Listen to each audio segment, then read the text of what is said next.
Hello.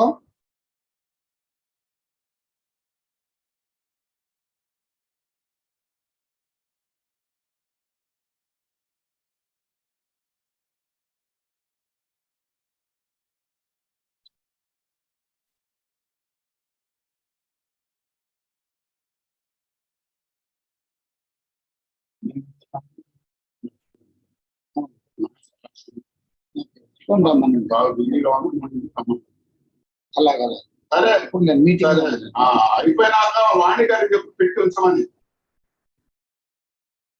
సరే సరే మూడింటికి కావాలి, ఎప్పుడు వస్తే అప్పుడే. సరే సరే సరే రా.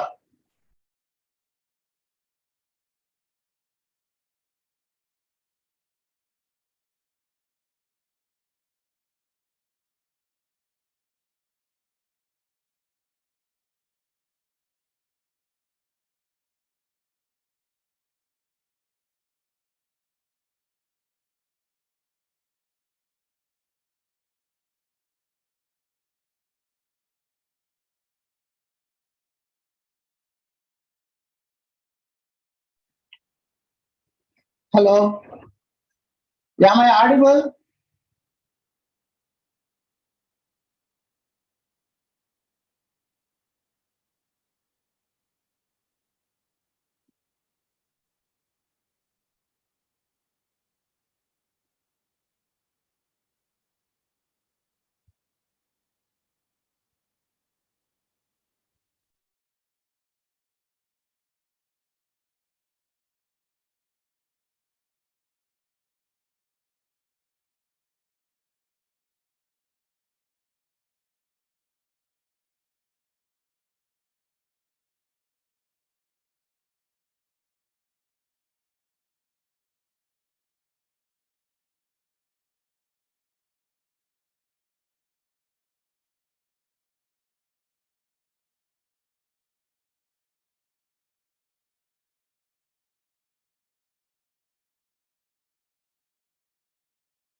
Myself.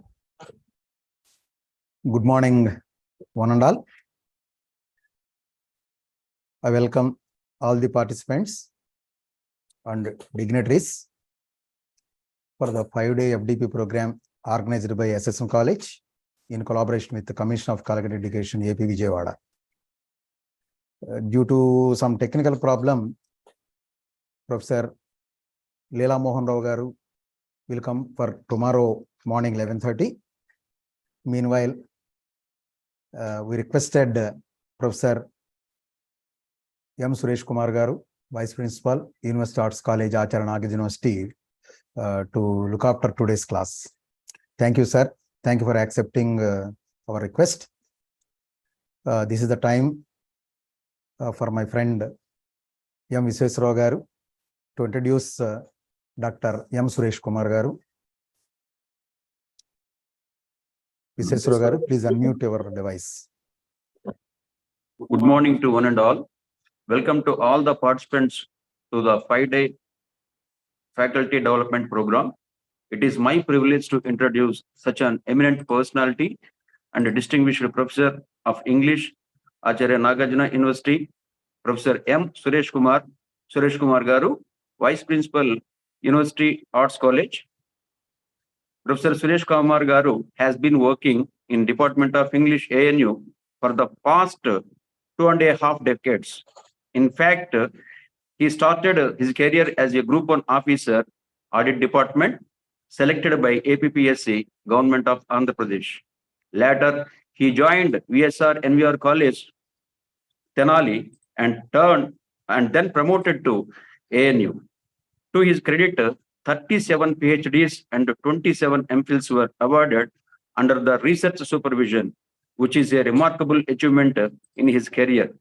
He attended 121 seminars and conferences at a national and international level. He published 81 articles in various journals, books, and proceedings. He published 6 books altogether. He was invited speaker as a renowned resource personality to 58 seminars, refresher courses, and international courses. So he published altogether 6 books. So he was bagged many academic awards and distinctions in his career. So he was awarded the Best Teacher Award for the year 2019, 5th, 9th, 2019 from the Department of Higher Education, Andhra Pradesh government, from the hands of the Honorable AP Chief Minister. He visited Chitkara University, Patiala, Punjab as a member of Naac peer team. He also visited Christchurch College, Kanpur, UP as a member of Naac peer team. He visited Kodachandri Government First Grade Degree College, Shivamogga, Karnataka as a member of coordinate of Naac peer team. He got International Best Teacher Award in Goa in 2016 from an international organization's IMRF. He has participated in various literary, culture, and other activities. He is a member of Lions Club, Rotary Club, Vasvi Club, and president of Gandhi Ashram, Tadepalli, a home for the aged people. He is a trust board member of Kashi Vishweshwara Temple, Tadepalli.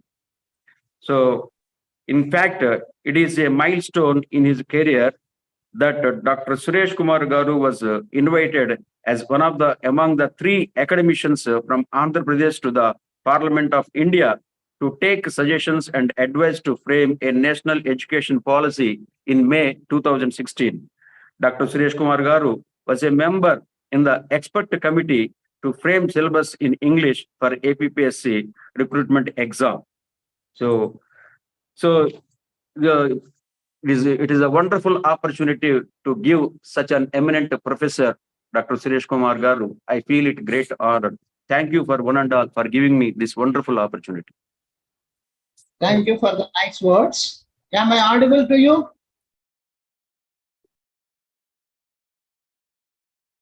Thank you, Vishweswara sir. Am I audible to you? Now I request Dr. Professor M. Suresh Kumar Garu to give his lecture. Suresh Garu. Yes, yes. Am I audible? మీ వెనకాల light బాగా పడుతుంది master. మీ వెనక వైపున బాగా light ఉంది. Okay, just కొంచెం.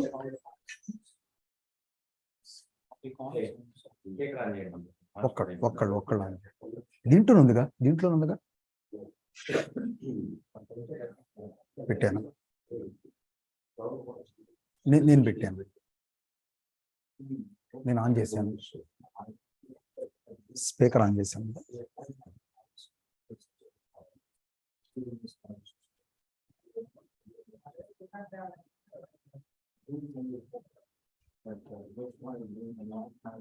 ఒక్కళ్ళు on చేయరా? I think now it is. Am I audible? Am I audible and visible, sir? Automatic వచ్చేసింది భయ్యా. విల్ నౌ బి యూజ్డ్ అని వచ్చిందిగా. Sir 1 minute sir. No, you are not audible, sir. Please take 1 minute. Am I audible and visible? That is what I am asking. Good morning to all. ఇంకెవరన్నా on చేయాలి అయితే I master think మీరు ఎవరైనా ఒక్కళ్ళు on చేయాలి. నేనా సురేష్ గారు చెప్పండి sir. Okay sir, your audible. Yeah. You're audible, sir. Okay, thank you for the nice words about me. And right now I am at the university. Actually, I asked the organizers to have my PPT with them because here we are not sure when the power comes and when it goes. That is why that I have given the opportunity and for the convenience of our people. And thank you for the nice words told about me. Here today, I would like to share.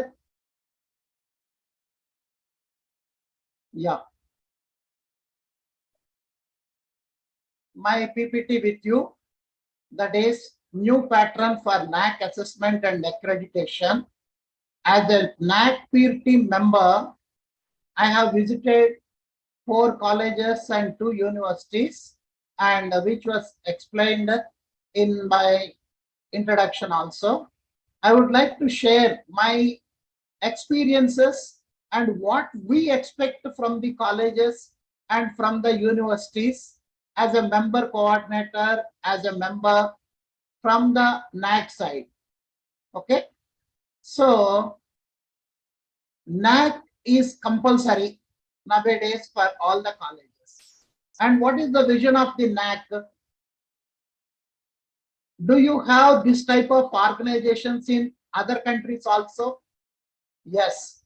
Even not only in India, almost in all advanced countries and developing countries also will have a kind of this type of organization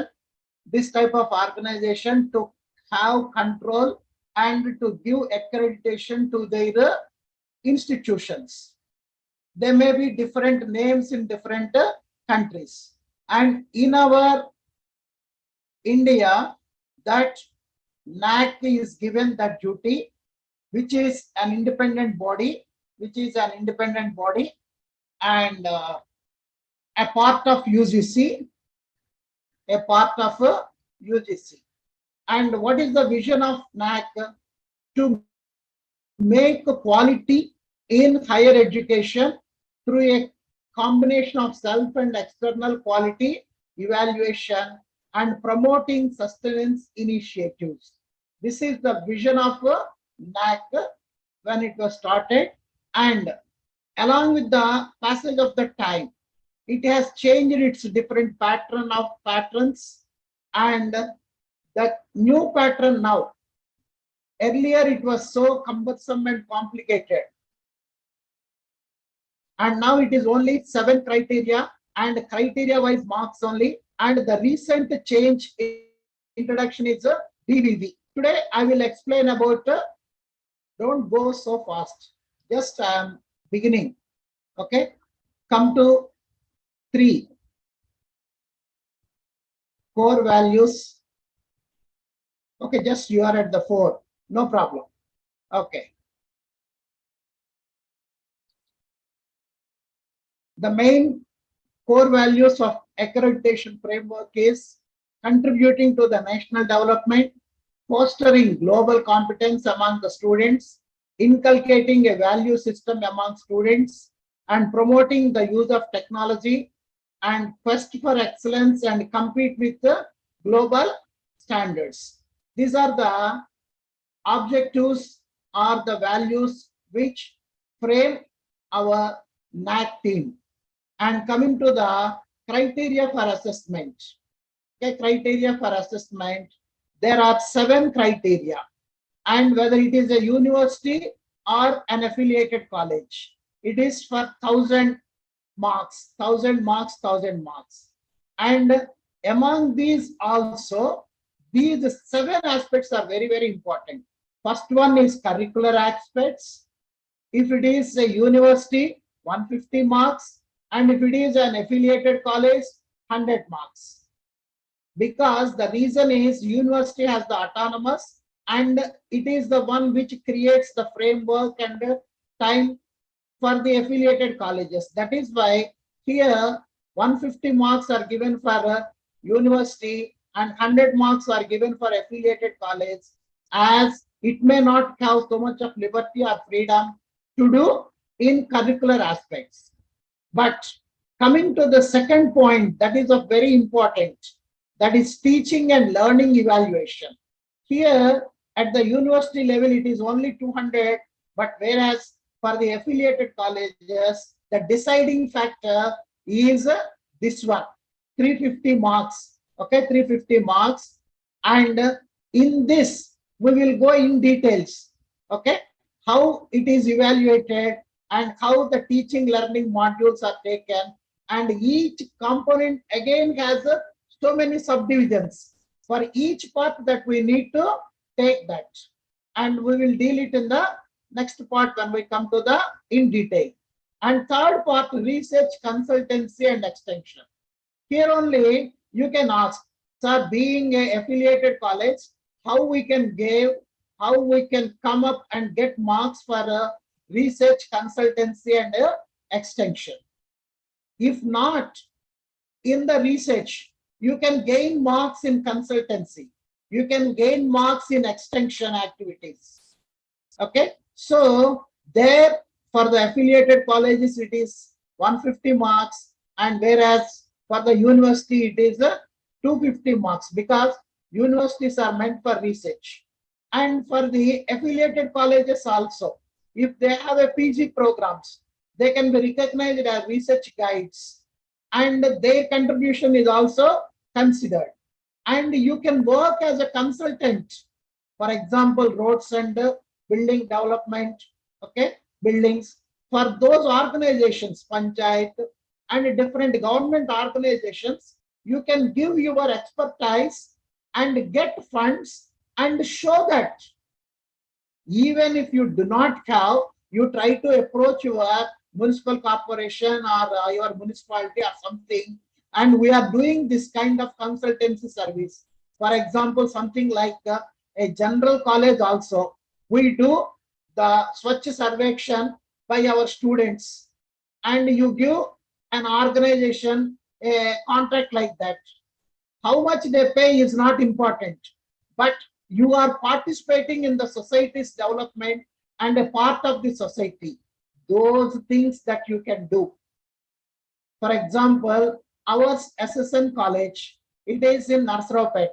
If we have an MOU with the Narasaraopet municipality and do some kind of Swachh Sarvekshan by our students or something like that, or how to improve the hygienic conditions, if you give a report, and if they pay little amount or amount doesn't matter, but it comes under the organizations are taking your services, your consultancy, like those things will give you marks.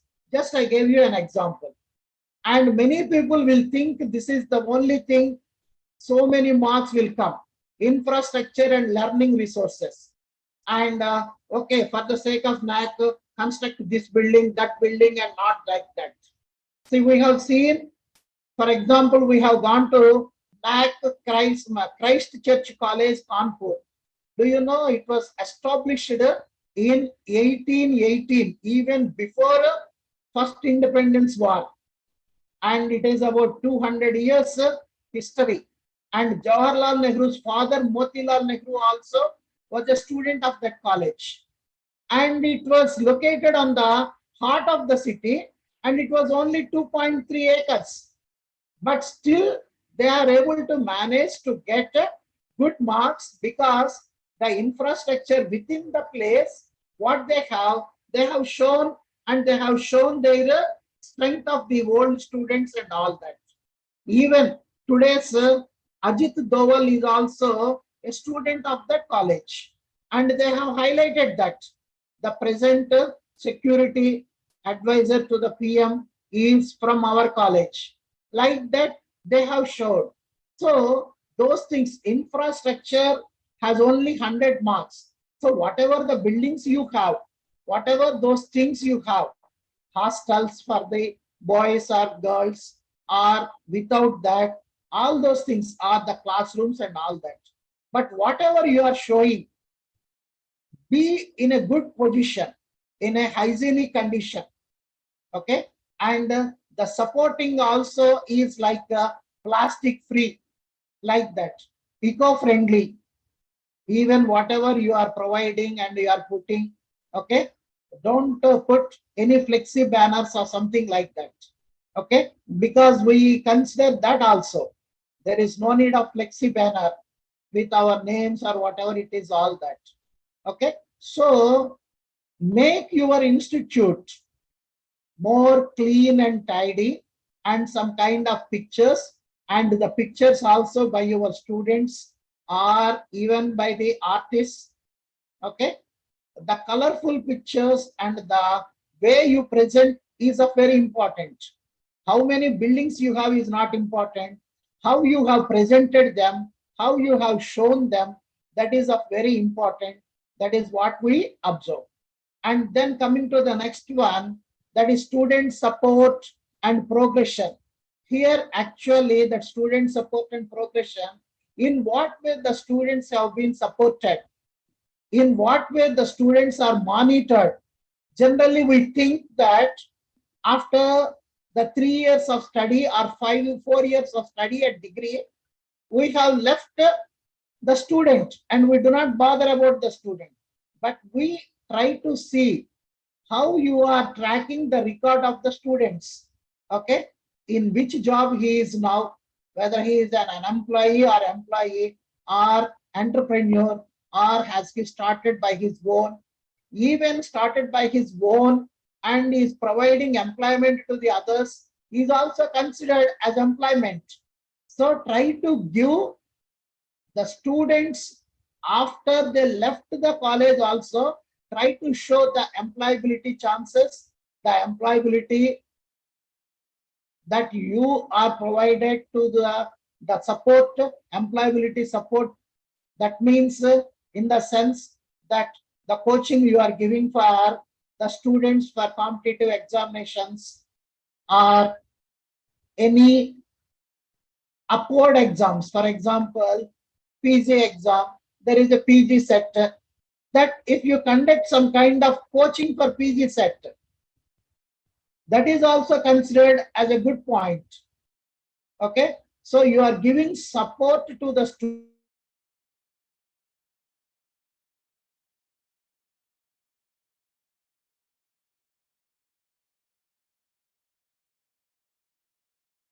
Really, if I depend on my computer, it could have been a big problem. That is why I use that mobile and ask them to give co-host and host the PPT. Okay, so this is what student support and student progress also. Actually, though it is not a part here I have shown, student feedback also will have a very, very important role in this. And we take the student feedback, and student feedback is taken now through the online, not what you have proposed or what you have prepared on paper. Because the Google Forms are supplied to the students, you need to give their Gmail IDs and they will send a link to them and they have to fill and submit to the Naac. That is the one that you need to give, and student feedback is also very, very important. And give your students, while you are giving the mail IDs also, okay, you be careful, okay, the good students and those who are in good at communication skills and all that. And in committees also, that you must make students also as a part of committee. For example, anti-ragging committee is there. Generally, you mention only your teachers, principal and all that. But you must make the students are also 1 or 2 members from the committee member in the committee. And you will send the details of the committee.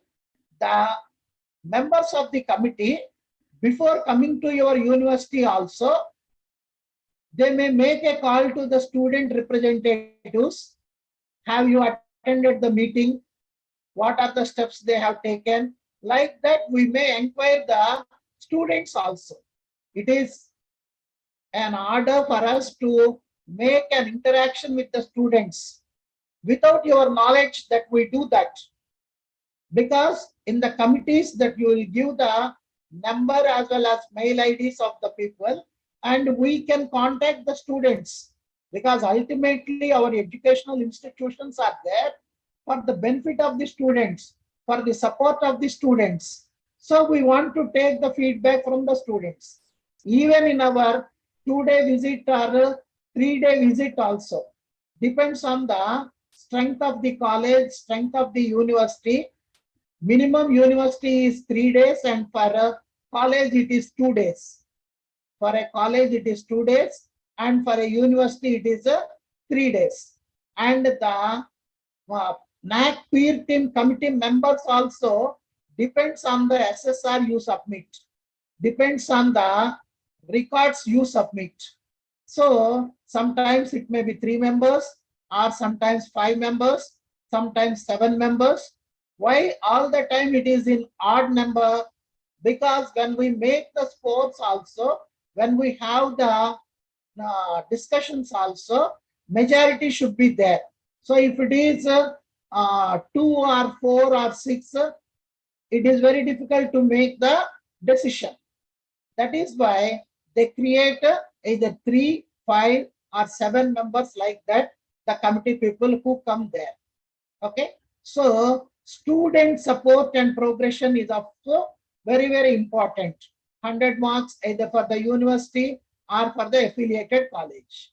And next, governance, leadership and management.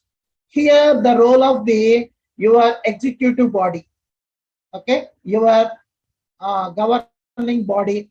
That is what, for example, your governing body, your secretary and your treasurer and your president, and what kind of vision they have, not only for this year, for the coming 20 years, how they are doing governance.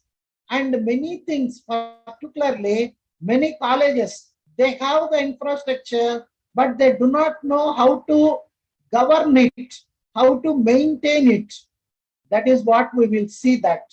Okay, and governance, leadership and management has 100 and 100. And the last one, innovations and best practices.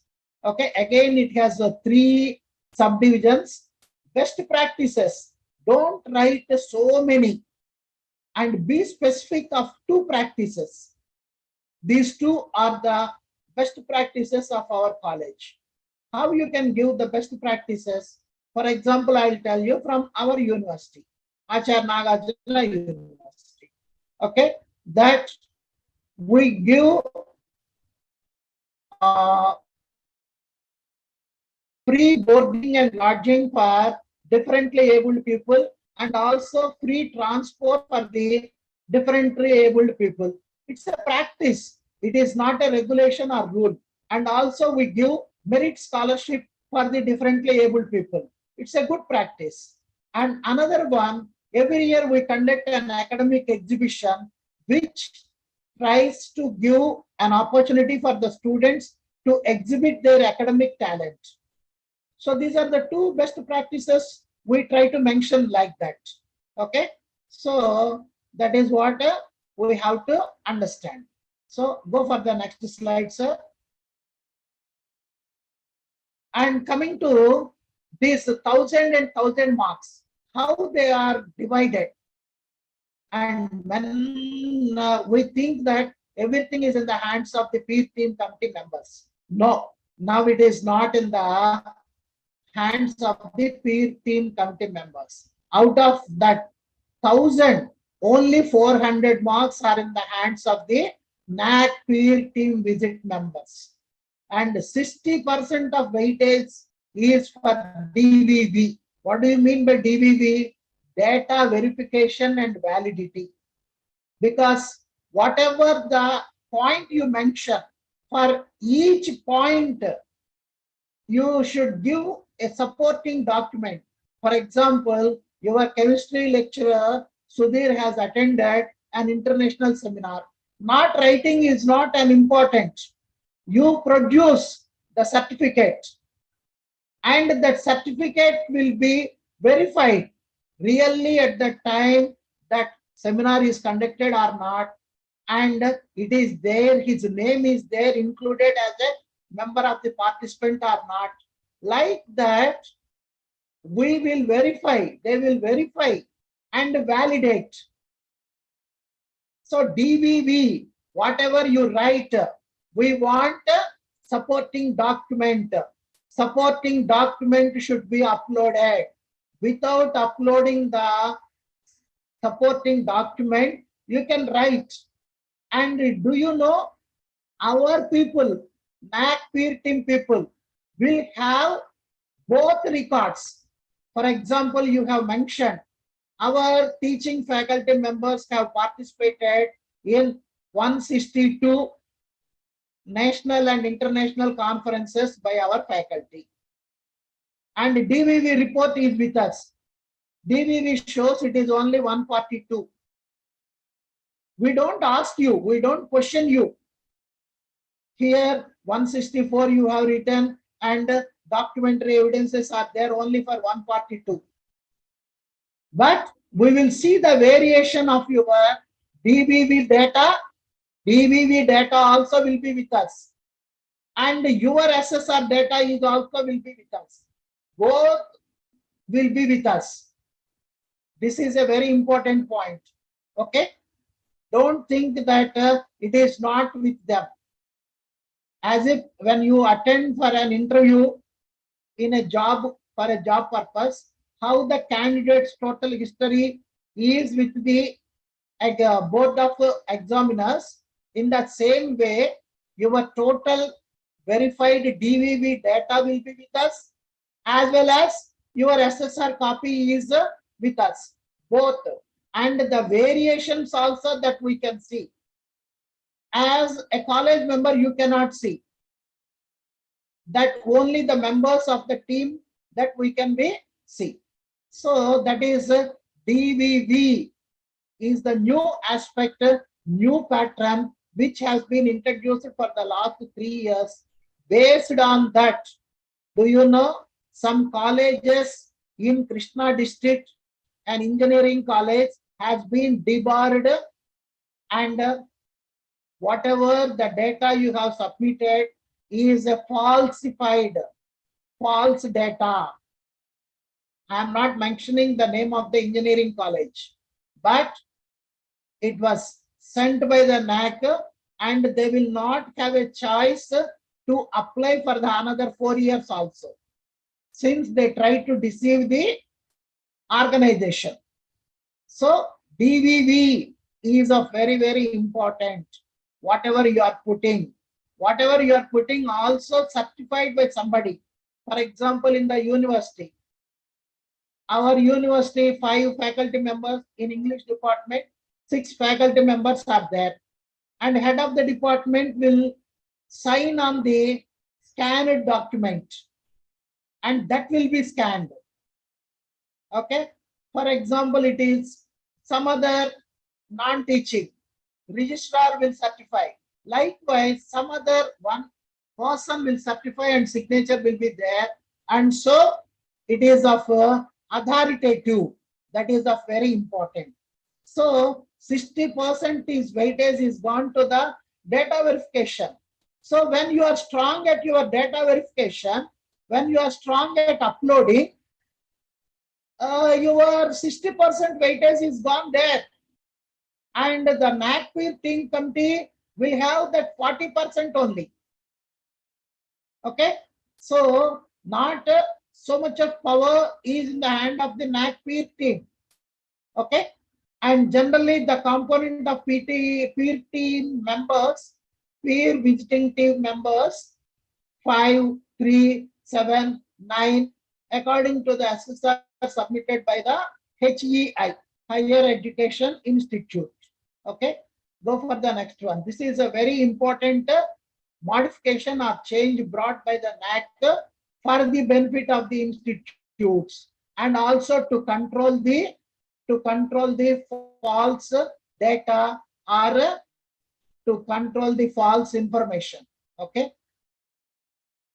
Go for next slide, sir.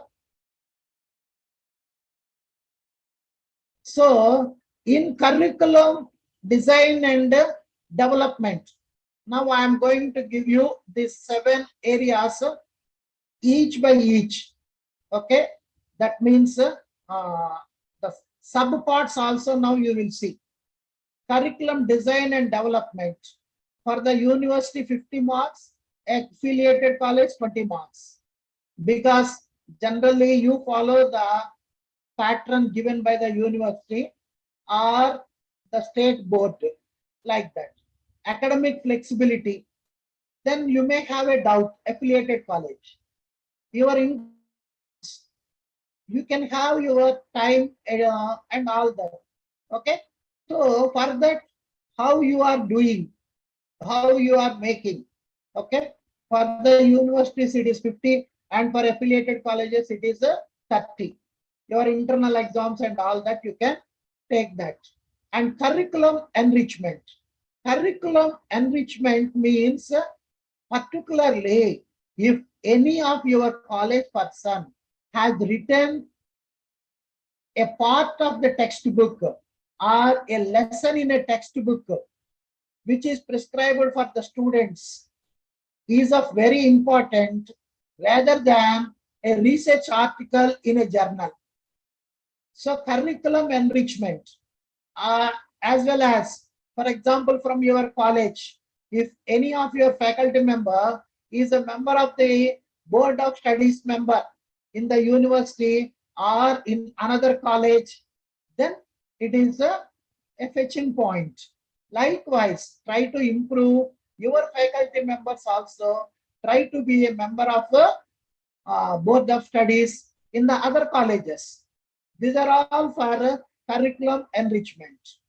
And if you are doing assessment also for the university, for example, Assessment College is a unit for us, is a source college for us, because nearby colleges, all those things, scripts will be given at Assessment College and we collect from Assessment College. That means in a way you are helping to the university. That also you can highlight. Like that you need to make. Already I have mentioned feedback system. Feedback from the students they will take, but we will take as the peer team members also. When we come, we take feedback from the students separately. We take feedback from the non-teaching employees separately. We take feedback from the parents of the students also separately. So feedback also consists of 20 marks out of 100 for the affiliated college, and for the university 150. Okay, go for the next one. And the second one here, okay, the split, that sub parts. Okay, student enrollment file. Okay, that is for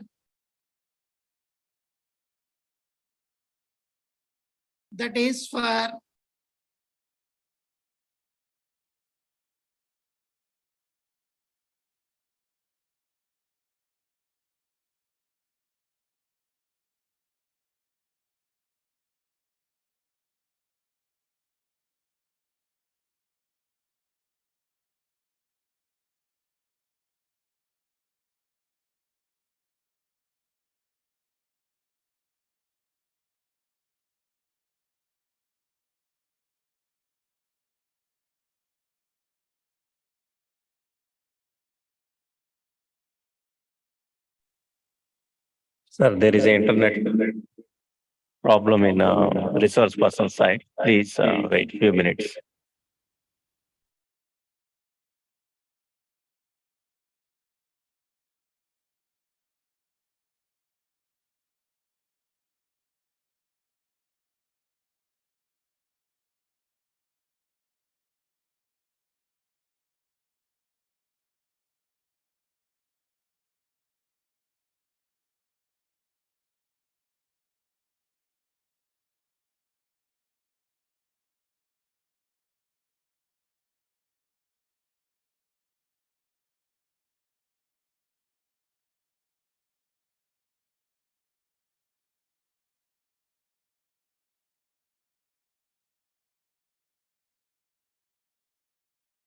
Sorry for the interruption, respected participants. There is a power failure at Naac University. Please bear with us. Our Suresh Garu will join now. Please wait for a few minutes.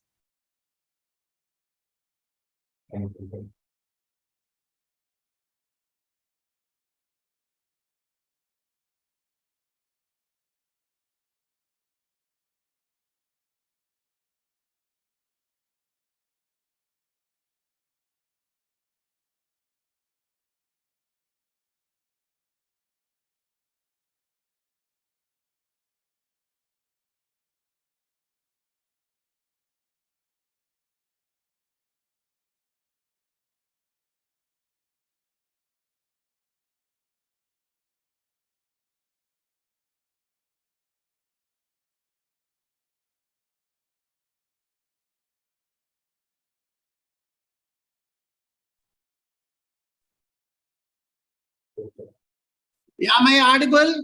Yes, sir. Yes, Sorry yes. for the interruption. Am I audible? Yes, sir. Yes, you are audible. You are audible, sir. Just raise your hand, anybody. Yes, sir. Okay, good. You are audible. Okay. So coming to the second aspect, teaching, learning and evaluation, that is student enrollment profile, that is for the university 10% and affiliated college 30%. Okay, student enrollment and profile. You try to maintain each department by student, okay, and the profiles.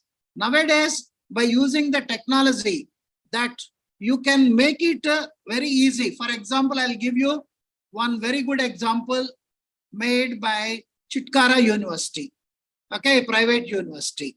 Okay, what they do is for each class, they have maintaining a WhatsApp group also, but the control is by the teacher, by the mentor, and they are taking care like that. So student enrollment and you have the profiles of the students also. You can have and all that. And next, catering to student diversity.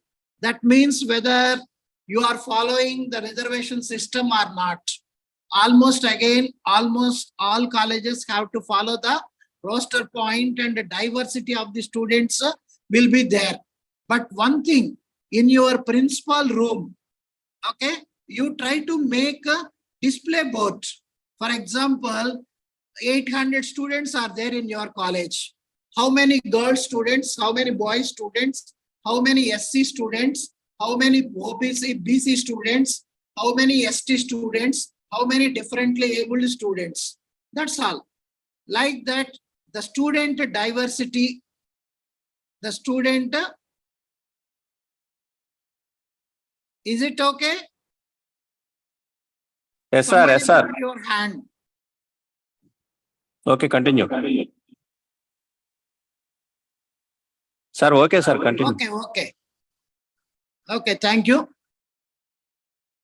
So, second point, and coming to the third one, teaching learning process. Here in teaching learning process, try to show that you are using,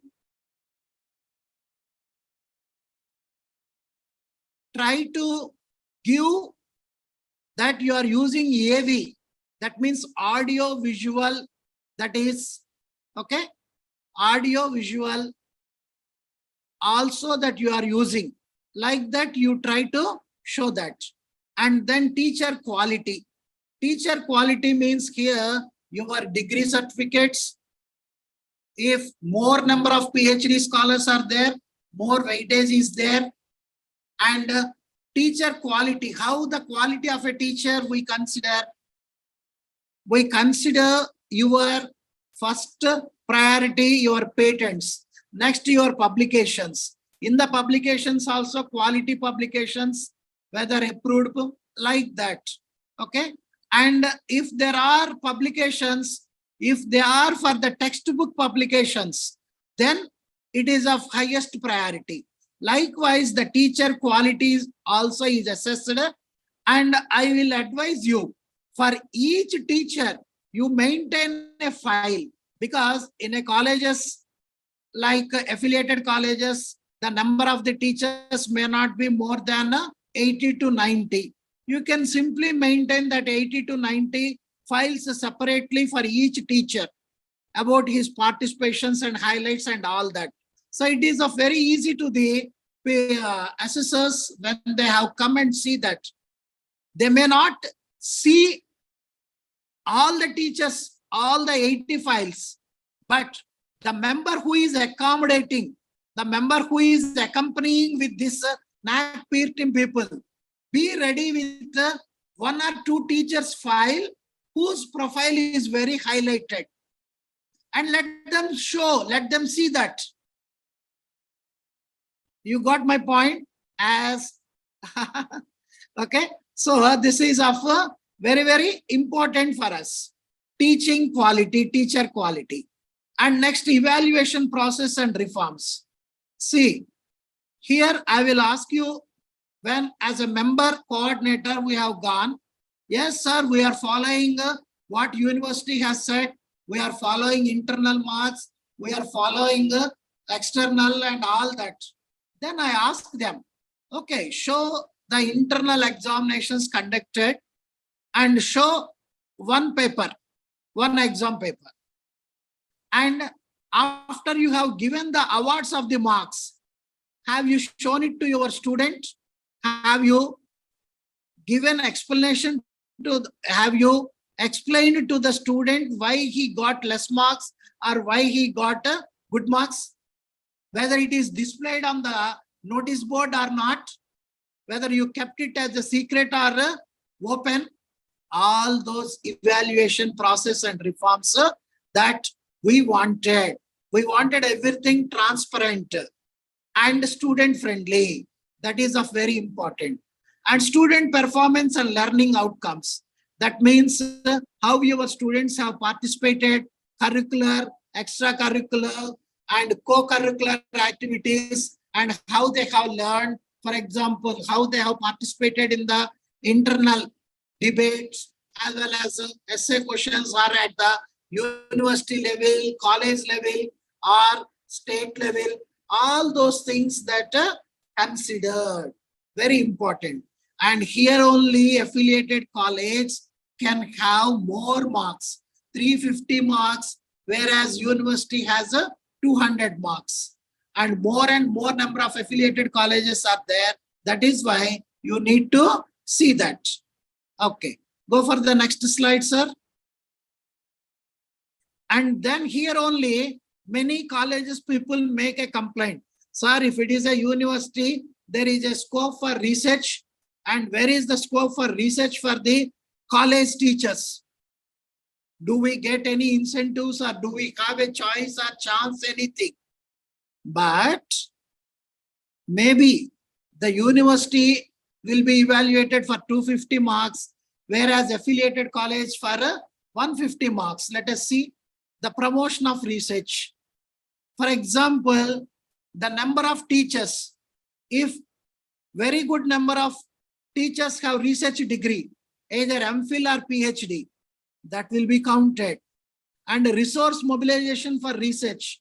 For example, if your college management is giving money for a research article published in a research journal, that is a plus point, how you are mobilizing the funds. Whether your management only can give, or you can get from the other sources also, for other government organizations also, like that. And research facilities provided. University means there are research scholars and things are there, but some affiliated colleges are recognized PG centers. There, how you are maintaining the research facilities and all that. And publications and awards. The awards the teachers got, the publications the teachers publish. For the university, it is 100 marks. For the college, it is 20 marks. And here only consultancy.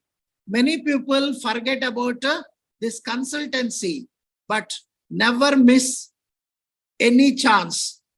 No stone is unturned. Like that you have to do.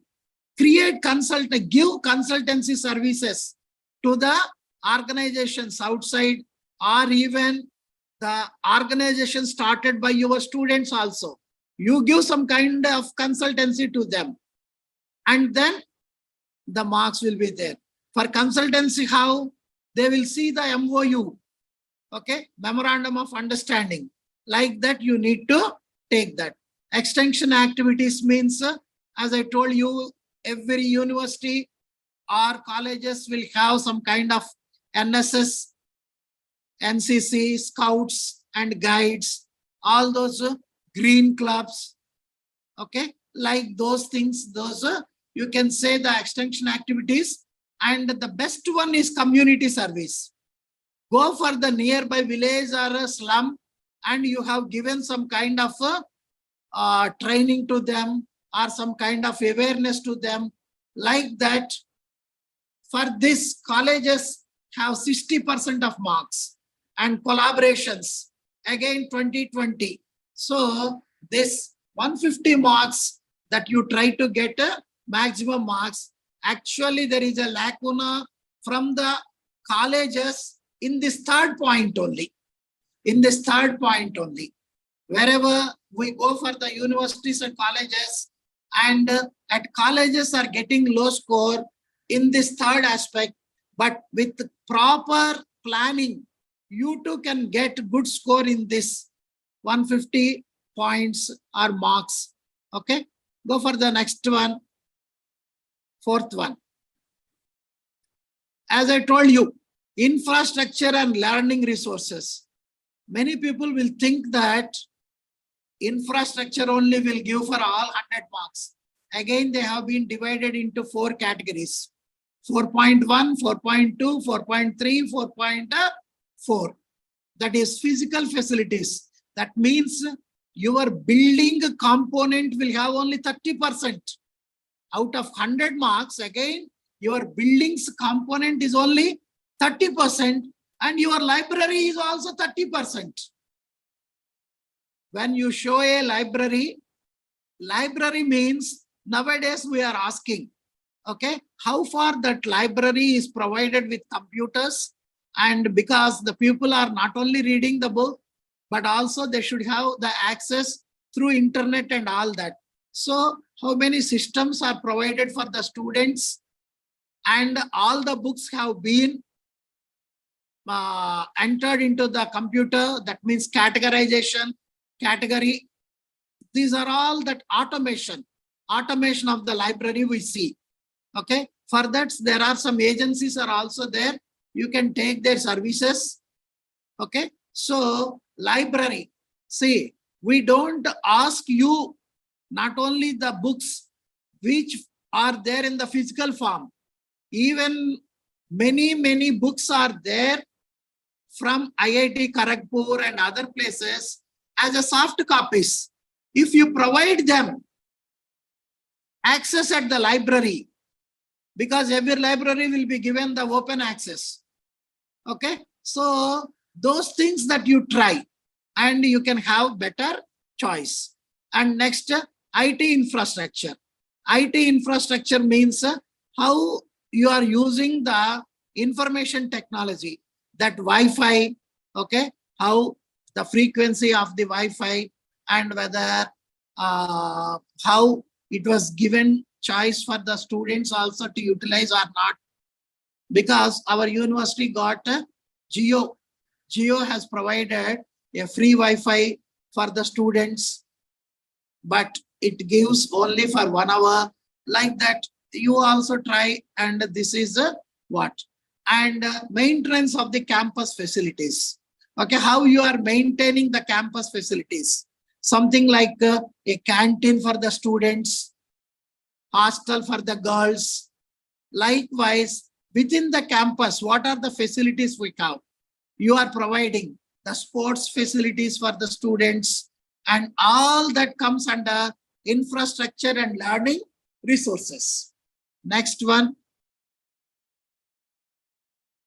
This is what I have mentioned. Student support and progression. Generally, we stop and we cease to think of the student as soon as he takes the TC. But we see how you are following him. Like an advertisement, wherever you go, our network follows.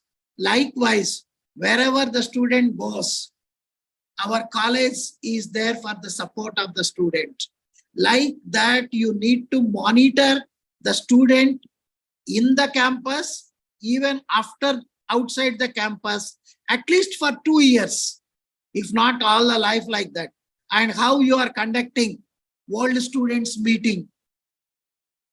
Okay, whether your world student organization is registered or not, how far that it is getting funds, all those things that will matter for them. And next, student progression.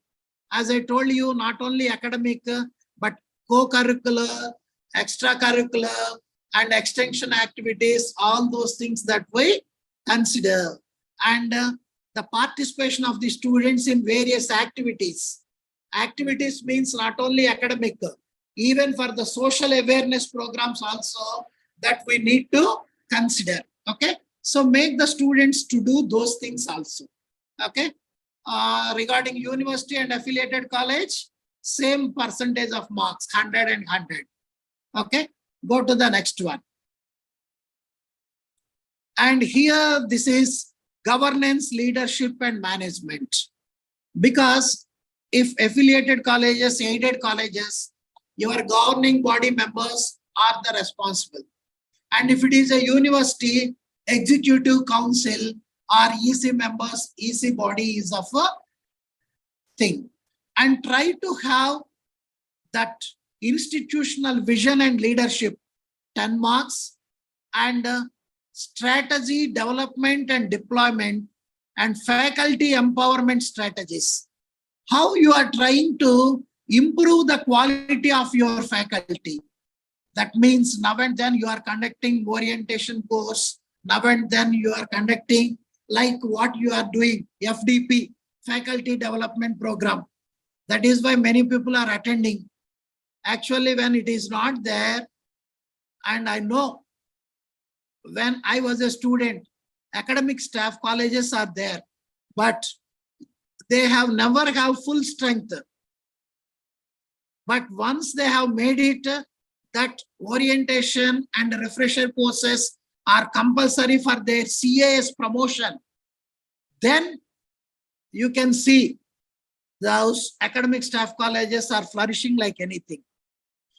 And those days, 21 days program, 28 days program, continuously 28 days absence of a teacher in a college is of a very difficult for the college management, for the students. That is why these 7 days programs, 5 days programs, instead of at a time 28 days, 21 days, you can have 5 days programs like this. How you are giving importance to the empowerment of the faculty, and today's this FDP program is a part of like that. Okay, and financial management and resource mobilization. How you are getting the funds, how you are spending the funds. Actually, we see this in the second day of your visit. Your account section is accountable for that. Maybe we may not able to see each bill and everything, and we see the summary sheets and how you are getting and how you are mobilizing and all that. All the time we want the institute to be in the surplus level like that. An internal quality assurance system. That means IQAC. That is what you people, every college should have that IQAC. How that IQAC is monitoring every teacher and non-teaching members' progress, all that as part and parcel of the program. So this is 6th point, also has 100 marks for that. Next. So IQAC, that is internal quality assurance cell. Very funny thing is, the coordinator of the IQAC is the scapegoat. If they do not get good rank, everybody will blame the coordinator of IQAC. And when IQAC coordinator asks for data, he has to beg the teachers. I think the IQAC coordinator duty is something like dancing on a rope with a wheel or with a stick like that. ఒక మాటలో చెప్పాలి అంటే ఒక tight rope మీద వంటి కాలుతో నాట్యం చేస్తున్నట్టు ఉంటది వాడి పరిస్థితి. పాపం సుధీర్ అనిపిస్తుంది అప్పుడప్పుడు. మా సుధీర్ని చూసినప్పుడు SSN college for a long time, I think. But I hope your college is a good one and your people are supportive to you and nice, I hope so.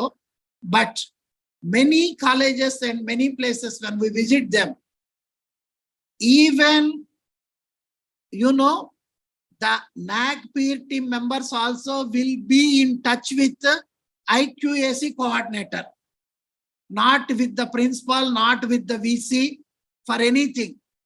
Even 3 days before also, who is coming will known to the IQAC coordinator, whose name and mail and phone number you give, for them only the intimation is sent.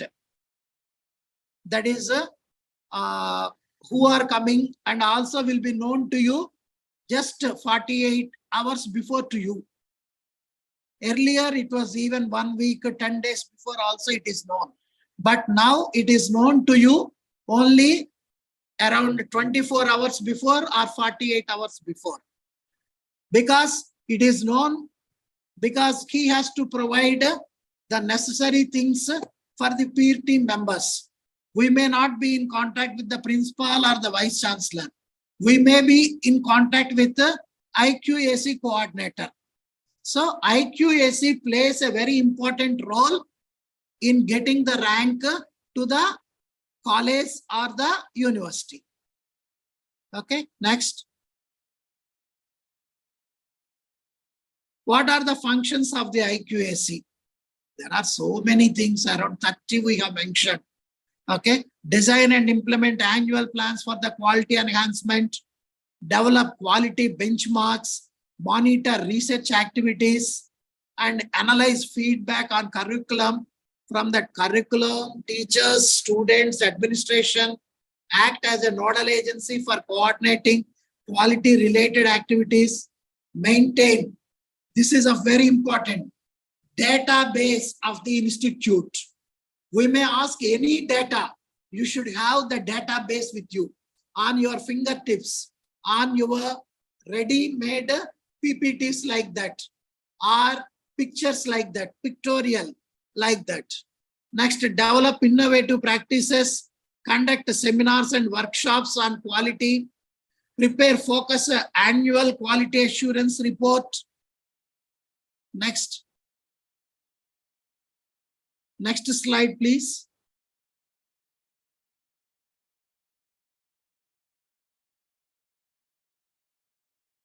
Not able to see. Actually, here I played a, you try to use a media player. It's a video I have put, if possible. Otherwise, later, finally, we can show it to you. Go for the next slide, sir. Sir అది video రావట్లేదు sir, next స్లైడ్కి వెళ్ళిపోదాం sir. Go for the next slide. Otherwise, media player. Innovations and best practices. As I told you, environment consciousness. Here we want you. Okay. Do you have water harvesting pits? We want you. How you are disposing the waste material. Have you segregated electronic and non-electronic?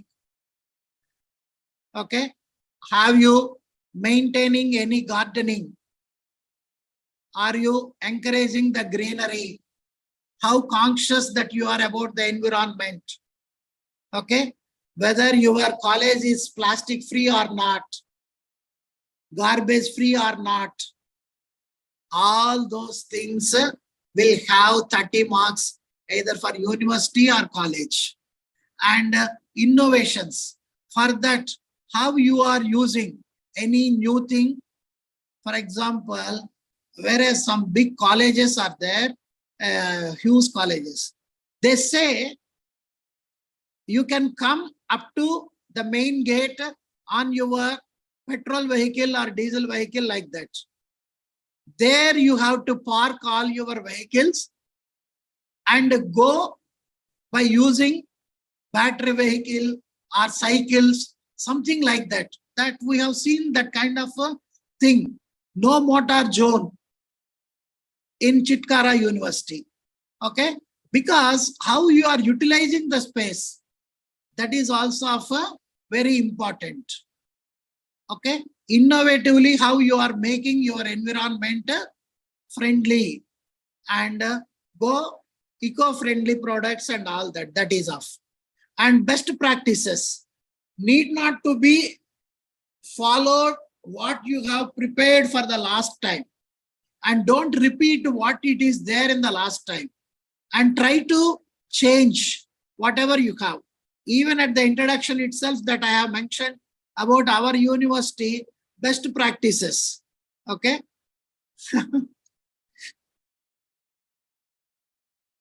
So grading system, it will be like this: 3.0124 A grade and 2.123 B grade, 1.51 to 200 C grade, and less than 1.50 D grade, unsatisfactory. Even in A grade also we give A plus, A plus plus, okay, if it is more than like that, okay, based on your performance. Next.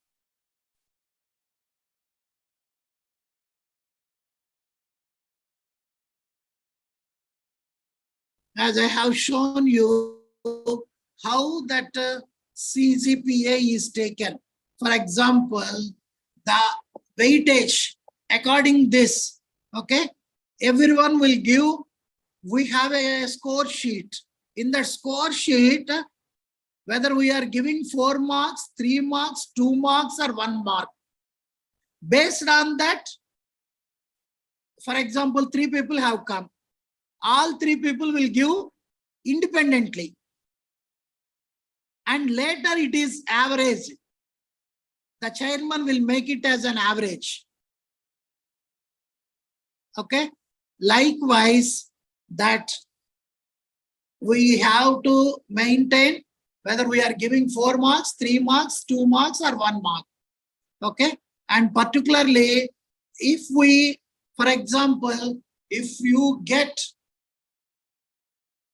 4 marks in teaching, learning and evaluation aspects, your marks will be very high, 1400 marks. Even in curricular aspect, even if you get 3, it doesn't matter. Okay. Likewise, each one that you have to see whether they are giving 4, 3 or 2 or 1, like that. And again, it is made as an average of all the 3 people. For example, when there are 3 members are there, 1 person is the chairman and member coordinator is the second person and third person is the member. Generally, member is when we are going for a college principal will be there, and member coordinator is from the university, and a chairperson either working or retired vice chancellors. In the absence of chairperson, member coordinator can act in rare cases. If anything happens to the chairperson or anything like that, after chairperson, member coordinator is the one who has that. Because that member coordinator is the coordinator between HEI and the team leader. Between these two also. Next. Only 5 minutes left for me. So this criteria, how we make it the percentage. Okay, for example, if you got 1690 plus this is 440, 2130 and CGPA that 2130 by 1000, that means 2.13 grade B. Likewise, how you are getting, how the marks we are getting, based on that we see that CGPA. Go for the next one.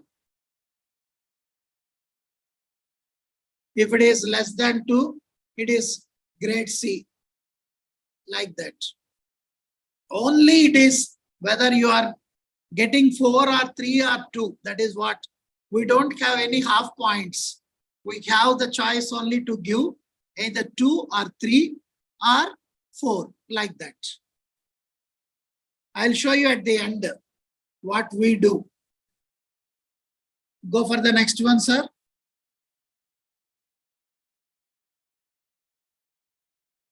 So these are the 7 criteria and we give important for this subcategories.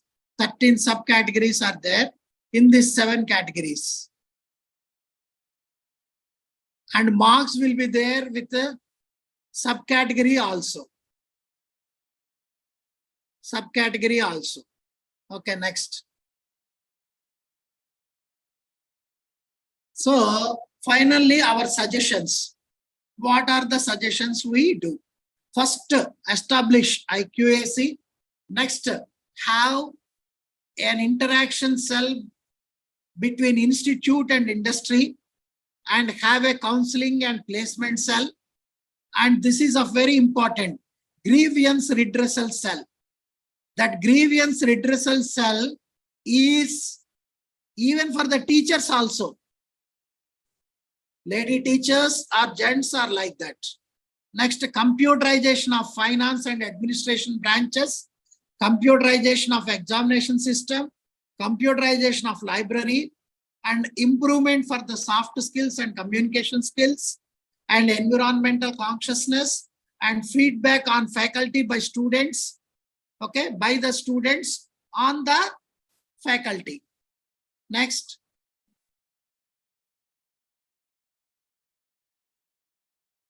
Central computation system, resource mobilization. This is a very important. See, I tell you, even if your institute provides the money, but try to show that the resource mobilized from the others, it will have an importance.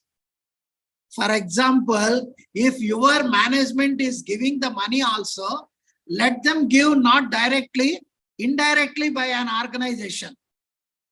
So you got the money from other organization, like that. 2 specific best practices. Even when you write 10 or 20, that doesn't matter. Be specific. Only 2 best practices which are followed by your university or college. And long range perspective plan. That means today we are 2023. After 2033, how my college would be, how my university would be.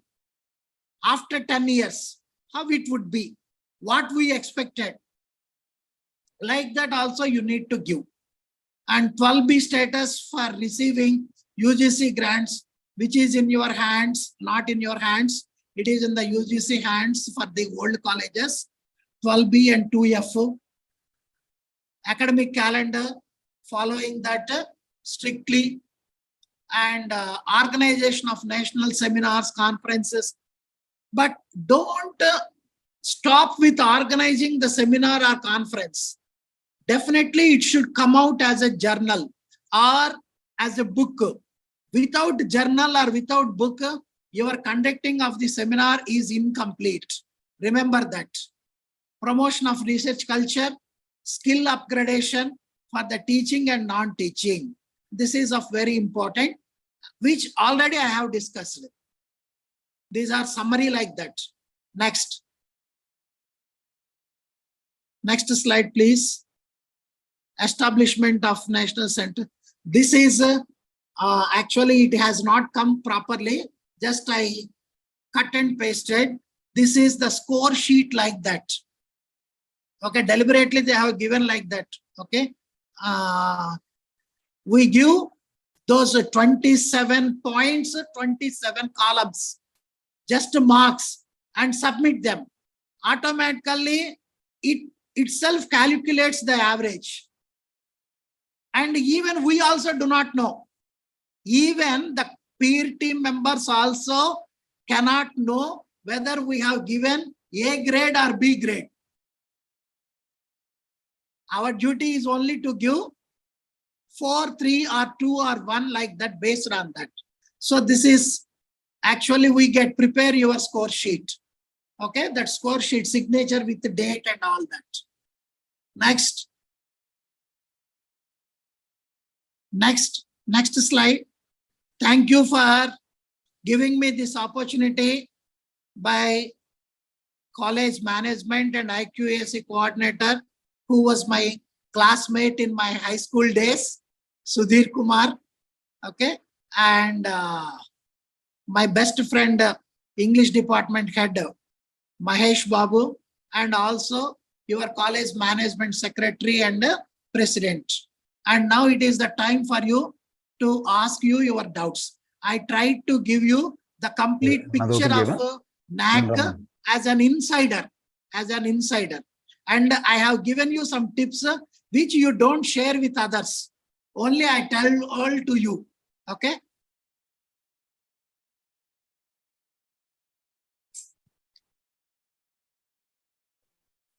Thank you, Dr. Professor Suresh Garu.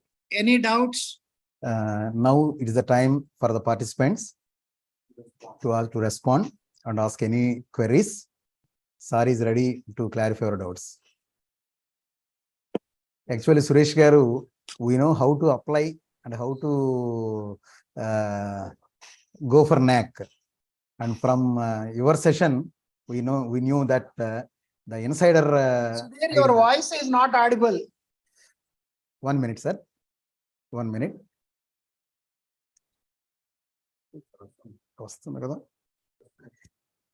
Sir, is it right now? Am I audible, sir?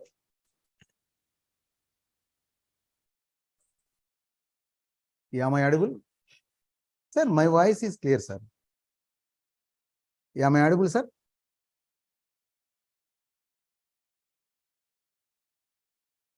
Thank you, Suresh Garu. Now I request our respected participants to raise their hands if you have any query.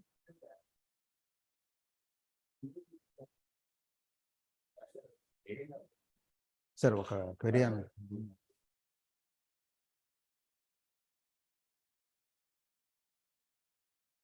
Suresh ka kanapatlede.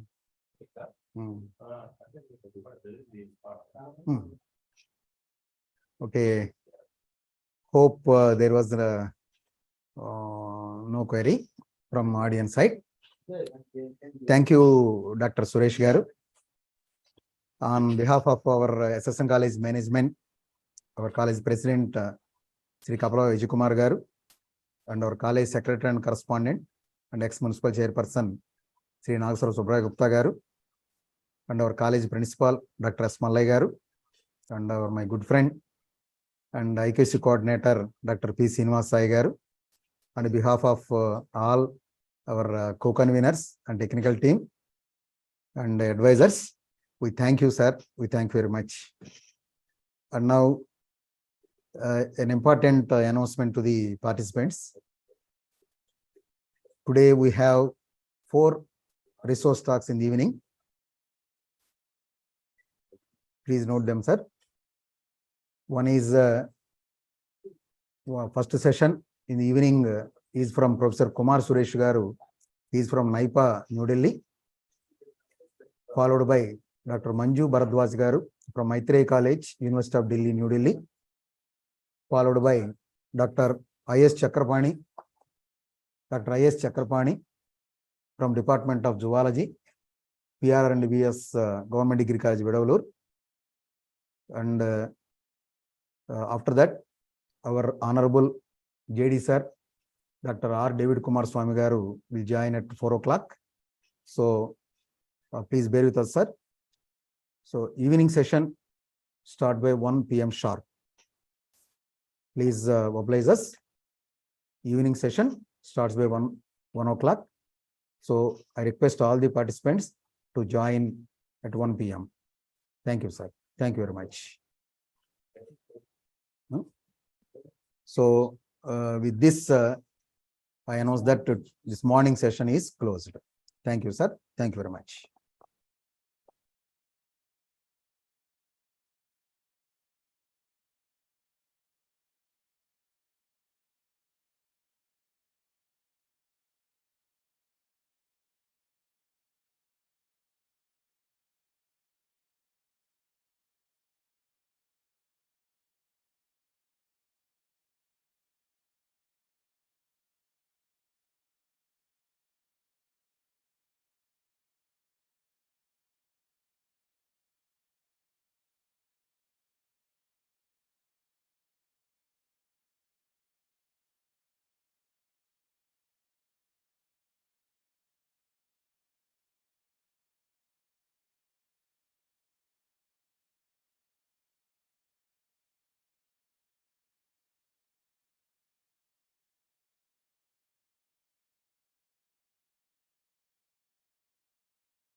Respected Jyothishwar Naidu garu, please mute your video. Jyothishwar Naidu garu.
Respected participants, good afternoon, one and all. Welcome to fourth day afternoon session of 5-day FDP program in collaboration with CCE. Today afternoon session, we have 4 resource talks. First talk is from Professor Kumar Suresh Garu, followed by Dr. Manju Bharadwaj Garu, followed by I.S. Chakrabani Garu, and then our Honorable JD Sir, Dr. R. David Kumar Garu will join in our program. Now I request co-convener of this 5-day FDP, in charge, Department of English and former principal of SSN College, Dr. N.College Mahesh Garu, to introduce today's resource person, Professor Kumar Suresh Garu. Mahesh sir, please unmute your device. So thank you very much, Dr. Ramesh.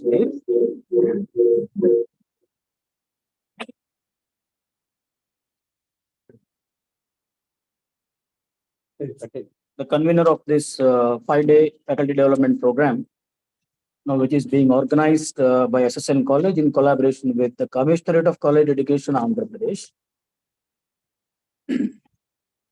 And I welcome all the participants to this first part of the afternoon session of 4th day of this faculty development program.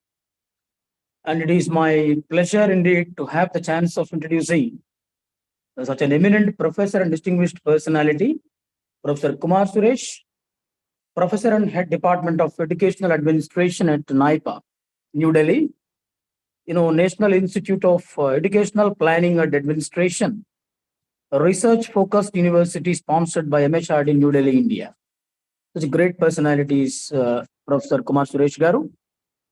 And he has also served as honorary professor at Central University of Kerala. And he is also a registrar in charge at NIPA. And he is coordinator of Naac at NIPA for the first challenging for cycle with, has seen that NIPA has been blessed with grade A during his first cycle. And Professor Kumar Suresh Garu played a prominent role in this process.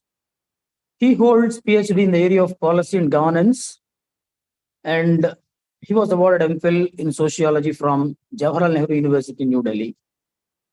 His area of research, publications, and specializations include policy process and governance, multiculturalism, inclusive policies and diversity management, educational administration and management, educational federalism, decentralization and multi-level governance, so on and so forth. And I'm happy to announce that he is a recipient of the high distinction of Summa Cum Laude in the course on decentralization and governance at the Institute of Federalism, University of Freiburg, Switzerland. Spanning over 30 years of research, teaching, and academic career, has been associated with a number of national and international research collaborations and capacity development programs, including UNESCO, AID Hiroshima University, Forum of Federation Canada, Bagov Foundation Germany, ICSSR, NRCT Thailand. He has served as a member of editorial boards of 6 UGC care listed national and international journals, which is a remarkable achievement in his career. And he is also a member on governing and academic bodies of universities and colleges, which include AMO Aligarh, DHSGU, Sagar Sant Gadje Baba Amaravati University, Amaravati, Maharashtra, IGNOU, NIPA, and JMI. Academic Council of UGC in New Delhi also. And he is also a member of governing body of Maitreyi College and Motilal Nehru College of University of Delhi. And he is also UGC nominee member of HRDC, PRSSU Raipur. He is also UGC nominee member of governing body of St. Xavier's College of Education, Palayam Kotai, and Tara Government College, Sangareddy, Telangana. He has also served as a member of over 50 expert committees of the UGC and ICSSR, including his contribution as chairman and member of the committee for assessing the status for recognizing as a university as per the norms of UGC and granting status of autonomous colleges. He has delivered more than 200 invited lectures as resource person in national international programs in various universities of the country. HRDCs participated in a large number of national and international seminars, conferences, webinars. A number of publications are to his credit. He has supervised a large number of doctoral and MPhil theses and dissertations. And with this remarkable introduction of Professor Kumar Suresh, Professor and Head Department of Education Administration at NIPA, New Delhi, I invite Professor Kumar Suresh to present his resourceful talk. And I do believe that his talk is going to enlighten all the participants, in the context of this NEP 2020. Thank you very much for giving me this opportunity. Welcome, sir. Thank you very much.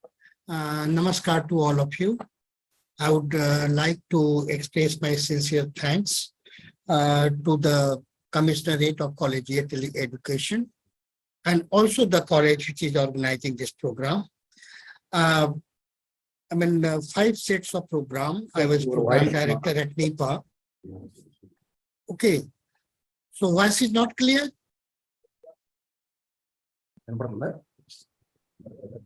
Can you hear me? Can you hear me?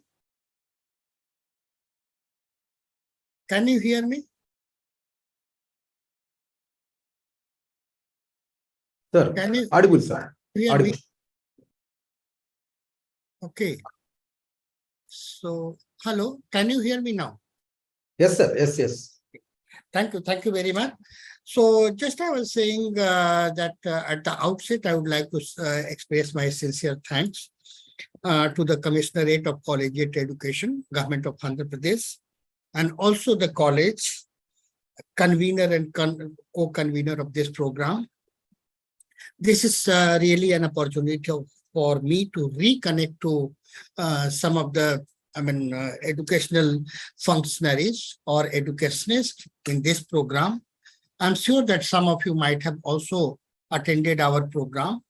We had 5 sets of program for the principals of colleges from Andhra Pradesh, and 165 principals, they participated in our program. That was in collaboration with the Commissionerate of Collegiate Education.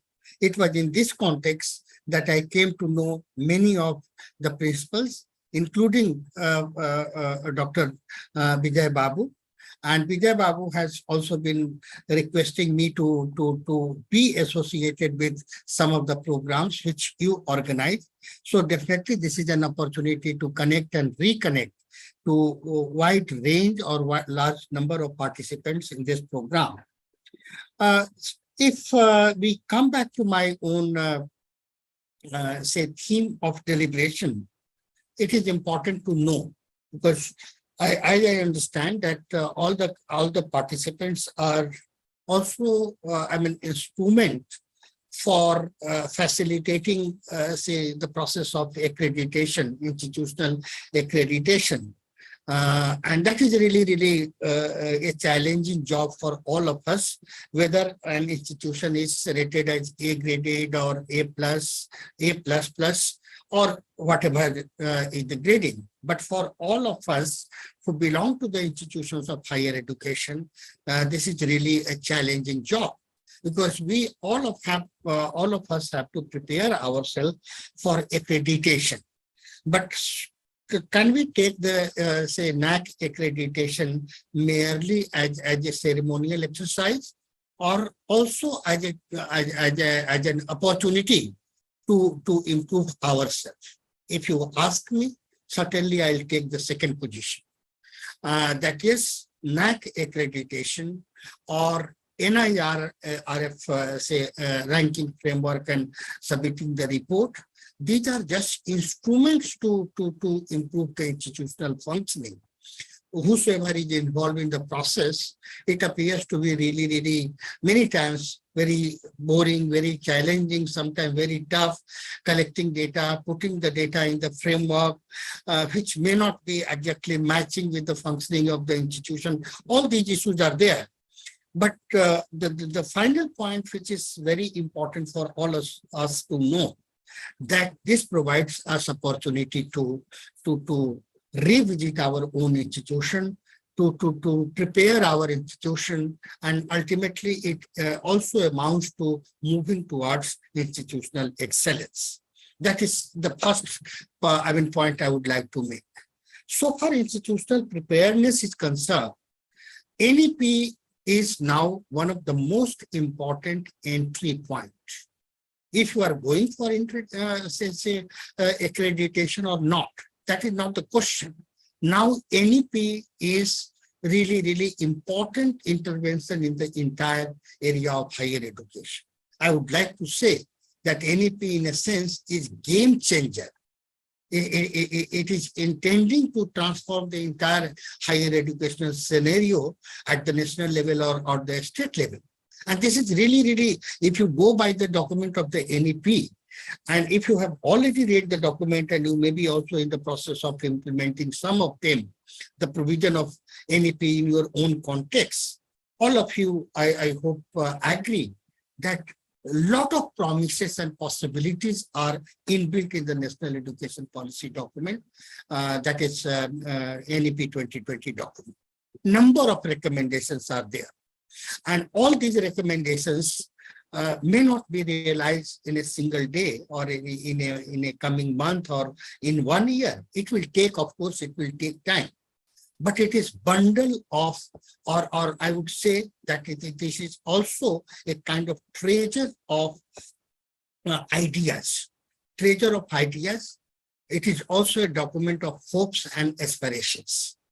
Then if it is a document of hope and aspiration, how institutions can connect to these ideas? What are the lessons to be learned? Or what are the points to be incorporated in the entire institutional development plan or institutional life of the colleges or universities? This is really important for all of us. There are, as I mentioned, there are a number of areas, but I'm not touching upon all the areas related to NEP 2020.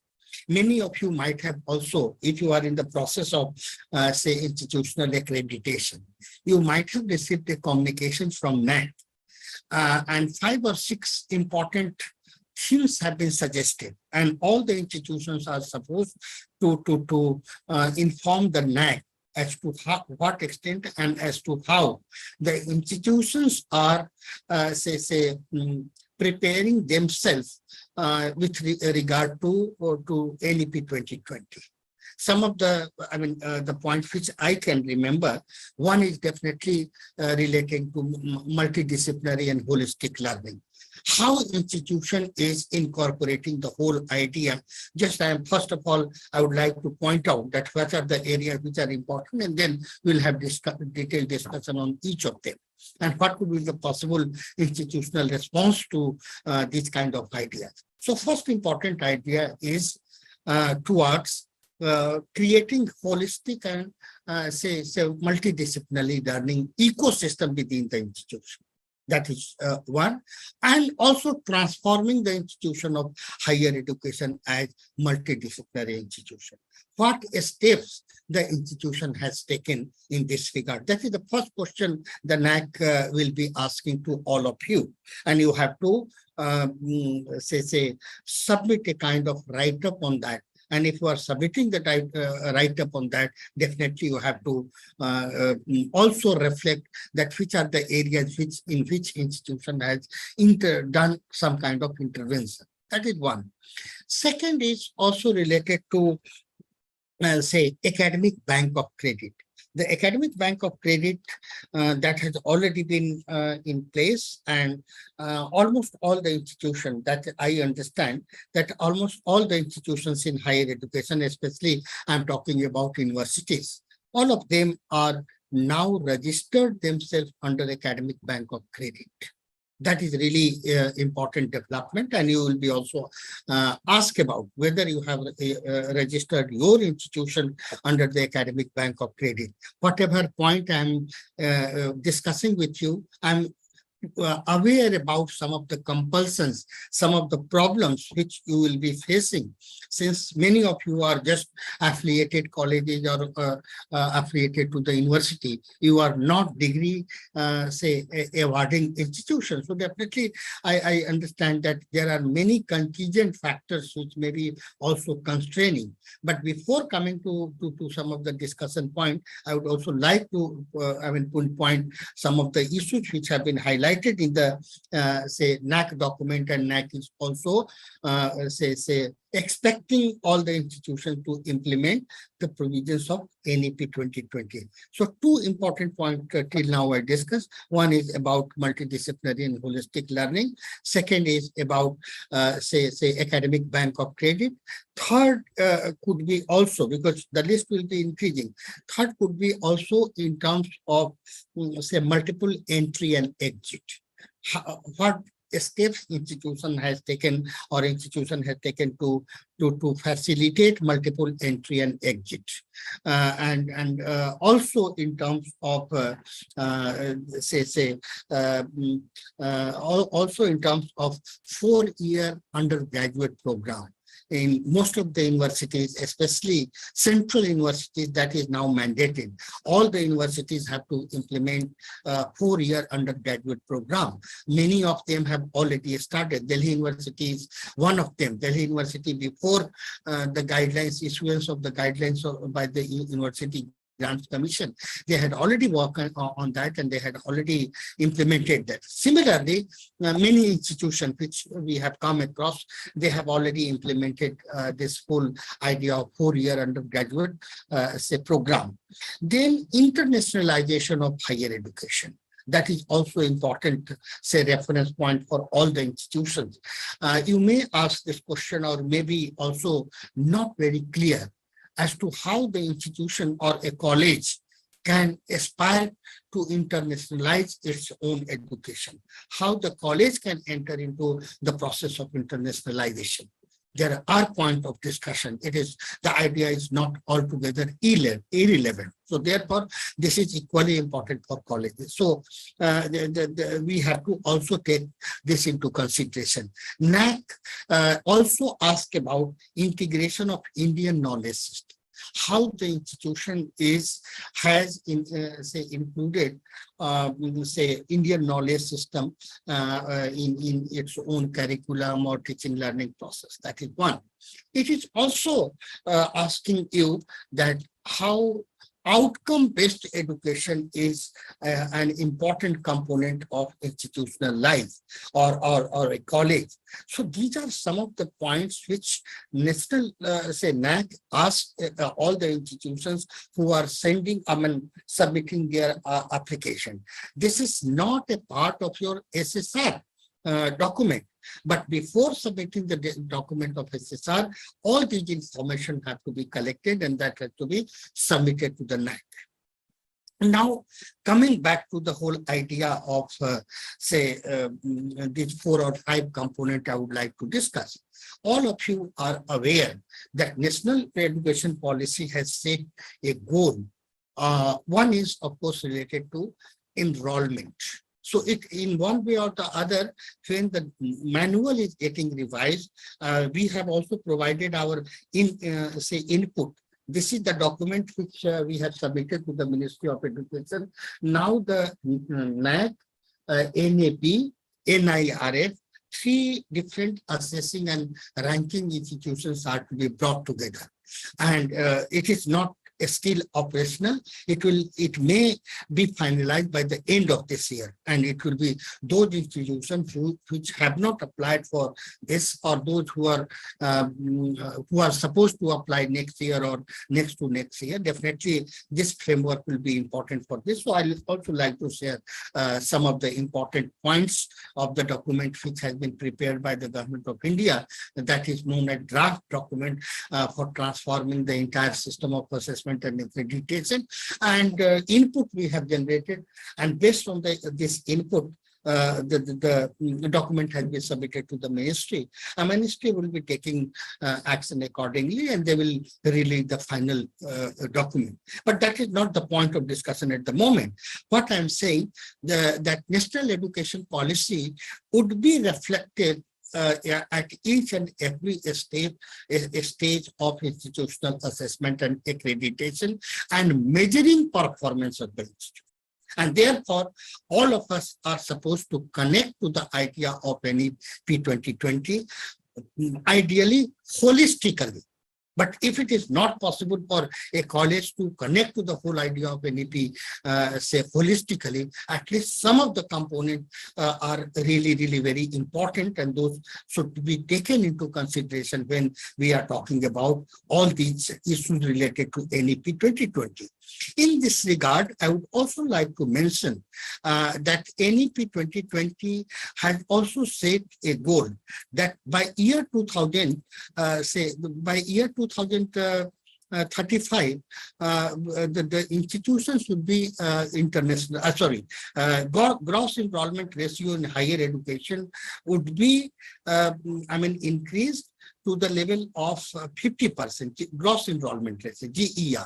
So this, if GER is to be, increased to the level of 50%, this is also institutional responsibility. It is not that only the government will be, government has given you some kind of mandate, and it will be giving you mandate. But how this idea of gross enrollment ratio, 50% by year 2035, how it can be achieved? It can give you, and many, I understand, that the situation of gross enrollment ratio in all the states are not similar. Many of our states have already reached to the level of 100% gross enrollment ratio in higher education. Those who have not reached to the level, definitely they have to put their effort for achieving this goal of 50% gross enrollment ratio. If it is not possible to reach to the level of 50%, all the institution can work towards enhancing the gross enrollment ratio. So that could be the first important point, and that can be documented also. That is also, your enrollment register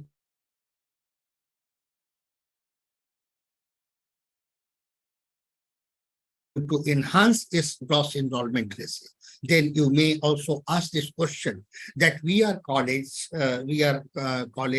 In our own colleges, there are a number of constraints related to infrastructure, constraints related to lack of adequate faculty members, also regulations from the your own university to which you are affiliated to. Also number of advices or circulars from Collegiate of Education, and you have to negotiate between different requirements, and within these requirements it is not possible to enhance gross enroll more and more children in your own college. So that is important. One can understand. One cannot keep one's eyes closed. This is a reality throughout India. This is almost a kind of reality, barring few exceptions. But if it is so, how can it be done? It is possible only through technology, blending the technology in the entire teaching learning process. As you know, that massive MOOCs courses or others, they are already being championed or being advocated, that this can facilitate, this can also add to value to our own education. This is offering online courses and others. Even UGC has come up with the guidelines wherein 40% courses or at least 20% courses may be conducted or may be offered in online mode. So if it is so, it would not essentially require if for each hour or for each time, say a teacher. So this lack of teacher, lack of classrooms, lack of institutional space, that can be taken care of by MOOCs courses or online courses and other. So this is really, really important, say, a recommendation of NEP 2020. Now, integration of technology, well-versed teachers in the area of LMS, learning management, platform and other, that is really, really important thing required. And all these are also emanating from NEP 2020 recommendation. And therefore, if you are thinking about the whole idea of institutional preparedness, this is the first starting point to prepare yourself towards institutional accreditation, performance, or sustained institutional distinctiveness. So that is first. Second point, how do you prepare yourself? Because the national education policy is also talking about that gradually the stand-alone institutions, many institutions may be a stand-alone institution or single disciplinary institution has to be transformed into multidisciplinary institution. How you have planned for that? If you are not a multidisciplinary institution, if you are just science college, if you are only arts college, if you are only commerce college, or if you are having some specific, say, B.Ed college or something, definitely that will not work in the coming, say, years. And therefore, you have to transform in yourself as a multidisciplinary institution. Overnight, it is not possible. I understand that it is not possible. But national education policy has recommended. Now the UGC has come up with guidelines. So these are broader guidelines. I understand that you are under the university system, you are under the collegiate, commissionerate system. You have your own limitations. But it is also time to thrash out, debate among yourself, deliberate on the issue. How can the element of multidisciplinarity could be included in your own institutional life or in your own college? The guidelines of UGC is suggesting a number of things to transform institution as a multidisciplinary institution. First recommendation, it is saying that no, not single discipline, you add departments. If you are, say science institution, you add department of humanities or social science or commerce, that could be one. It is now mandated. You have to open up a department of sociology, a department of education, or offering courses in music, arts, etc., etc. So this is really, really important, say, requirement for an institution, and each institution has to prepare accordingly. So this is one way or one suggestion of the UGC. So the UGC is also guidelines. UGC guidelines is also saying that it is aware about the problems with the colleges or institution. It is saying that many times it would be difficult for the institution also to transform suddenly into a multidisciplinary institution. It will require a lot of financial resource. It will also require, say, physical space and others, so and human resource, etc. So it is also suggesting that there could be possibility if it is a private institution, for example, and private institution and same management. If two institutions, I was being introduced, so I'm a member of this governing body of St. Xavier College, Palamkoti. So what is there? One is College of Education, another is generic college, St. Xavier College of, general education. the same management is there. So I'm stating an example or giving an example. This same management, so these two colleges can be brought together. So it is not a stand-alone institution of, say, College of Education. Rather, it would be holistic, multidisciplinary institution. So that is one. It is saying that if the same management is having 2 or 3 institutions together in nearby, they can be merged under same ministry, and that can help the institution to reflect itself or register its presence as a multidisciplinary institution. That is one second important suggestion given in the guidelines of the University Grants Commission.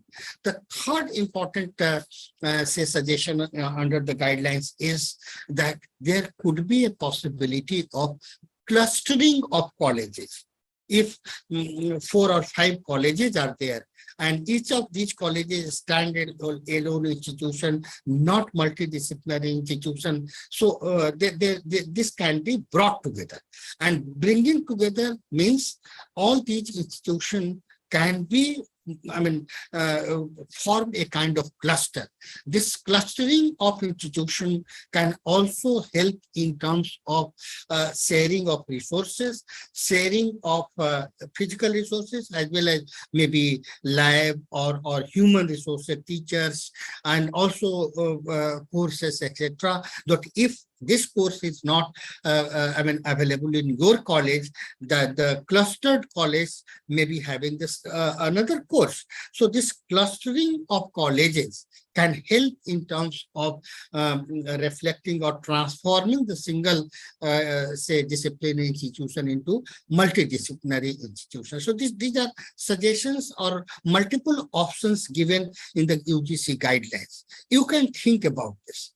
Can there be any possibility of, if you are reporting about your institution, if you are going for accreditation and ranking, can there be a possibility of opting any of the option and bringing together and say reflecting and reporting your institution as a multidisciplinary institution? That is one which you have to think. I'm just giving the idea what are the expectations of the accrediting institution or the government or what is to be unfolded in coming months and years. So that is, but you are better judge how you can ensure your institutional, institutional transformation into a multidisciplinary institution.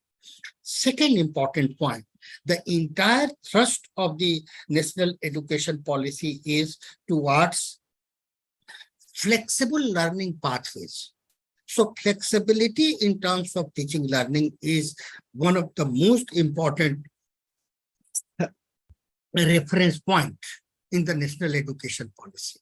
And therefore, the accrediting or ranking institution will be also incorporating a kind of secretariat as to what extent you are able to provide flexible learning pathways for a student, how they can come to your institution, how they can leave your institution. And it is in this context, the idea of multiple entry and exit has been introduced recommended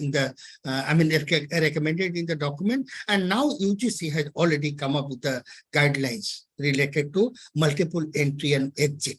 All of you are aware about this. I understand that everyone is aware about this whole idea of multiple entry and exit, despite the fact that it may be also a kind of repetition of the same, but it can also be repressing. I do understand that from level 5, if it is talking about post-secondary education, level 5 to 10, multiple options are available as per the guidelines of the UGC. If a student enters higher educational institution and roughly the credit system is important, and credit may differ from one state to another or one institution to another wherever autonomy is given. If a student is completing first year with roughly 32 to 40 credit course in 1 year, the student has to give in a kind of certificate. What is institutional preparedness in this? Earlier, what you are doing, of course, you are part of the university, you may not be competent to decide about this, but definitely you can pursue your own university, and you can ask your university that no, now the NEP is mandating and it is getting reflected everywhere, and our institutional assessment and accreditation will be also based on this recommendation, and therefore it is necessary to develop a framework of multiple entry and exit. Earlier, what was happening, that the students used to leave after 1 year or 2 years, or so they were going from higher education institution empty-handed, waste of time. But the NEP is talking about that this is not at all a right approach. We must have flexible learning path as the stakeholders of higher education. We are mandated to, we should be mandated to provide flexible learning path to the student. How can it be possible? So it is in this context, multiple entry and exit has been suggested as important way to achieve the idea or implement the idea of flexible learning pathway. So a student entering in the first year, if he is passing out, the student has to be given a certificate. If he completes 2 years with say 64 to 80 credits, the student has to given diploma. Third year, if a student is leaving, definitely he or she has to given a simple graduate degree.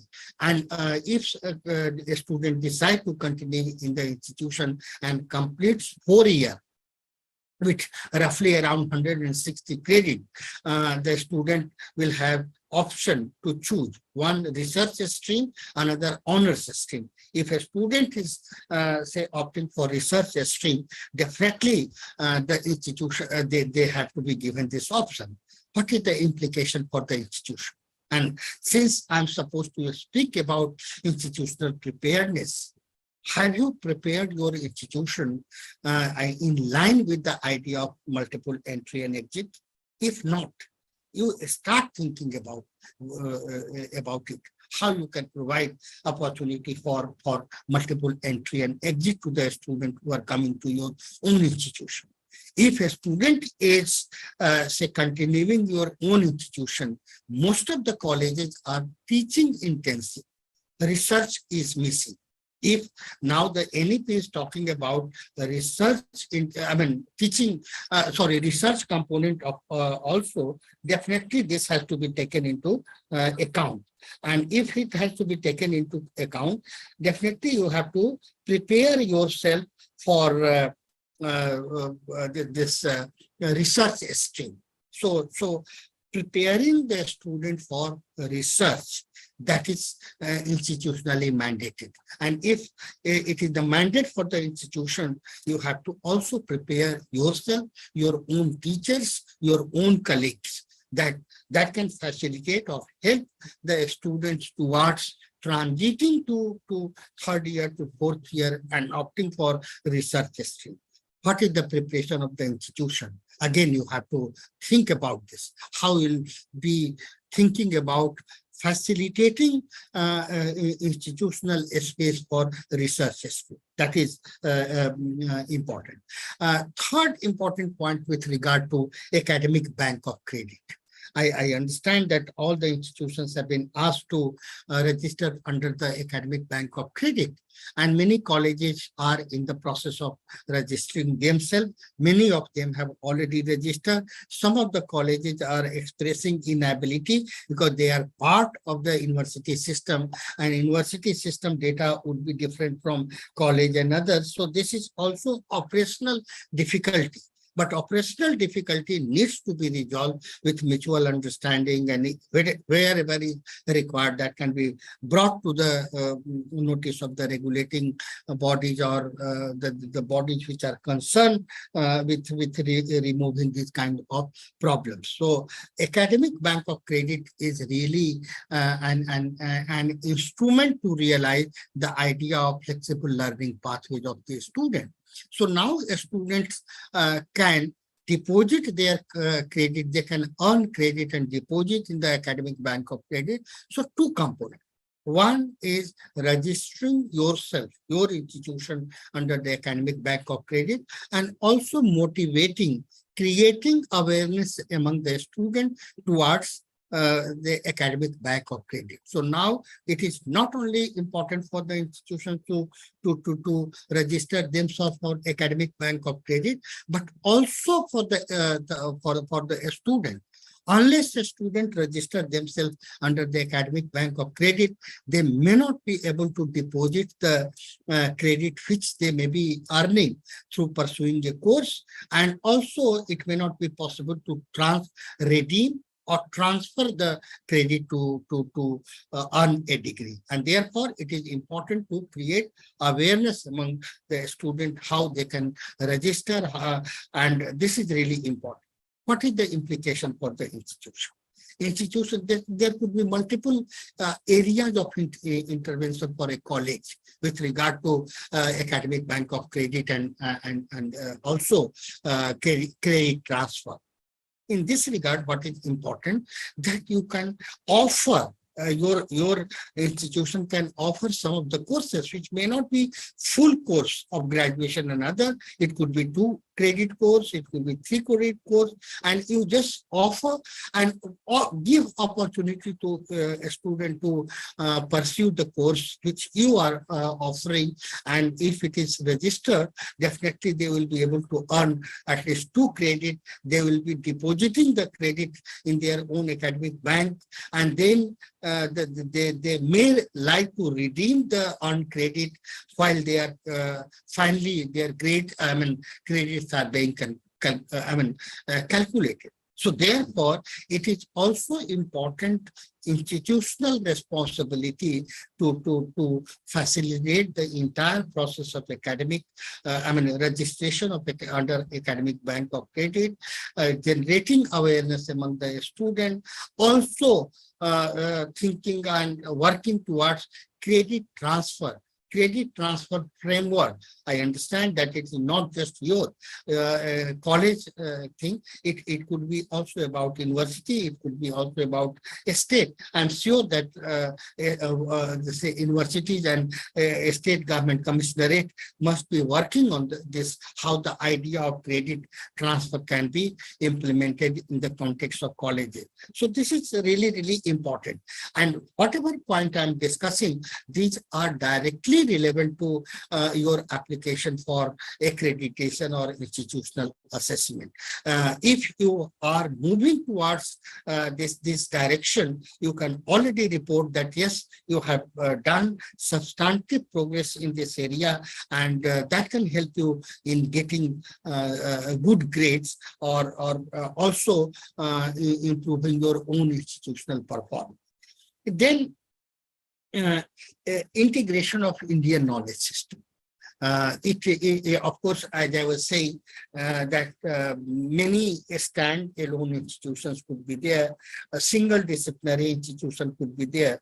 In the single disciplinary institution or even multidisciplinary institution, it is Patel साहब एक meeting में है, हम आपको call back करेंगे. So this is really important for all of us to connect to the idea of this integrating knowledge system. I do not know how many of you have seen the guidelines issued by the University Grants Commission to integrate Indian knowledge system. Multiple options have been given. The area of Indian knowledge system has also been indicated in the guidelines.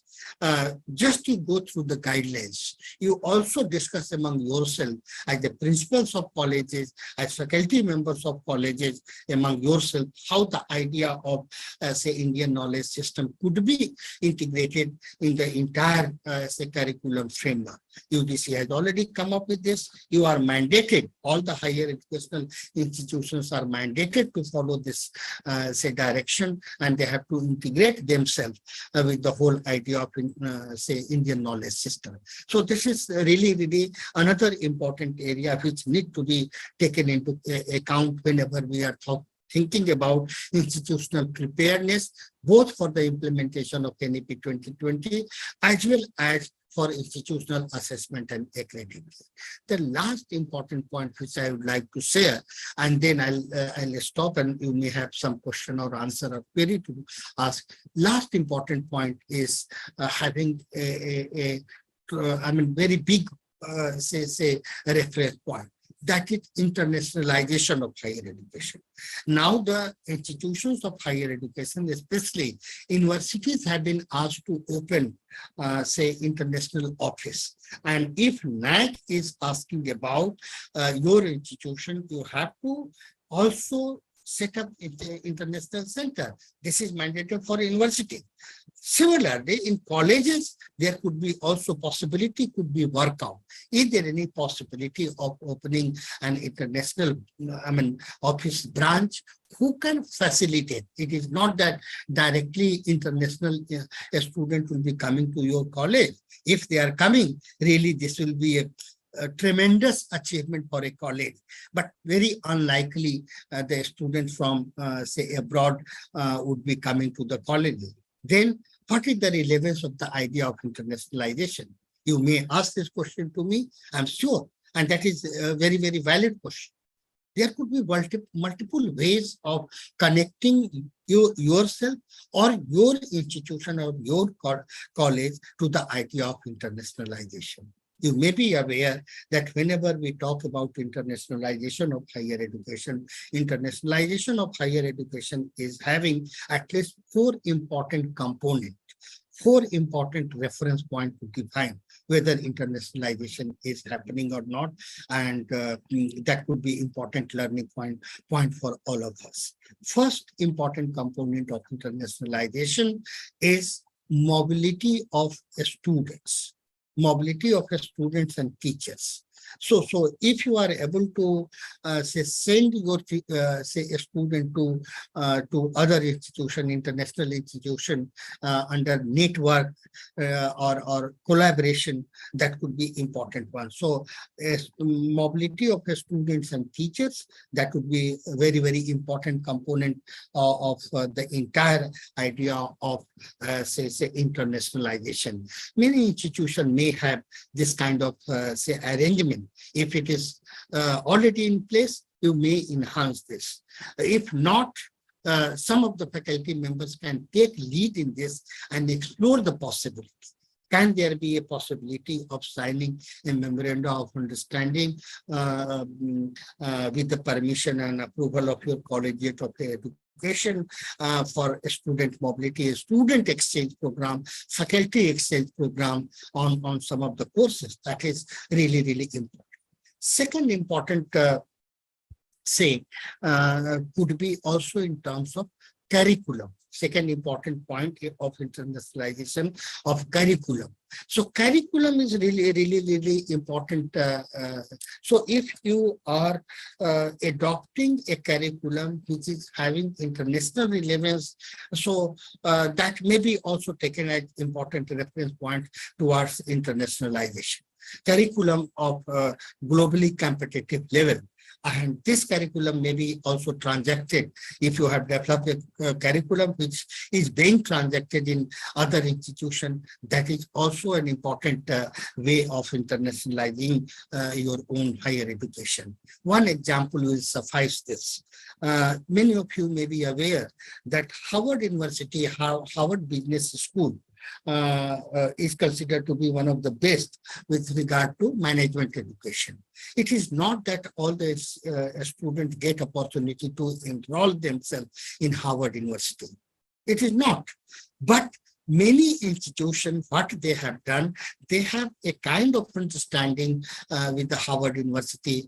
They purchase, they make payment, and they purchase the curriculum, reference, particularly with regard to cases. Cases are developed by Harvard Business School, and those cases are purchased by management institutions, including your IIM, in Indian Institute of Management, Ahmedabad. They make payment to the institution. They purchase the case study, which is already copyrighted, already patented, and those cases are transacted. Curriculum is transacted in India itself. So those students who are say part of this, that is transacted. So this is an example of curriculum. I mean, internationalization of curriculum. So this is, of course, Harvard curriculum is being transacted here. That could be an example. Third is about course. Some of the courses are also internationalized. So one course is there which is being offered here, and another is offered in another institution. So joint program, twinning programs, so students may be pursuing one level of course in your own institution, another level of course in other foreign institution, 20 credits here, another 20 credits. So this is another, so this is also about internationalization of courses, and it is already happening. It is not a new, it is happening in India, especially engineering colleges. Many private engineering colleges or some of the management colleges have this arrangement of say that a student can pursue some degree course, I mean some credit course here, and they will be also earning at another place. So this is third important defining aspect of, say, internationalization of higher education. The last important reference point or component of internationalization of higher education is mobility of campus mobility. You may be also aware that now India is aspiring to be a global leader in higher education, and it is also setting a goal that by year 2040, Indian higher education would be, competitive at global competitive level. It will not be less than any other. So that is the aspirational goal which we have set. But it is also important to understand that now the process of internationalization is getting accelerated in the, you might have also read in the newspaper that IIT Madras has opened its branch campus in Zanzibar. And when our Prime Minister visited, UAE, another memorandum of understanding has been signed. IIT Delhi will be opening its campus, and courses will be offered over there in Dubai, in UAE. So that is important. On a similar line, even prior to this kind of arrangement, education hub in Dubai, Amity University is having its campus. Similarly, we have also developed, UGC has also allowed foreign institutions to come in India, open their own branches. Few Australian universities are already in the process of setting up their branch campuses in India. So now these are aspects of internationalization. Then you may be asking that I'm talking about very big thing. All the colleges are not IITs, all the colleges are not IIM, but it is up to you to think about, can there be a possibility, not wholesome process of internationalization, can there be a possibility of thinking about, even in bits and pieces, internationalization of education and registering yourself in the process. So therefore, these are some of the important components which I wanted to discuss with you. If that should form the part of your institutional preparedness, and if you are able to incorporate some of the aspects which we have discussed there, definitely that will provide you opportunity to excel, also to register yourself as important institution. At this point, I would also like to mention that I have been interacting with a number of states and number of institutions. Your state, say Andhra Pradesh, really doing wonderful job. That is what impression I have gathered.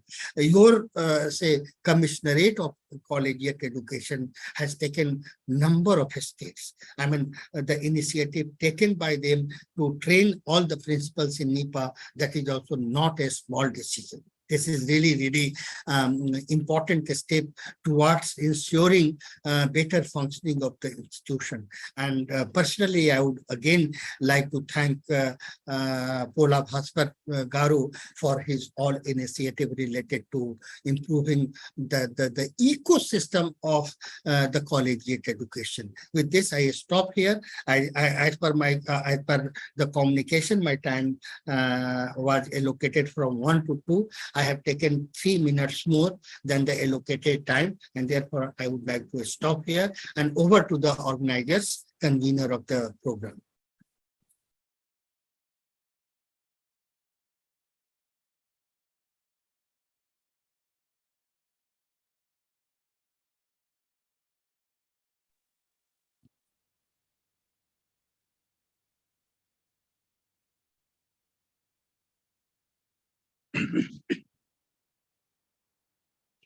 Thank you, sir. Thank you very much. Thank you for sharing a valuable information for NEP 2020. Your contribution is greatly appreciated, sir. Grateful for the enlightening session today in NEP 2020. Thank you very much, sir. Behalf of SSN College and management and the principal of SSN College. Thank you very much, sir.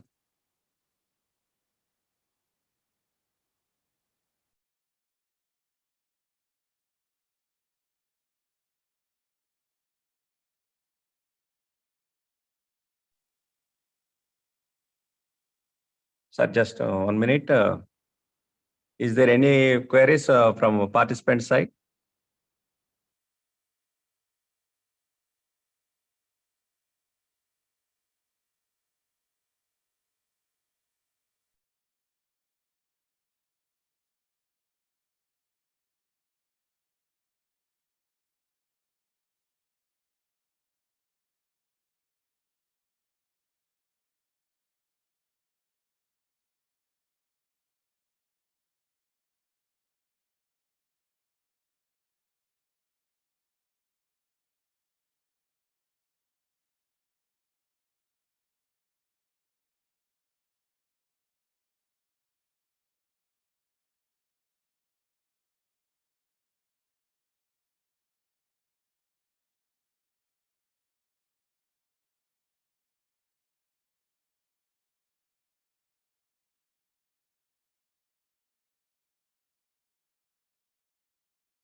Thank you, Professor Kumar Suresh Garu.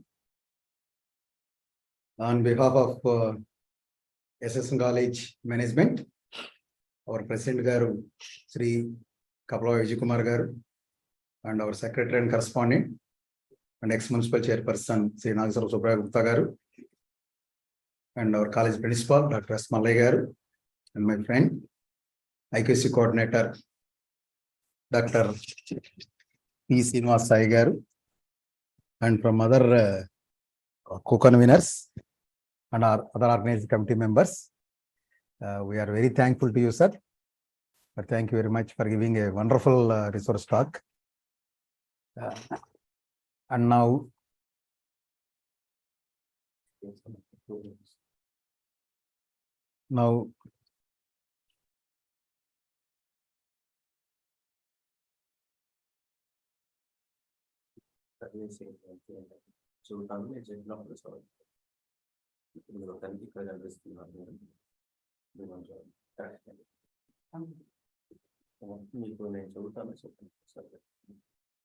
చెప్పినప్పుడు mic on చేయడం సరిపోతుంది. నువ్వే చేస్తావు mic లేదా unmute చేసుకో నువ్వే. Right.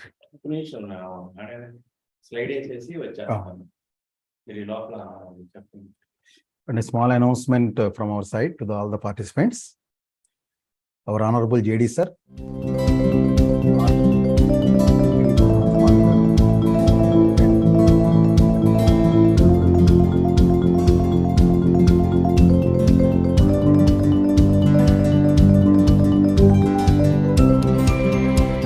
And now I take the privilege to tell that my colleague Srimati P. Rajini Kumari Madam Garu, I request her to introduce today's resource talk from Dr. Manju Bharadwaj Garu. She is a famous speaker from N.College. I request P. Rajini Kumari Garu to introduce her.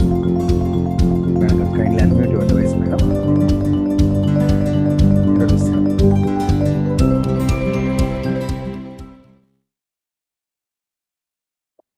I am very happy to introduce Madam Dr. Manju Bharadwaj Garu for this afternoon session. Dr. Manju Bharadwaj Garu, currently employed as Associate Professor in Department of Computer Science, N.College, University of Delhi, India. She has a teaching experience of about 25 years in N.College. Besides teaching undergraduate students in college, she has been involved in teaching postgraduate courses in Department of Operations Research, University of Delhi and South Asian University. Her educational qualifications include BS in Mathematics from Miranda House, University of Delhi, MCA and PhD from Department of Computer Science, University of Delhi. Her main area of research is machine learning. Her areas of interest include classification ensembles, bioinformatics, and sentiment analysis. She has participated and presented papers in national and international conferences and published in papers in reputed international journals. She was awarded travel grant by University Grants Commission to present her paper in ICPM conference held in United States of America in December 2015. She is also an active reviewer for IEEE journals. Time to time, she has been actively involved in organizing workshops on computer literacy held in the college for students, teaching faculty, and non-teaching faculty. Besides academics, she has also participated in her college accreditation process with Naac. She worked as IPSC coordinator for submission to Naac in November 2021, wherein the college was accredited with A++ grade after the team's visit in November 2022. Prior to that, during the first Naac visit in November 2016, she was a member of the college steering committee. Thank you for giving me this opportunity. Thank you.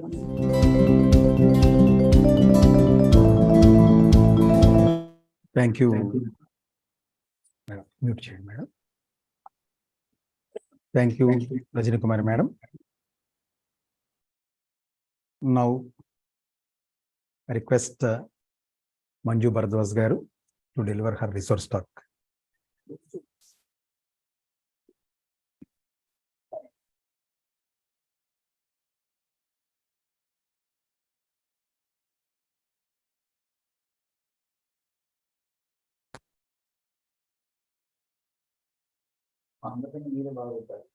Madam, kindly unmute your device, madam. Yeah, I was doing that. Yes, madam. You are audible, madam. Yeah. You're audible. Just give me a moment. I'll share the screen. Sure, madam. Sure.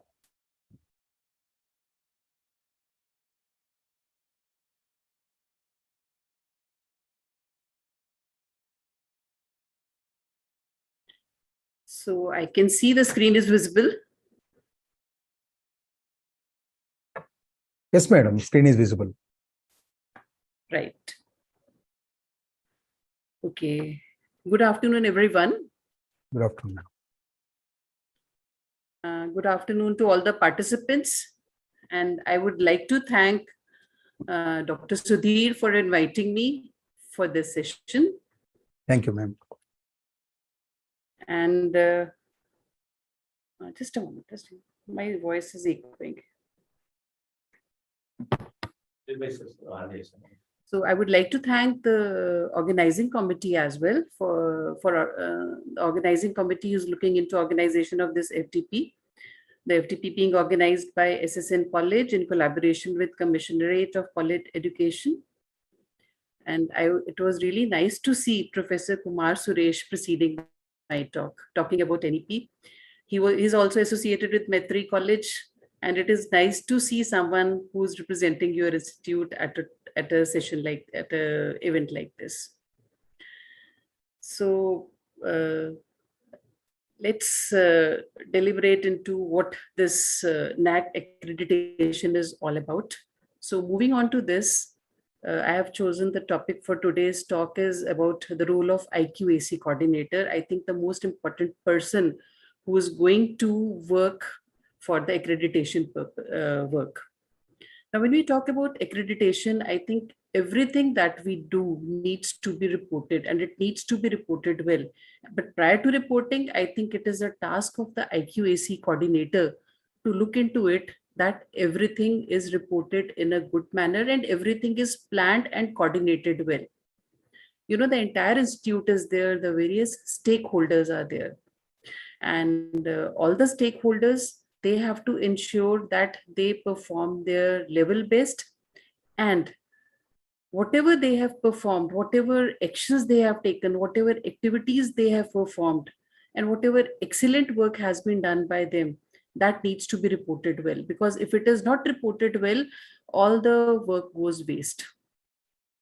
So therefore, the main focus of my talk is going to be the IQAC coordinator, the person who is going to be really responsible for this entire planning and reporting tasks mainly.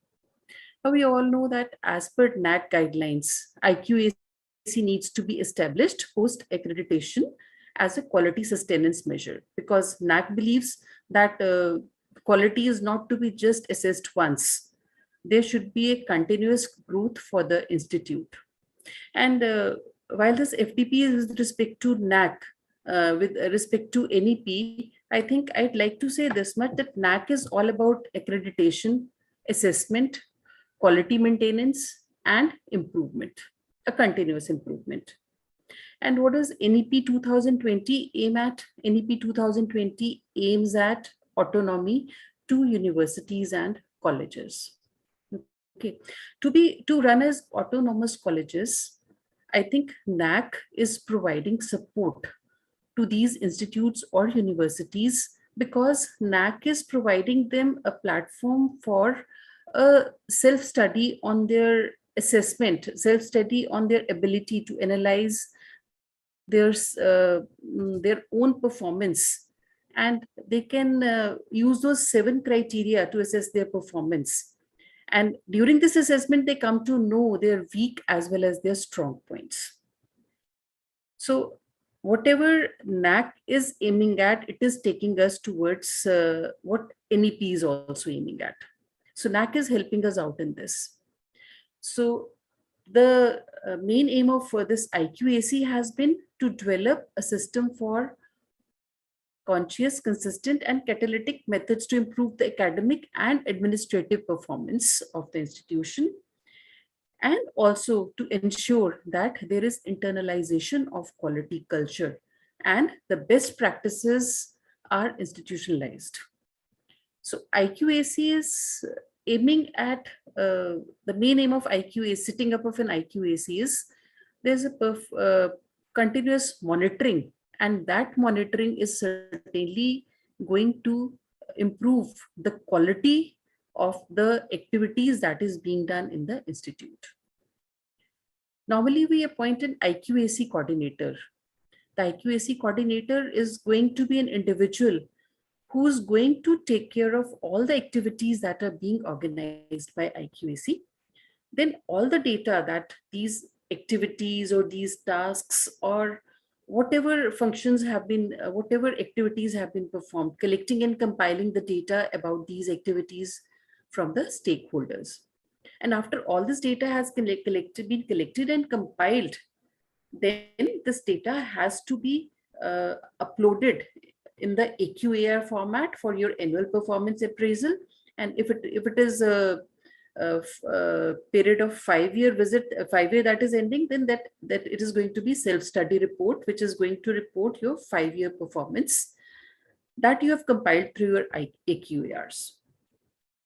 Now, normally it is expected that IQAC coordinator should be a faculty member who should have a expertise in technology. The reason why I was chosen to be the IQAC coordinator was because I am associated with the Department of Computer Science. You have seen that. So it is normally expected a computer science person can handle these things well.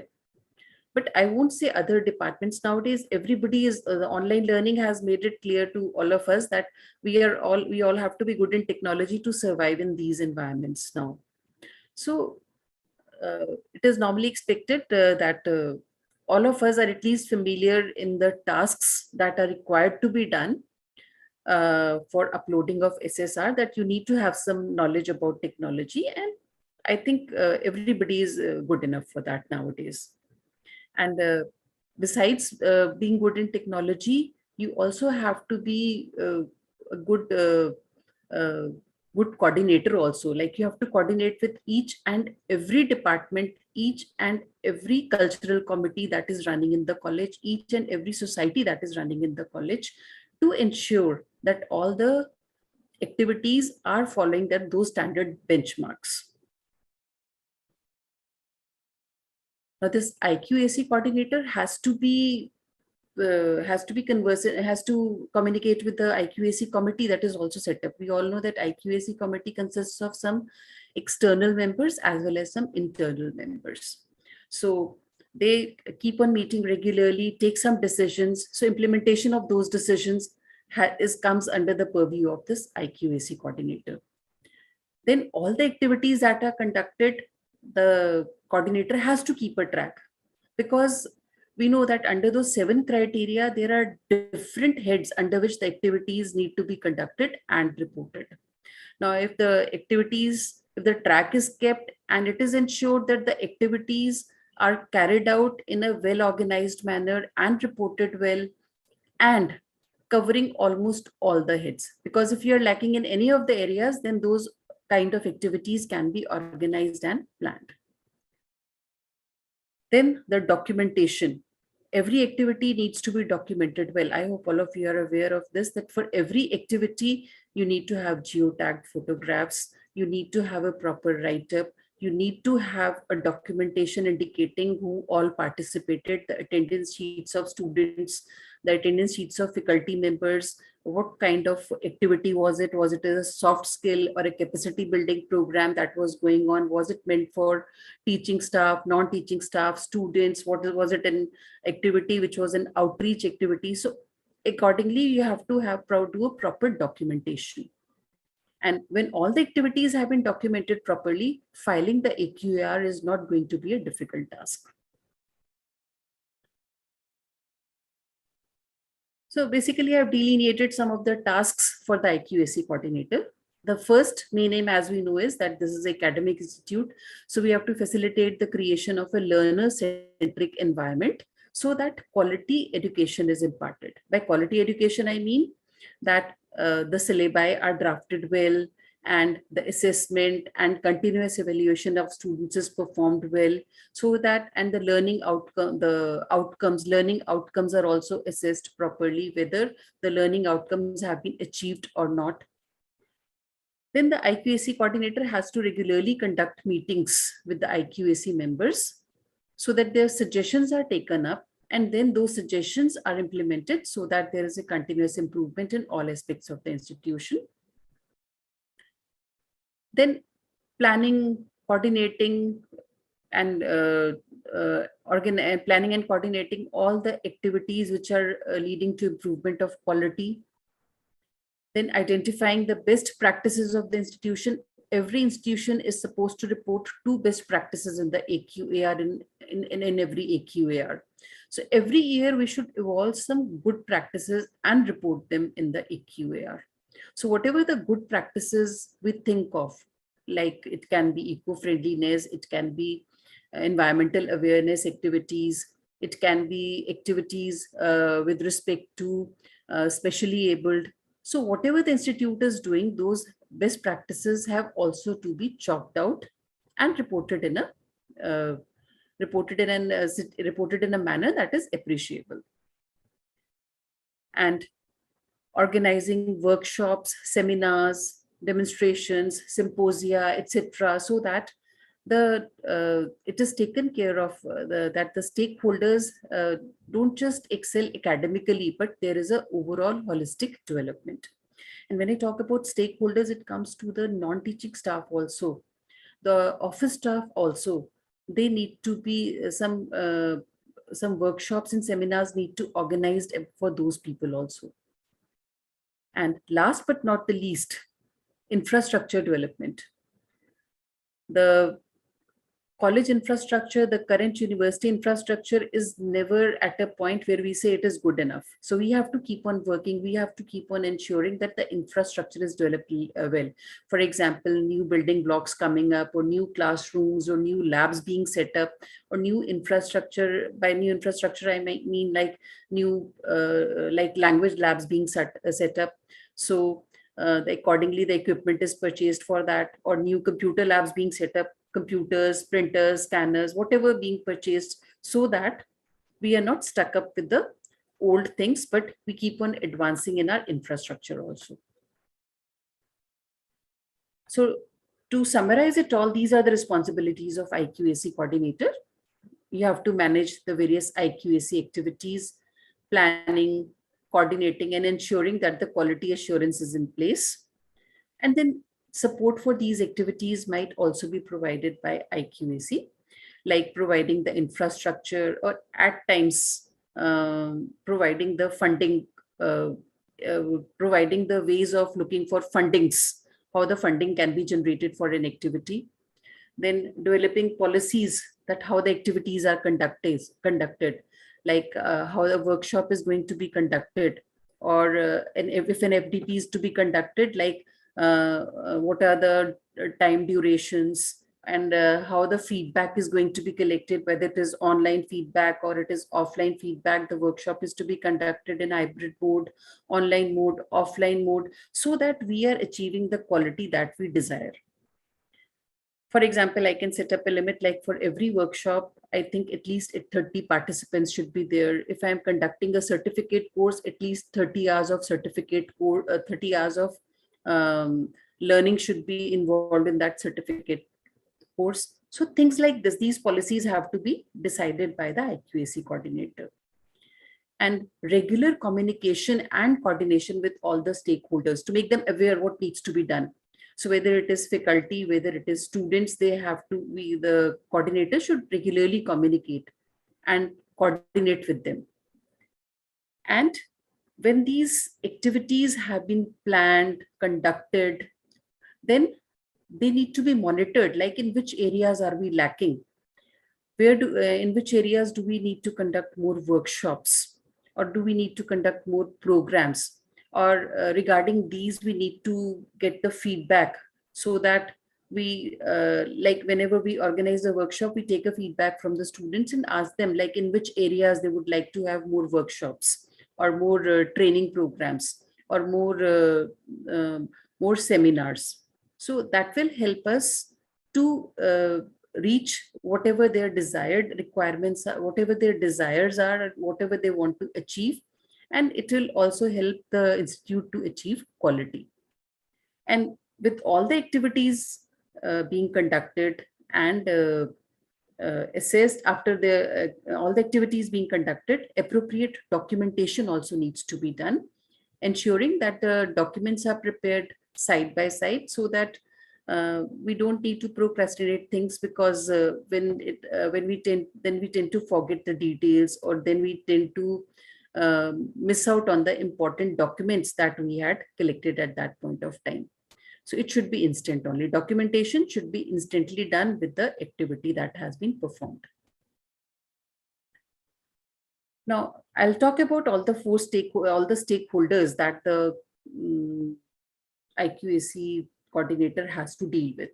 Obviously, the first is IQAC team that the coordinator has to interact with. So those people keep on passing on their decisions.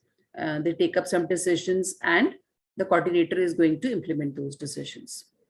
But let's see how the coordinator is going to interact with the students.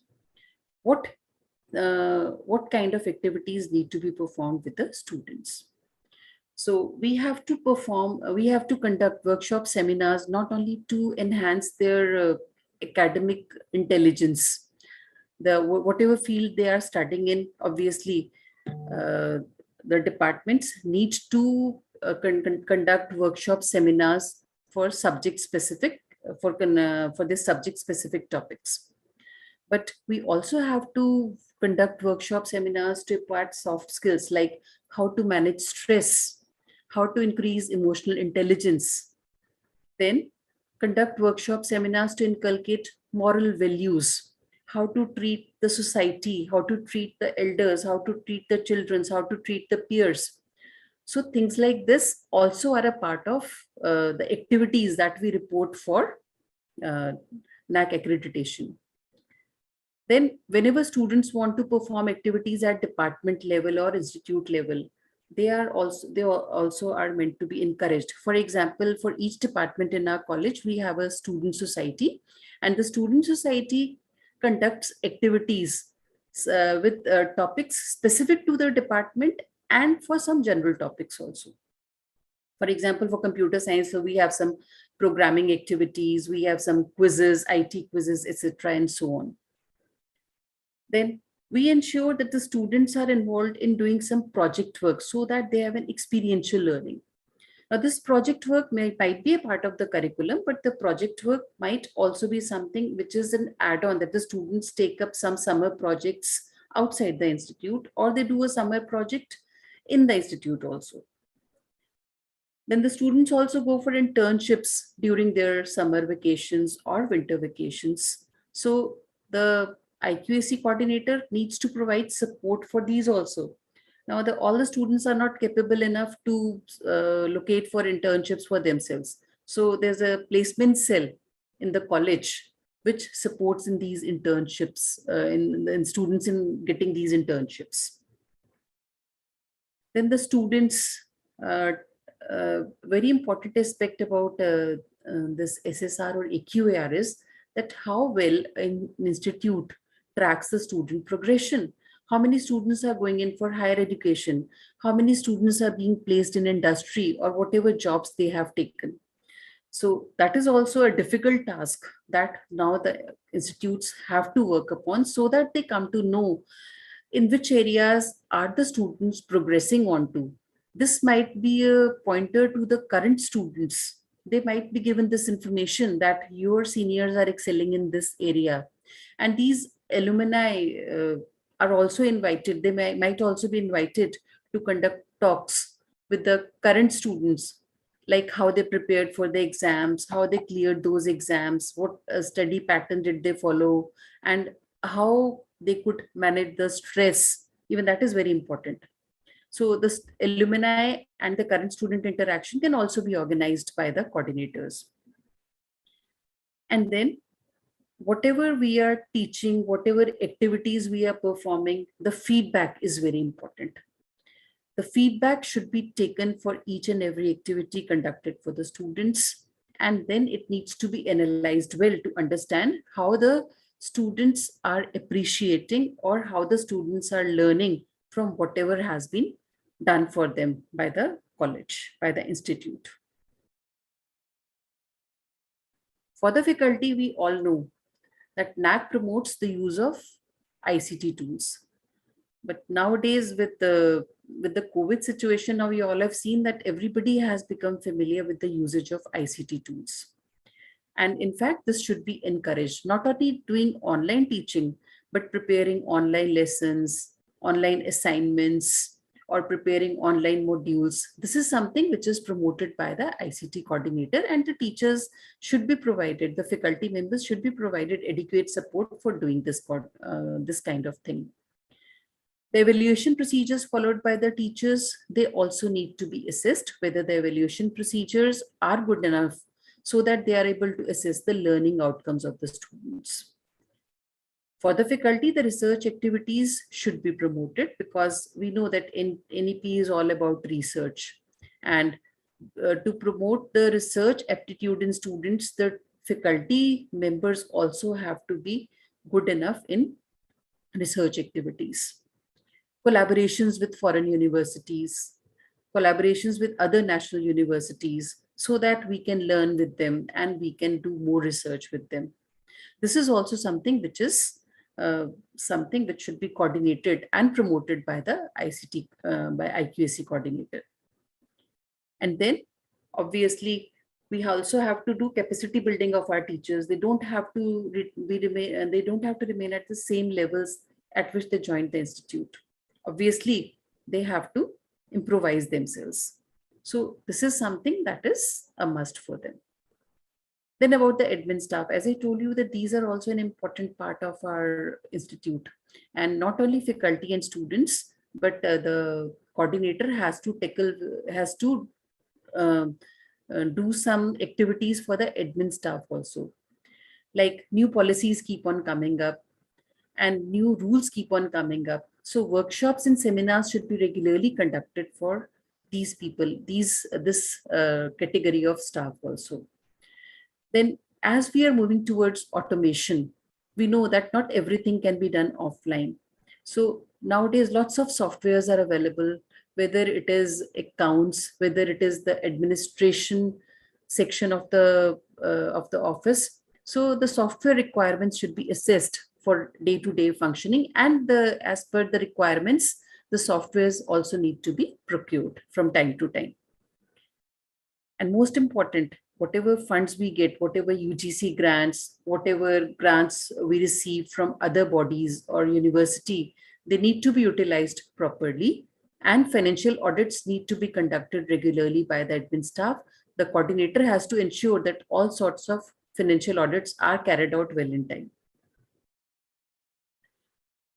And there are some other important stakeholders also that this IQAC coordinator needs to interact with.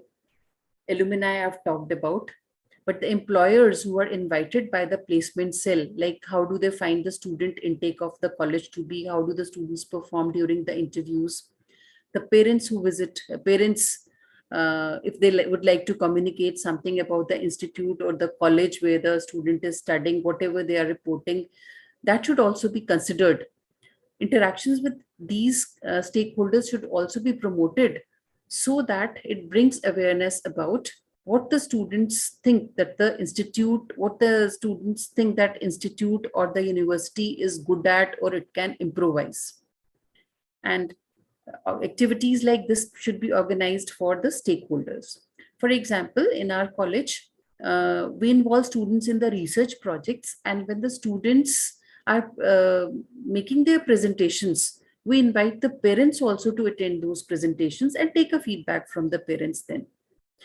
Also, when we call the first year students on the first day of their college, we organize an orientation program where the parents are also invited to attend this event, so that they can get a feel about the college, and that makes them interested about what is going on in the college, so that they have a familiarity about the college and the various activities it is holding. So from the stakeholders and the activities, we move on to the preparation of AQAR, the Annual Quality Assurance Report. This AQAR involves 4 steps. First is planning and coordination of all the activities. Second is collecting and analyzing data. Third is preparing the reports. And lastly, compiling the AQAR. So I'll take up all these steps one by one. Now for planning and coordination, we have to look at the various criteria, as you can see on the right side of the screen. These are the 7 criteria under which all the activities or events can be classified. Whatever work is being done in the institute, in the university or the college falls under these 7 heads. So we have to follow this framework. Whatever activities we are performing, we should go to the questionnaire to understand what all do we need to report, so that when we do something, we do with a focus on these 7 criteria. So we can organize meetings to discuss, plan, and review whatever activities have been performed till now and whatever activities we need to perform, so that we are covering all these aspects. So every activity is going to fall in any of these 7 heads. Then comes the important part. We have done the work. The activity has been carried out. But now I need to compile all the information so that I can report it well. So I need to collect the data from all the stakeholders. So normally we employ either Google Sheets, Google Forms, or we circulate Excel templates to carry out this data. Somebody raised a hand, I think. Any question?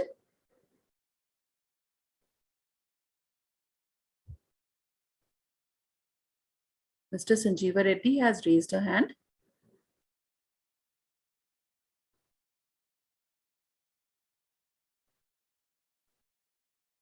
I think it was by mistake. Okay, we'll take up a question. If you have any question, we'll take it at the end of the presentation.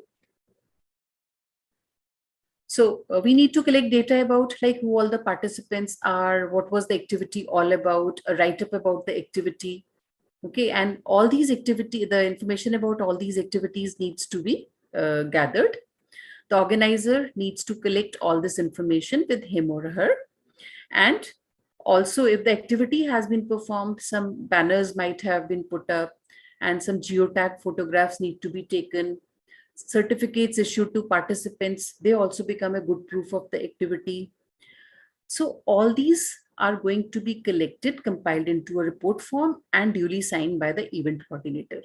That is what is expected by Naac for the proof of an activity. Then after all the activities have been conducted, we know that for every activity, we should try to gather feedback. So the feedback needs to be analyzed. Then besides feedback of all the activities, also I might take feedback in general about the infrastructure or the syllabus or the teaching facility provided to the students. For the faculty, I can have a feedback about the services provided by the facilities available, like what are the leave facilities available, what is the infrastructure provision by the institute. So like this, the feedback forms should be circulated from time to time, and they are going to be a part of data collection. And then this feedback needs to be analyzed. Now about the students, we need to assess how are they performing. So their performance data, the results need to be analyzed for that. Then we need to analyze how the alumni are performing in the when they leave this institute. How are they performing? So we need to find out how many students going to, let me say, administrative services, how many students going for higher studies, pursue a master's, how many students going to perform research, and how many students shift to international universities or they stay in the country, and so on. Also, we need to analyze data like what are our faculty members doing, how many of them have completed their PhDs, how many are doing postdoctoral work, how many of them are publishing papers, and the quality of papers, the impact factors of the journals, the books that they are writing. So all this also needs to be assessed. This also comes as a part of our data collection. And then comes report preparation. So for report preparation, we all know that what we are going to do, we are going to generate the annual report in the form that is provided on the Naac website, and all the collected data, all the collected reports are uploaded in a form compatible with the online form. And we are going to report, in a way, we are going to report all the quality initiatives undertaken under each of the 7 metrics. Now, submitting the AQAR is not sufficient. Then we scrutinize the AQAR to see whatever we are lacking at. We identify the gaps so that we can take that up in the next year. So that's why an AQAR is reported. So while filing the AQAR, you understand that we have not done any work in this area, or we are lacking in this area, or the feedback points to lack in the number of academic activities being performed. So we can take them up. And then after scrutinizing the AQAR, recommendations can be drafted and it can be shared with the stakeholders of the institute so that an appropriate follow-up action can be taken under the supervision of the IQAC coordinator. Now, while working as an IQAC coordinator, there are certain challenges that you face. The first major challenge is data management, how to manage the data. We have to ensure that all the data is collected, and you can understand with the institute having, let me say, 3,000 to 4,000 students, and let me say nearly 100 or more faculty members, a lot of data needs to be collected. A lot of information needs to be organized. So that is in a way a challenge in itself, handling the data. Second important point is ensuring participation of all the stakeholders. Not all the people are interested in attending the activities. So you have to ensure, you have to make the activities interesting. You have to ensure that the students come and join the sessions for which you have invited speakers from well-known organizations and students, so that it doesn't seem to be so that the students are not learning even after the initiatives being taken by the departments and the IQAC coordinator. And we all know that the next important point is, we all know that the people are resistant to changes. People don't accept, when you change a policy, people don't accept it. For example, I will say that every activity from now onwards is going to be conducted as an offline activity. So you'll find resistance when the students will say that we have got our holidays, we are going back home. In our institute, we have this issue because most of the students come from outside Delhi. So as soon as we have vacations, they move back to Delhi. So during vacations, if I want to conduct an offline event, I'll say all of you are required to come, nobody will come. So that way, there is a reluctance in accepting the policies. If I laid down some rules or guidelines for faculty members, you have to do it. So many a times I find resistance or reluctance to accept those policies. And since most of the people are not actually a part of IQAC, they don't understand what quality is all about. They don't understand what quality assurance is. What is the need of conducting such activities? What do we learn from these activities? How is it helping the institute? They don't understand this. So this lack of awareness also is difficult to handle. And we all know that there is a resource crunch. As in the last talk, Professor Kumar Suresh was talking about, like we have a lack of faculty, so that's why MOOCs are being promoted. So that is one way of handling insufficient resources. If I don't have sufficient faculty members, I can say that students can do an online course for this. And there is in fact a funding issue also. We all know that there is a restriction of funds from UGC also.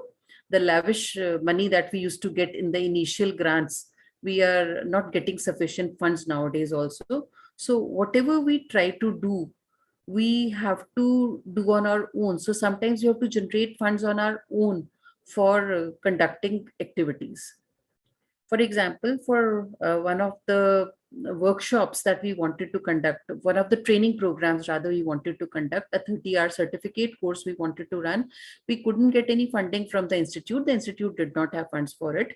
So we charged a fees from the students. So we had a large group. So we charged an amount of, let me say, around 500, which was affordable for all the students. And we could collect 50,000 and we could pay to our resource persons from that money. Obviously, like the internal members didn't charge anything, but the external invited members were paid from the money collected as the fees from the students who were joining the training course. So these, that way, the crunch of money or the crunch of resources has to be managed, and ways have to be thought about. You have to be innovative enough to think about ways to handle the crunch in these resources. And we all know that the regulations, the most important point is, if there are any of you working as IQAC coordinators, you will find that there are frequent changes in Naac guidelines. And as we have been seeing a gradual, we have been seeing a change in the education standards. Initially, we had a semester system, then 4-year course, and then CBCS, then CBCS, LOCF, and after that we have NEP. So things are changing very abruptly. New policies are coming up and we have to keep up with them. And these standards, because as the education standards are changing, the way we report them in the SSR or AQAR, those are also changing. So the coordinator has to keep up with how the standards are changing and how the Naac is also changing regulations from time to time. For example, the requirement of geotag photographs was not there prior to 2018. But nowadays, every activity needs to be reported with geotag photographs. So something or other keeps on coming, because Naac has also to keep on changing regulations to keep up with the changes in the education standards, or if a new criteria or performance index is to be added. So obviously the regulations are going, the reporting things are going to change.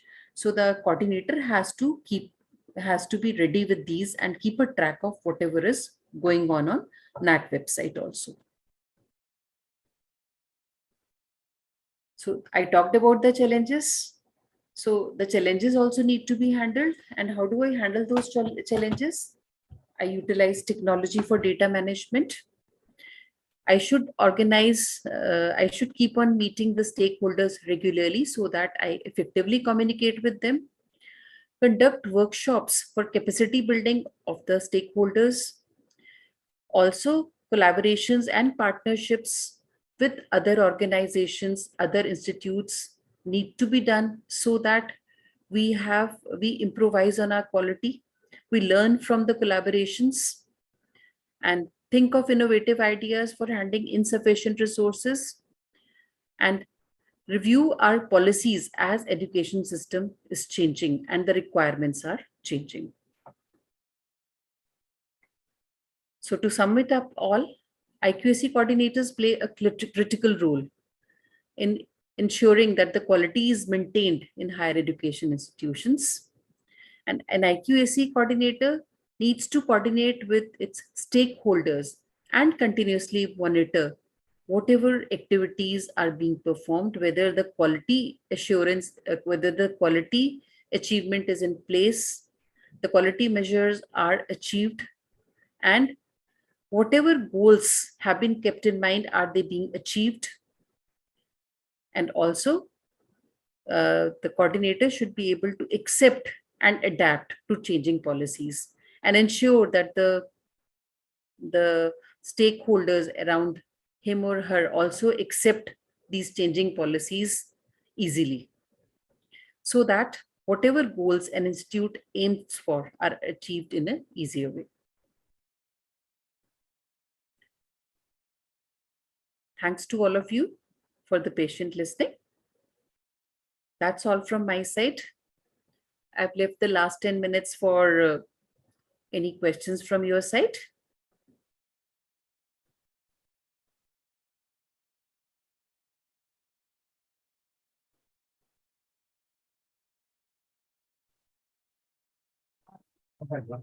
Thank you. Thank you, Professor Bharadwaj, Madam.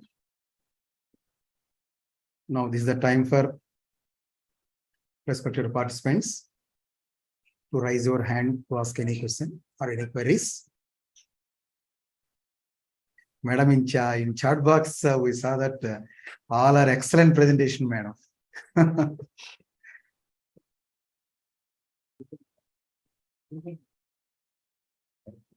Madam, am I audible, madam?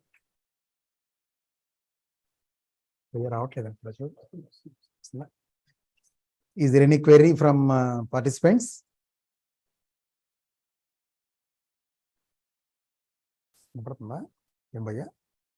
ఇక్కడ కదలట్లేదే ఇక్కడ voice రావట్లేదు మరి ఇక్కడ వస్తుంది కదా If any questions, I think you can speak up or write in the chat box. Dr. Sudhir? Yes, madam. Madam, all have written that excellent presentation, madam. Thank you, madam. Because you have given a wonderful resource talk on challenges and also what are the topics to be covered by IPC coordinator. Sorry, sir, I missed out on listening to you. 1 minute. My madam. system was muted. 1 minute, madam. Yeah. Madam, hope you are hearing my voice now. Yes, sir. Yes, sir. Right. A wonderful explanation from your side, madam. A Thank good you. and useful resource talk. Is there any query from resource person? Madam is ready to clarify our queries.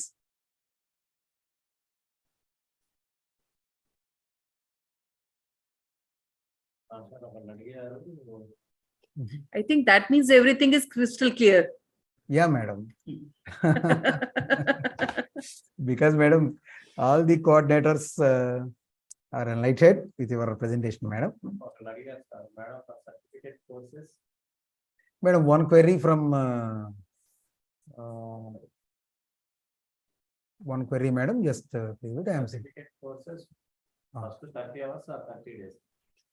Madam, one query from one of the participants. Yes. Whether the certificate course is limited for 1 week or 30 days or 40 hours. Sir, I think it is 30 hours. 30 hours. Yes. Fine, madam. Fine. So, madam, shall we complete within a fortnight by covering 30 hours? No, it is not necessary. Okay. You have to show that as a 30 hours course. Okay, madam. For example, we have been conducting courses on weekends. Okay. Let's say Saturdays. Okay. So we do it for 6 Saturdays, 5 hours. Okay. So that comes as 30 hours. Fine, madam. Because in madam, in our state, we are having a major minor system, madam. There is a 4 years UG course. So we have plenty of time. There is a free time for the students. So we can engage or we can conduct several courses which are useful to the student community. And we are Yes, also you can planning conduct to them during your vacations. Yes, or you can make them as weekend course. Sure, madam. This title is very good, very apt also. Weekend course. Very apt title. Definitely in our college, we are going to plan it, madam. Definitely it will success. Is there any query from participants? You may ask or you may raise your hand. Fine, madam. I think hope there is no queries from participants. On behalf of N.College management, the President Sri Kapilavayu Vijayakumar Garu and Secretary and Correspondent Sir and ex-municipal chairperson Sri Narasaraopet Garu and our college and from our college principal Dr. S. Mallai Garu and IKC coordinator Dr. P.S. Sai Garu on behalf of all our co-conveners and technical experts. We thank you, madam, for giving a wonderful resource talk. Madam, one query from Dr. B. Sridevi. We have to conduct a different certificate for different academic year years, madam, what I hope that we have to conduct different courses for different academic years. I don't understand the question. I mean, what is she No, trying madam. to ask? What I feel that whether they have to conduct different courses. Let us say in this academic year we are conducting 2 certificate courses for a student. Let it so. But what about the second year? Will they continue the same certificate course, or it may they have to join in different certificate course? I think they should not repeat the certificate course. Yes, madam. Yes, It's yes. understandable. Okay, Like we can keep on floating same course every year. Like for example, we conduct a certificate course in Python. So we float it every year with a new set of students. But Okay. that student can take up a second course, like certificate course in Java Sure, in madam. the next year. Sure. And one more query from Kamala Karuna Moparthi. Good afternoon, Madam, Kamala Karuna, madam. good afternoon, madam. Yes, madam. Good afternoon. My query is it necessary to conduct different certificate course every year? Oh, ekkadaitene teda. Do we need to conduct a new certificate course every year? No, I'm from there is no chemistry need of doing department. it as such. You can repeat the certificate course, but with a But different they set are of. saying that Naac people, they don't consider the same certificate course. If we conduct the same, they will count it as one only. Is it so? Like I have not checked on that then. I'll just check the guidelines then. Okay, ma'am. What is the difference between a certificate course and value added course? Is there any difference, ma'am? Look, there is a different nomenclatures used, like add-on courses also. There are some add-on courses. Yes, ma'am. There are some value, like value addition courses. Bhaiya, Chakravarti gariki. So I co-host. Do they add any credits to the students if they do value added courses? Do those they value get added any courses credit? is additional certificates that carry with them.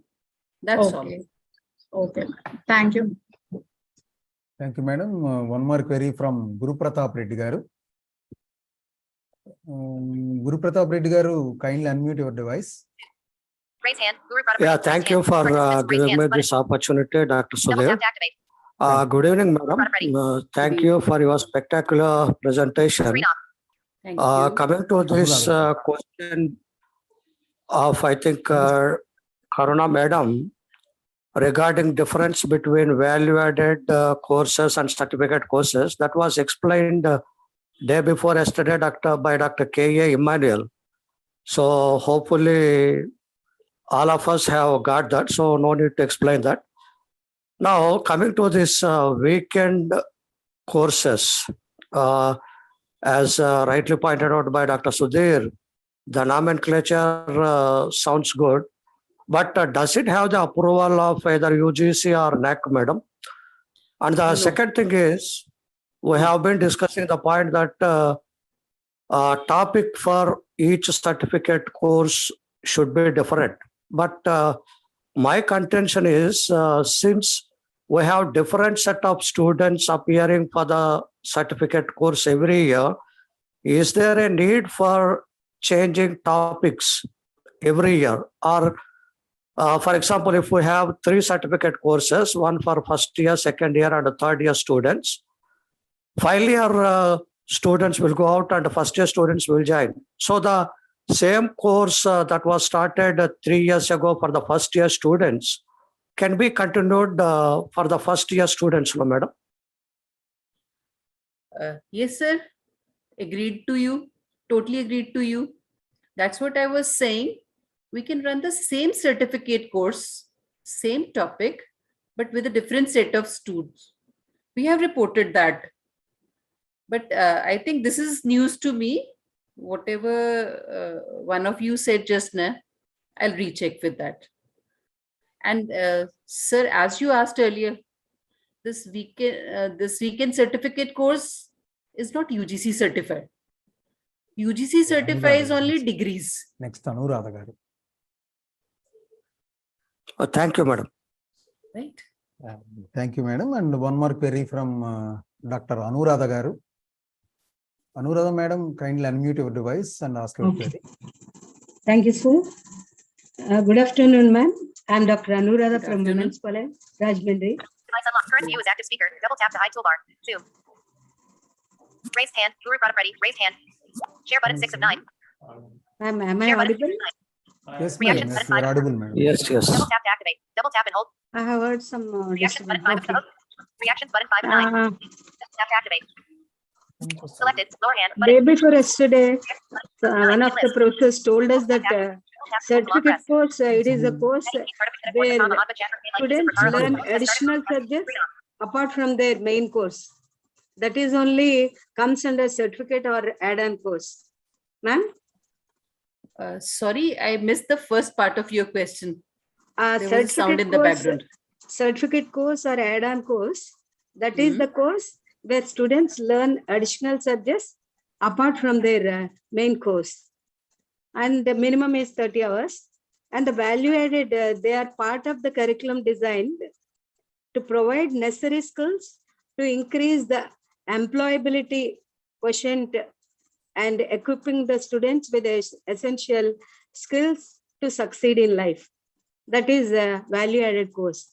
And it is also for 30 hours minimum. This is told by one of the professors, ma'am. Okay. You tend to get confused between these terms. And Value they added also and told that certificate courses. we should not repeat the same course. That is what they told. So most of the participants have their jobs. And we are in a dilemma. No, the certificate course, the same certificate course cannot be taken by the same student twice. I think this is the point. Yes. That is understood. But the thing is, at least you name the, change the course name. That is, these days we happen to hear. No, I don't think so. This must be so. But Okay. as I said, I'll check. Okay, ma'am. I don't have an idea at this point of time. Okay. Thank you, ma'am.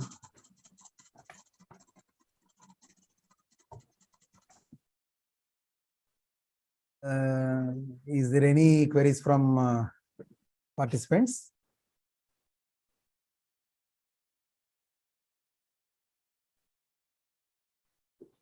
Thank you, sir. Thank you very thank much. you, And thank you for the madam. nice interaction with all of you. Thank you, madam. Thank you very much. Master, okay. After a wonderful resource talk from Manju Bharadwaja, madam, now we are going to have another resource talk by Dr. I.S. Chakrapani garu.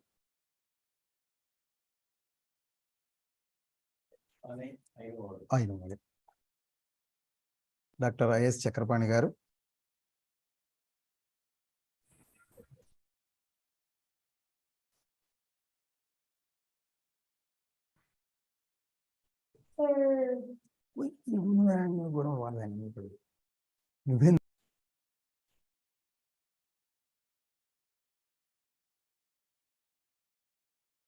Good afternoon, sir. Now, welcome to today's session, sir. Now, I request Dr. PNOD Mahesh garu.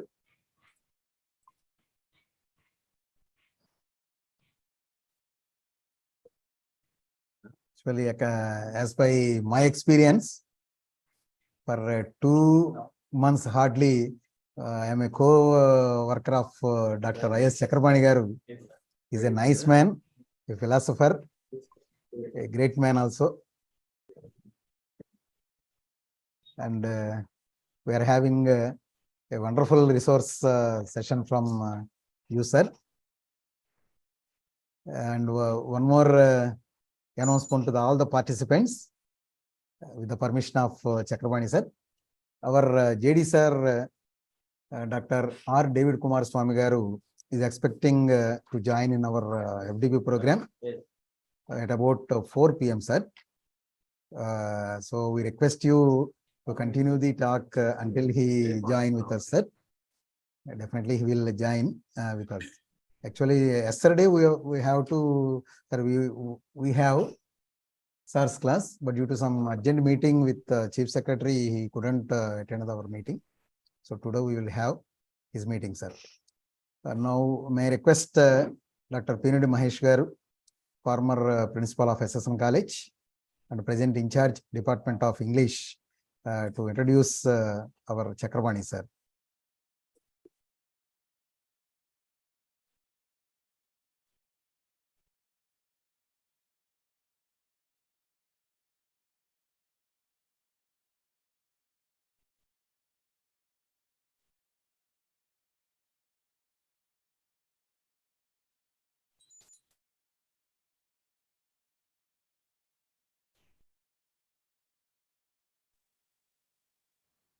Good afternoon. Good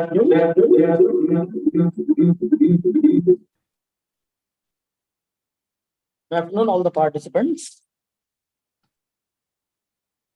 And I am glad to have the opportunity of introducing the resource persons to the third part of this afternoon session. And he is none other else than Dr. Ainolu Srinivas Chakrabarti Garu from PRR and VS Government Degree College, Vidavaluru of Nellore District, Department of Geology.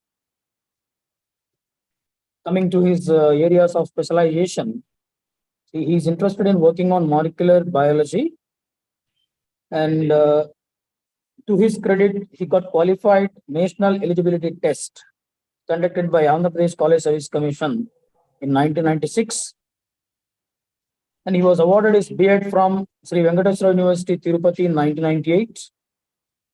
And he had his post-graduation in MSc from Sri Venkateswara University, Tirupati in 1995. And he was awarded his PhD from the same university, that is Sri Venkateswara University, Tirupati in 2016, as he worked on survey and habitat analysis of golden gecko, an endangered and endemic species of peninsular India. In fact, he has got 27 years of teaching experience at intermediate and UG levels. Now he is working as associate professor in Government Degree College, Vidavaluru. And he is member on various committees on new market-oriented courses at UG level, AP College Service Commission, Vijayawada. And he also has the credit of framing syllabus for aquaculture technology course approved by APSI. And he also adopted, he was also adopted by various colleges across Andhra Pradesh during the academic year 2017 and 18. And he is also member on the Committee of Pedagogy and E-Content Development, AP College Service Commission, Vijayawada. And he also developed E-Content for geology at UG level from 2016 till date. And he was BOS member, Microbiology in Vikram Simhapuri University from 2016. Presently, he is serving as a member of the Committee on Virtual Classrooms and E-Learning, AP College Service Commission, Vijayawada. He has been a resource person for Mana TV since 2015. And he has been serving as BOS member, VSU, Vikram Simhapuri University, Nellore at present. He is serving as LMS subject expert for aquaculture since May 2020. And it is to his credit that he is member with many professional bodies.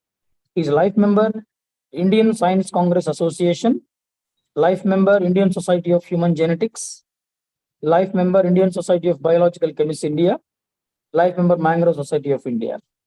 He is even member, Master EK Spiritual Service Mission, Visakhapatnam, and he is also life member of Youth Hostels Association of India. He presented 51 papers in various seminars and conferences at various national and international conferences. So with these few remarkable words about his career and experience, I request Dr. Ainolu Srinivas Chakrabarti Garu to deliver his talk, regarding the implementation of NEP 2020. Thank you very much, sir. I welcome. Sir, thank you, sir. Is it audible, sir? Thank you, Mahesh sir. Thank you, Mahesh sir. With these remarks, we request Dr. Chakrabani sir to continue our class. Good afternoon, sir. Is it audible? Yes, sir. Yes, sir. Okay, let me share my screen initially. Sure. Got it, sir? Okay. Yes, sir. We share it. Okay, sir. So thanks for the words for me. Amidst all the giants who dealt with different topics earlier, I just want to remind all the audience what you all know earlier. Nothing is new from this PowerPoint or my talk. I'm going to talk about institutional values and best practices for a while. This is criterion 7. So all of us know very well that there are 7 criteria by which an institute is evaluated for grading. And criterion 7, the last one, has become synonymous with best practices. There are 3 key indicators: institutional values and social responsibilities. Second one, the best practices. And the third, institutional distinctiveness. And let me put forth a question. Is the entire assessment process a futile one? Often I am concerned with this question. Why? Because many of my colleagues, they say that this has become an ordeal which is not worthy of investing our time. Many of us are wasting our valuable teaching learning time to prepare and to get the records ready for assessment. And there are some of the faculty who comment that this is mere waste. But as an HUSC coordinator, worked for 2 or 3 times, I feel that there is some purpose.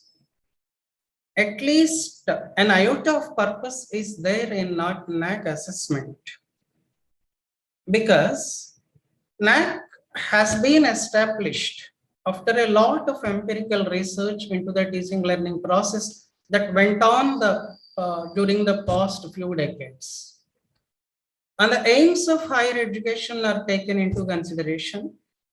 The mechanism, the business of curriculum transaction, and the national goals, of course.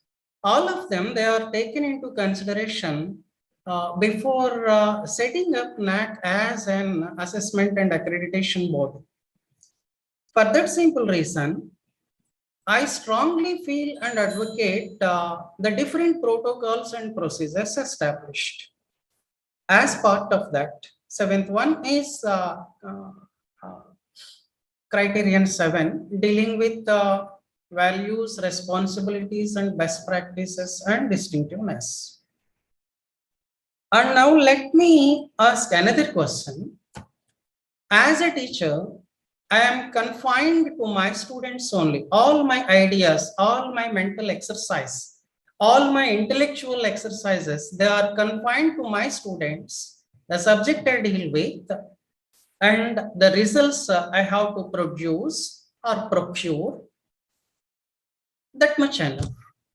And many a time, I do not go beyond, I do not think out of this circumference. Hence, there is reluctance for other activities being taken up in our colleges. So let me come this way. Criterion 7 assesses an autonomous or an affiliated college for 100 score. Key indicators 7.1 for 50, 7.2 for 30, 7.3 for 20. All of us know this.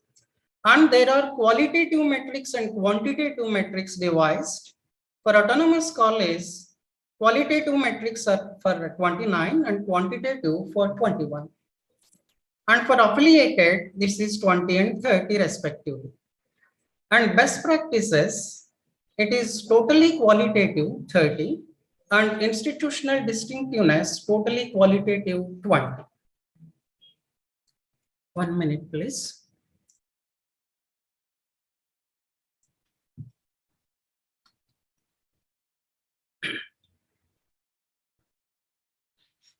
What are the functions of a higher education institution? What is the primary function of an HEI? Dissemination of knowledge, one function. Production of the same, second one. And these two should contribute to the advancement of the society. These are the three core functions of a university or an institution of higher education. This has been met with by our universities and colleges since ages very efficiently. But there were distortions, historical distortions in the function of higher education institutions. And what all we are trying to do now is to put them on the right track for national advancement.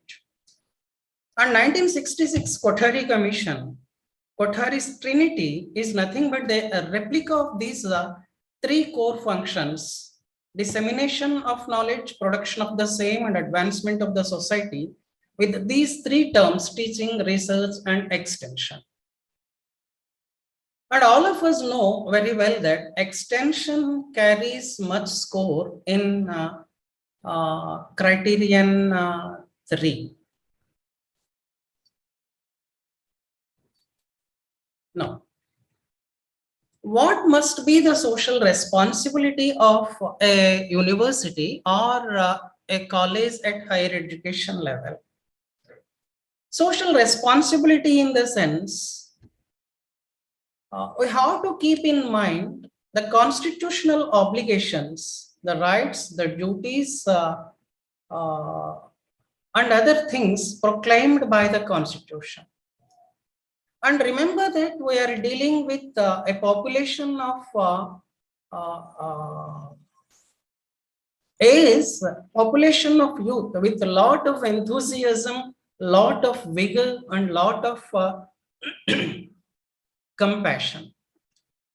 Now, we are expected to mold them into useful citizens, purposeful citizens, productive citizens. While dealing with the curriculum, I do not consider these things at the back of my mind. Often I do not keep them at the back. This is the problem. In other words, I mean to say, a university or a college at higher education level should encourage non-remunerative voluntary activities. Why? Because if a youth develops himself or herself into a person with selfless service, generosity and humility and compassion, then only they will be useful as a whole for national advancement. And we see the deviations and distortions in our daily life, so many examples. Then what if I develop them? After all, I am assessed through the lesson, through the syllabi, through the curriculum. No credit is given to a selfless service. No credit is given if a student is with humility. No credit is given to a student if he is compassionate to the society in which he lives. Then NEP 2020 comes in here. It promises to do away with the distinction between academic, vocational, curricular, extra or co-curricular programs and accord credits to all. This is a welcome move. And now, keeping this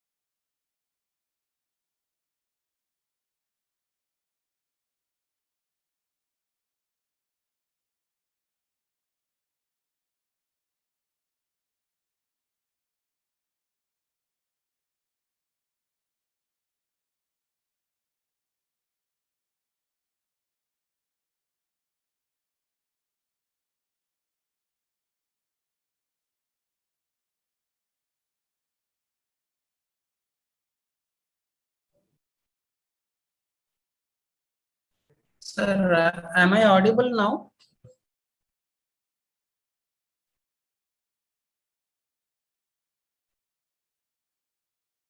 Sir, yes, sir, yes, sir.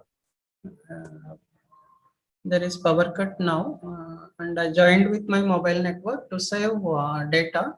Okay. I will stop my video. Okay, okay. Okay, sir.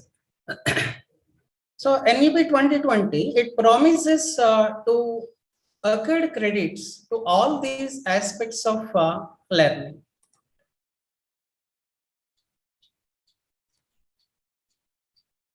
Now, this is from the manual only. I didn't copy it from any other source. Institutional values and social responsibilities, the first key indicator. As we are telling that social responsibility must be one of the core functions of a college. To what end this responsibility must work? One is gender equity. Second one is climate change and environmental consciousness. And third one, the value system of the nation as well. And of course, the professional ethics. Let me rush through the highlights of NEP 2020.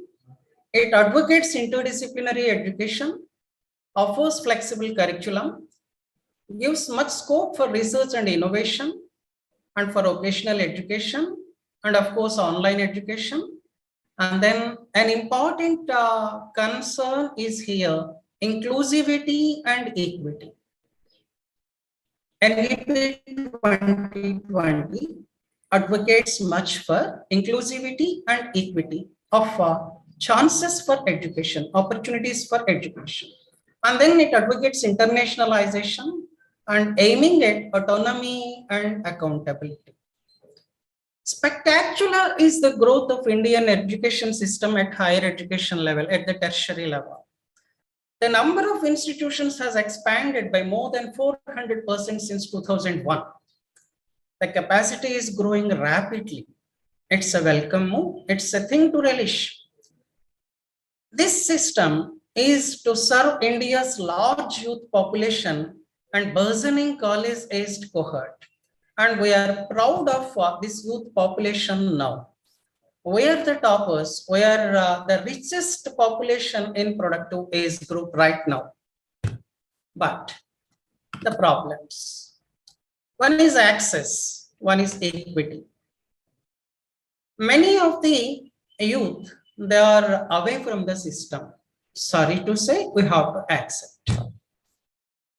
And there are equal opportunities for all the population. This is not yet achieved. And the second one, quality, with which we define educational objectives and outcomes. Many a higher education institute is lagging behind. We see this in our admission pattern. And then funding. Of course, resource mobilization. And then there is acute shortage of faculty. Our youth are lacking employability skills. And research and innovation somehow has been put at the back. It is not given importance at college level. So NEP 2020 that advocated the establishment of teaching institutes and then research institutes separately. But we shall remember that research is a part of teaching and teaching is a part of research, and both of them, they have inbuilt social responsibility. Now, why this first key indicator considers gender equity, climate change, and human values. Now let us see some statistics from Aisha, an analysis of Aisha survey 2021. Let me focus on only one thing, the gross enrollment ratio. All India average is 27.1. It is 28.7 for male, 25.1 for female. That means about 70% of the eligible population is out of this tertiary structure of education. Right? For this, we have to bring them into the fold, into this structure. For this purpose, what does an educational institute do? What can it do?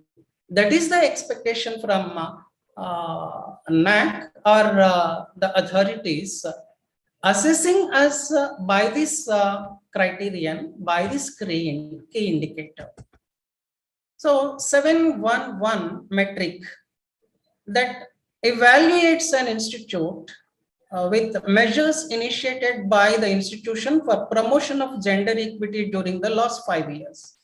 And many of us have gone through the Naac manual, and just I am reminding all of us, reminding all of you with these metrics.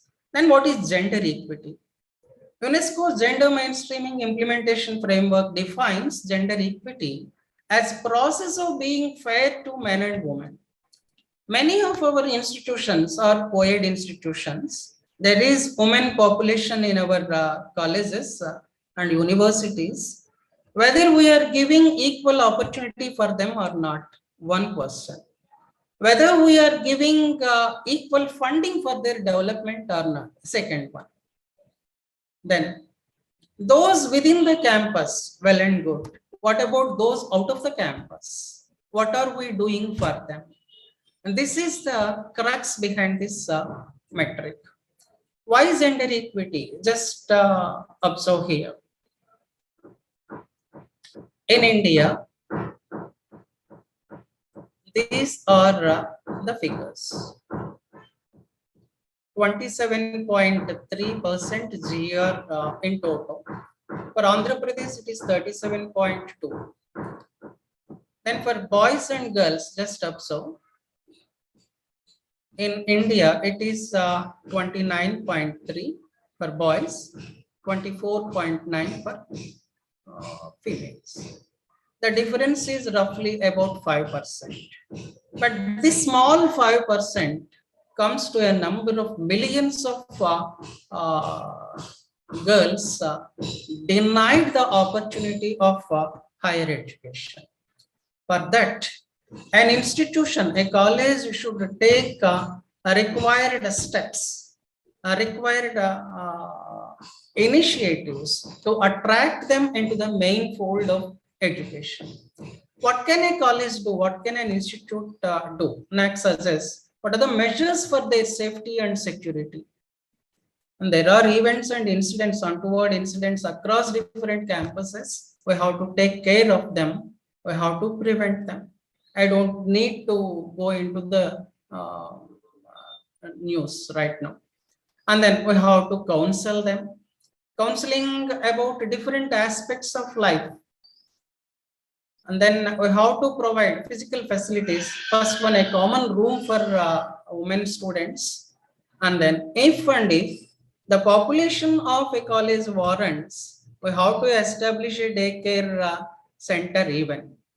And then we have to take measures to safeguard their health at the campus level, to conduct different awareness programs at the campus level about their health. For one reason, I come across there is a lot of silence about anemia in school-going girls or college-going girls. Much of the population is suffering from anemia. And we do not speak overtly about the cycles, monthly cycles. Hope I am clear. Then we do not provide them required facilities when girl students are in their monthly cycles. And this has to be taken care of on campus. And of course, gender sensitization programs, and then gender audit. And this gender audit, the last one, I have to focus a little bit on this gender audit. There are a number of external agencies taking up this gender audit. Gender audit is about the equal distribution of resources for men and women students. We need not go to an external agency for conducting this audit. Just we can form a committee, in-house committee, and audit each and every aspect of every activity on the campus, whether it provides equal opportunity for girl students and boy students as well. And then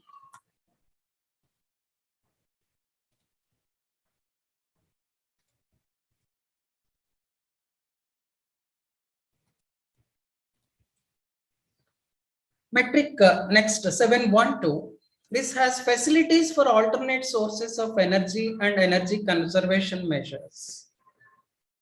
After considering gender inequality, the second one is our environmental awareness.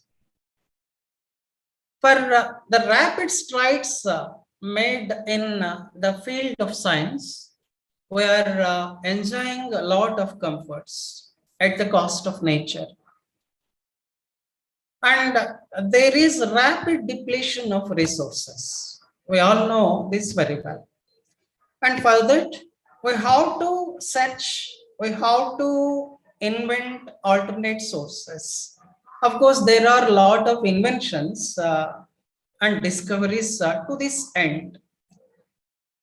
What is an institution doing to make our students aware of these changes and making them aware of how to protect the future generations? This is the mainstay of this metric.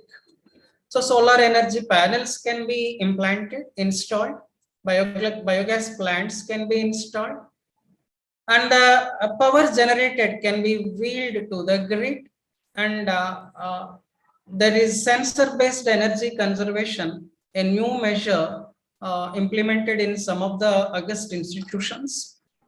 And many of the colleges are using LED bulbs and power efficient equipment, and then a windmill. This may be not possible in the context of colleges running in plains, but those in the area of Araku Valley, if the campus is fairly big enough, and those in the area of Hassan, Sringeri, so on and so forth in Karnataka, where the terrain is uneven, even a windmill can be established by a college. And here some headings are in yellow. There is a difference between autonomous college and affiliated college in terms of the metrics. While for autonomous colleges, the number of metrics is 10, it is only 4 for affiliated colleges.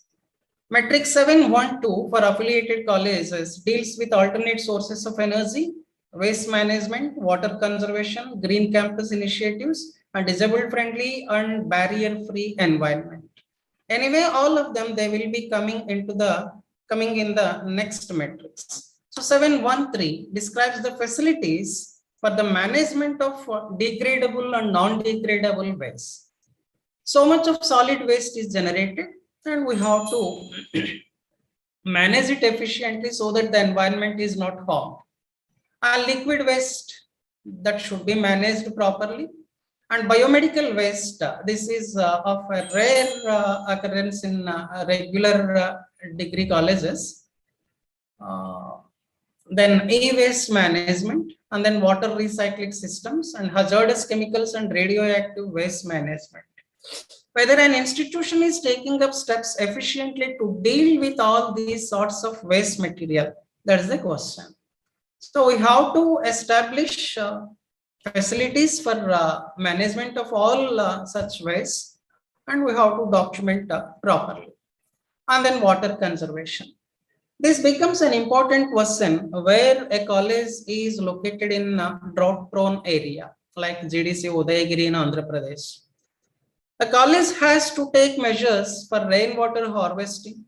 It can install a bore well, or it can establish open wells to recharge water table properly. And if the terrain is uneven, as I mentioned earlier just now, construction of check dams, tanks, and bunds is a good measure. And we can opt for wastewater recycling. And what steps are being taken up for maintenance of water bodies? This is one concern for our grade. And then the green campus initiatives. Why energy conservation? Why waste management? And why water conservation? Why plantations? I need not explore much on these aspects because environmental sustainability is one thing we aim at in order to save our future generations. So metric 715 deals with green campus initiatives. So if a campus is rich in automobiles, restrict the entry of the same, restrict it to defined timings, or use of bicycles and battery powered vehicles one day a week or so. And we can develop pedestrian friendly pathways as we see in many campuses. And we can ban the use of plastic on campus. And of course, landscaping shall be done as many a college does. These are different green campus initiatives. And one thing I want to emphasize is always, while preferring plantations, always prefer the plants and trees which are richly available in the locality. We need not go for exotics. We need not go for foreign species. Foreign in the sense, suppose that a college is within a district. Number of flora is available there itself, suitable to that environment, suitable to that land, suitable to that water table. If we grow them, that's enough. And then 716, quality audits on environment and energy. So green audit can be done, environmental audit, energy audit. Let me stop for a while at these audits. And this is metric 713 for affiliated colleges. And a green audit is about evaluation of institutions' environmental impact. Say alternately, the environmental impact assessment of the activities taken over on the campus. And then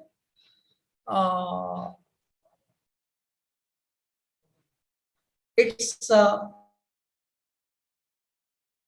compliance with the established procedures in safeguarding environment and ecosystem. Both of them sound a bit synonymous, but the details differ. And there are external agencies doing this green audit and environmental audit, but need not go for external agencies. A committee can be formed within from the staff, and that can take up the challenge. And then energy audit. If we have established solar panels and we have wheeled the power to grid, and what amount of power is generated, what amount is consumed on campus, what amount is left to grid, and how much is the saving. Such and such subtle things are the focus of energy audit. And clean and green campus recognition and awards. And many of the colleges have NCC and NSS units taking up these activities, regular plantations, and then developing inventories of plants, and then safeguarding different endangered species. These activities are taken on many campuses regularly. And then beyond the campus environmental promotion activities, this is one important thing where we can do much. As I said earlier, we do not go beyond the campus. There are issues outside the campus. There are many an issue outside the campus, wherein we can interfere within a defined healthy limit, and we can promote such activities. I can quote one example from the coastal colleges. Protection of olive ridley turtle. Protection of these ductiles. This is taken up by some of the coastal colleges. There is one foundation, I don't exactly remember, that is some tree foundation. They are committed to the welfare of turtles. During their breeding season, they come into the beach, and they become prey for hunting activities. And the tree foundation that has established, that has come up with MOUs with many a coastal college. Such activities can be promoted utilizing the services of our students. To this extent, what we are doing, this is the crux for assessment here. And the next metric that deals with disabled-friendly, barrier-free environment. And we all know that even if there is a disability, it becomes a social stigma for the individual first. He feels himself inferior to many. Of course, there is no need. And majority of us, we see them with a kind of what I shall say, jali antam. Then English lo emantaru sarigga strike avaledu. Instead, we have to be compassionate towards them. Jali padakkarledu, prema chupinchali antanu. So that they are invited into the mainstream. If a disability is there, that doesn't matter to achieve a good thing. They also can soar high. So for that matter, to make them enter the system, to make the environment inclusive for them also, to give access to them also, what is an institution doing? This is another question. So built-in environment with ramps and lifts, this is one thing. Washrooms, disabled-friendly washrooms is one concern, and signage, of course, and assistive technology and facilities for Divyangs and accessible. And this is where many of the colleges are lacking. Of course, we are admitting the disabled people, providing them facilities like ramps and lifts, but provision of assistive technology is lesser and lesser, as I observe across different institutions. And then provision for inquiry and information. They must be given human assistance. They must be given a reader facility, a scribe facility, soft copies of reading material, and screen reading, and other advanced technologies for making them enter the mainstream. They can be provided by the institutions. And 718 describe the institutional efforts in providing an inclusive environment that's tolerance and harmony towards cultural, regional, linguistic, communal, socio-economic, and other diversities. And 719 deals with sensitization of students and employees of the institution to constitutional obligations. These two metrics fall under one metric for affiliated colleges, that is 714. And why this diversity shall be addressed, need to be addressed. Because if a guy from a rural area, a coastal area, comes to a college established in a city, he feels inferior. Such people, such students, they have to be brought into the mainstream. And then there are cultural diversities with reference to language, with reference to food, with reference to dress, so many differences. And we come across incidents and events disregarding these habits of different people. And then regional diversities, of course, the dialect differs, the way we speak differs, the way we behave differs, and such diversities, they have to be admitted. And linguistic differences, linguistic diversities, the accent differs. And then there are diversities with reference to the community and with reference to the social status, with reference to the economic status. And a college shall aim at and achieve unity in this diversity. To that extent, what a college does, that's the question here. And 719, constitutional values, the rights, duties, and responsibilities. Of course, many of an institute celebrates these constitutional days and document. This is not a rare occurrence. And then 7.1.10, the institution has a prescribed code of conduct for students, teachers, administrators, other staff, and conducts periodic programs. Code of conduct, of course, I am sorry to say that many of the colleges are not issuing students' handbook initially when a student is admitted. Many of the colleges are not publishing. And many of the colleges, they do not display the code of conduct. I am talking in general. They do not display the code of conduct.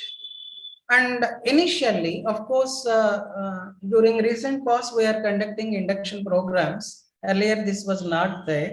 And many of the students are not aware of their duties and responsibilities at the college level.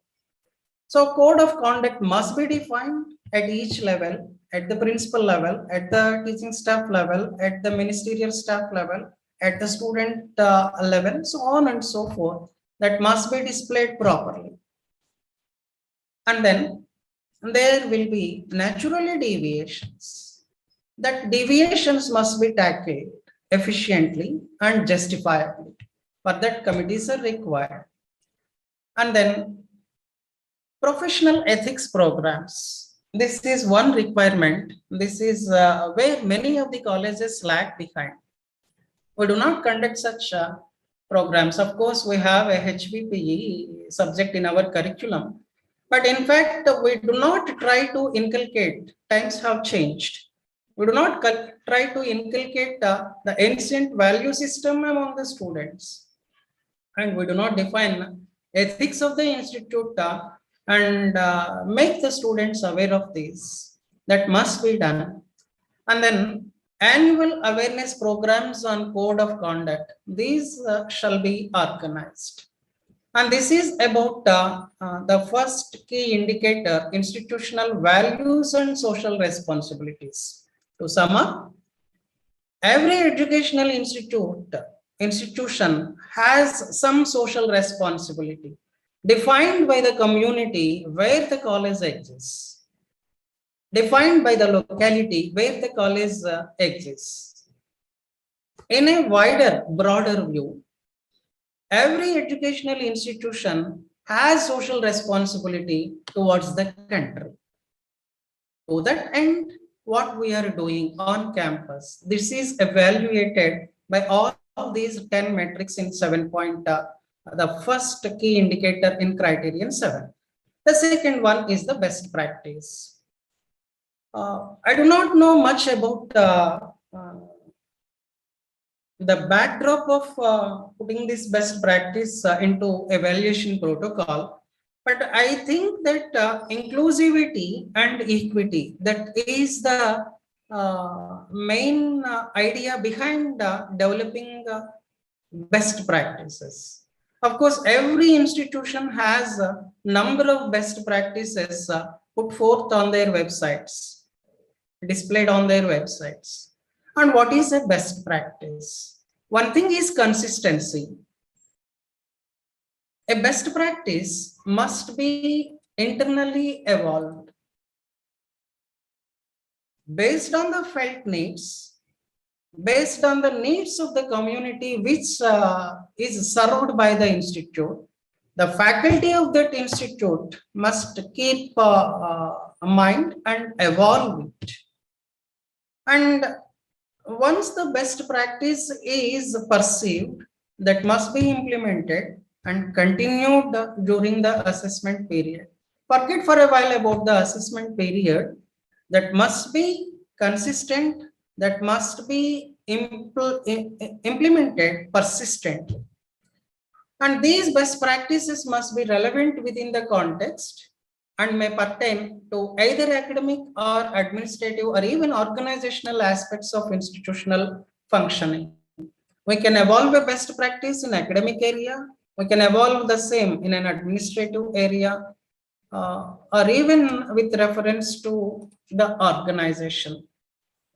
And then the metric, only one metric in this key indicator, 721, describe 2 best practices successfully implemented by the institution as per Naac format.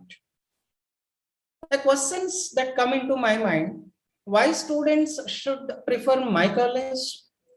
What facilities are there in the college to cater to their needs? Why should industry pick up my students? Why a foreign university should offer a seat for higher studies for my student? What support does the society look for from my college? Keeping these 5 whys and whats, we can evolve best practices. And Naac has defined the process, 4 I's and 1 D, identification of a best practice, initial one, and putting into implementation, the second one, and then over a period of time, institutionalization, the third step, and then internalization of the same, the fourth step, and then dissemination of the same, the last one. And then the format is generated.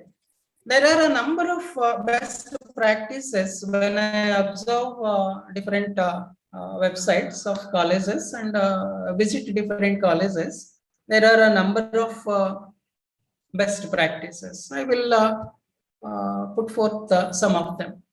This is from my college, Adharana, it is named so. To provide snacks to the students in afternoon session. And when we observe, many of the students attend the forenoon session only and bunk in the afternoon. The reason is, whatever may be the reason, many of them don't come with a lunch box. Why not with a lunch box? So many answers. So there is no funding from the institution for this practice. Lack of funds, of course, as the case may be with the other colleges.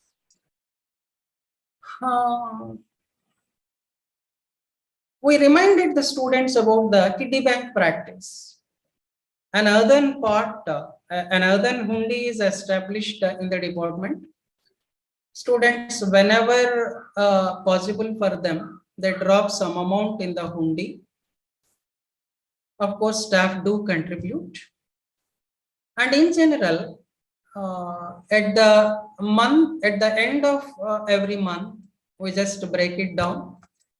And with the pooled amount, we provide snacks. Generally, for our college has more female students. As I mentioned earlier, anemia is the problem. For that matter, we provide jaggery products often. And then there is another hundi that is broken at the end of semester. And this amount is met to pay examination fee of some students or for providing uniform, or even at times we met some of the expenses for the treatment of their elders at home. Simply, this is the practice. So I am talking of the format. We have to define the goal, define the context, define the practice, and then evidence of success. Of course, as expected, attendance in the afternoon sessions improved. And then problems encountered. Purchase of snacks, of course, some of the students, they expected their favorite snacks. That was not always possible. And resources required met from the contributions of students and staff. There is no institutional funding.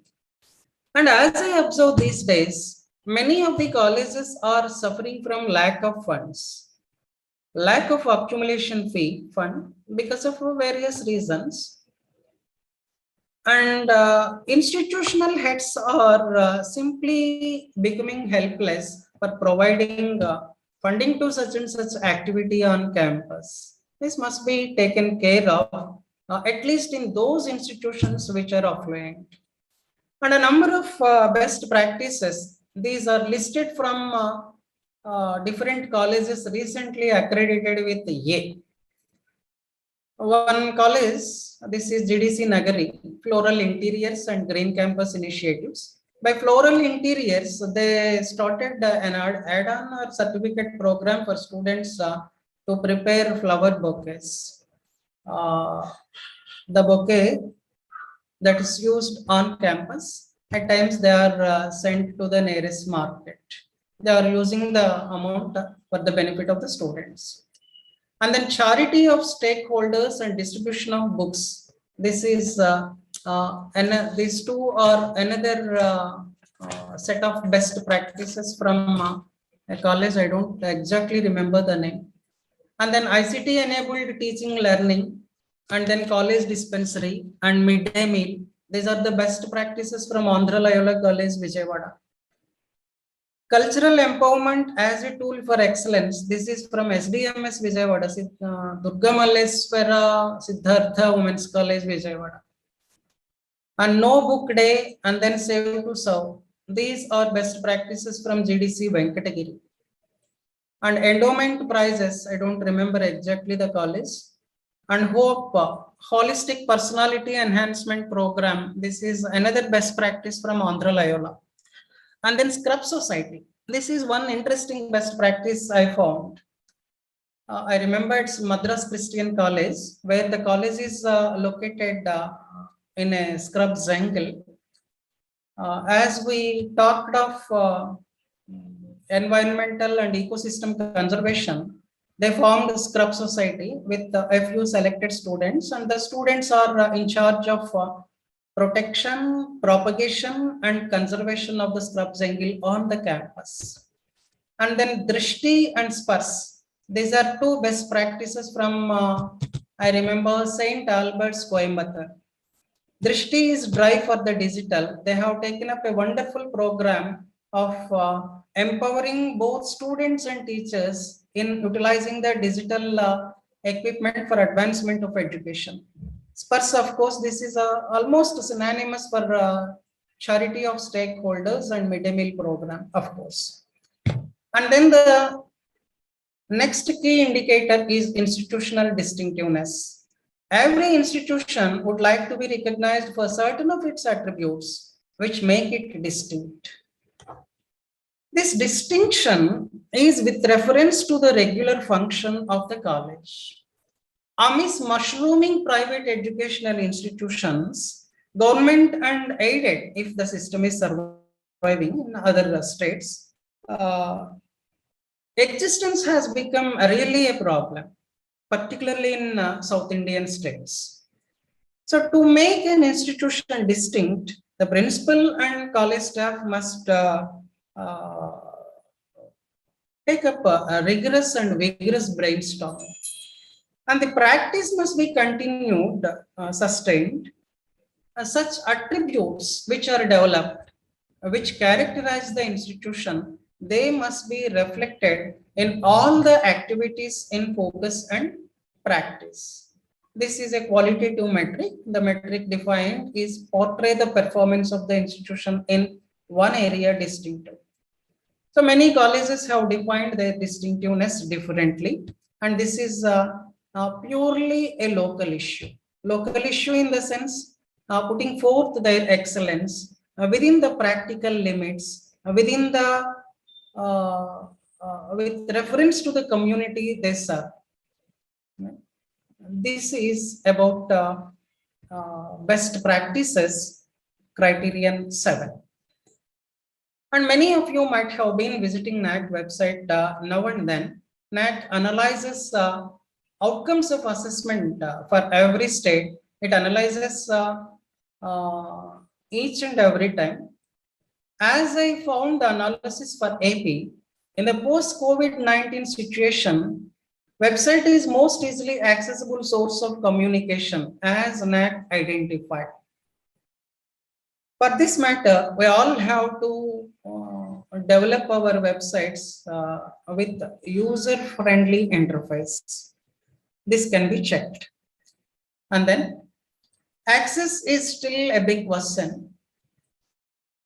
Access to differently abled students is a huge question rather. And this is this received a lukewarm treatment as Naac identified.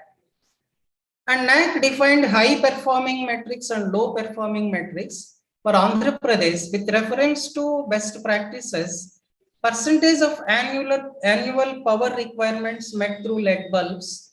This is 0.73, a low performing metrics. And many of the colleges might have taken steps during the recent past. And 713, power requirement met by renewable energy sources. This is even now we are lagging behind, and many of the colleges can take act measures to this end. With this, I conclude. Thank you all.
Good evening, sir.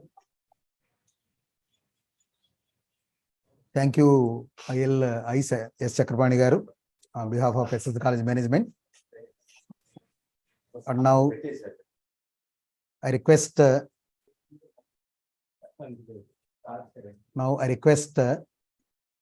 good friend, K. Mohan Rao Garu, President Dr. AP, who is from Department of English, to introduce our Honorable JD Sir, David Kumar Swami Garu, to the to the audience.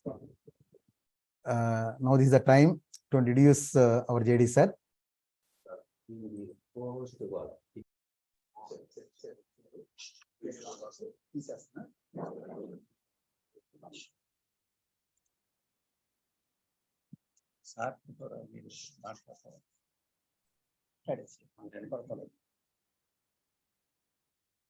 Thank you, Sudhir sir. Good evening to one and all. It is a matter of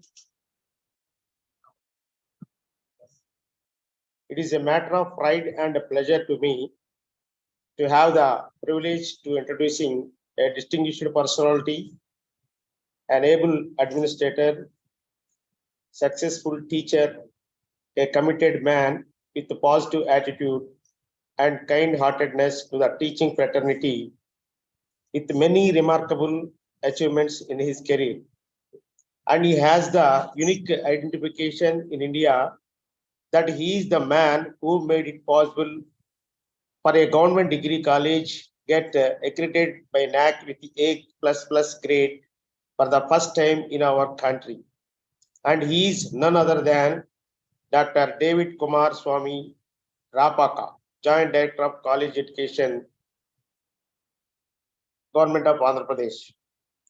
He has held various prominent positions in his career: RJD Rajahmundry, AGO CCE, Special Officer Academic and IT, Principal Government Degree College Rajahmundry, Principal GDC Janagam, Warangal, Telangana State, Chief Information Officer CCE, Academic Officer CCE. Coming to his academic qualifications, he did his graduation with BSc Mathematics from Andhra University. He had his MSc from University of Hyderabad. He was awarded MPhil from University of Hyderabad in 1986. He was awarded PhD in Mathematics from University of Hyderabad in 1997. He completed a certificate course in PG DCA from University of Hyderabad, and another course from IIMA in 2006. He also has the credit of guiding a scholar for PhD. Mr. Srinivas was awarded PhD under his supervision. His expertise in global analysis and its applications. He has got various knowledge in the area of IT and project management, e-procurement, e-governance, and capacity building. He has got 12 research publications in reputed journals and books to his credit. In fact, as a panel member of American Mathematical Society, he has reviewed 4 articles. I am happy to announce that he has bagged various awards and received academic distinctions. He is also member of various committees such as panel member of Mathematical Review Editorial Committee of American Mathematical Society and the National Board for Higher Mathematics and Department of Atomic Energy, Government of India from 2005 to 2011. He was awarded UGC Teacher Fellowship. He was selected for lectureship for mathematics, Andhra Pradesh Public Service Commission. He was selected for the award of UGC Junior Research Fellowship, University Grants Commission. He made it possible IT infrastructure established in 100 government colleges in the state of during 2006 and 8 JKC IT Labs ELLS.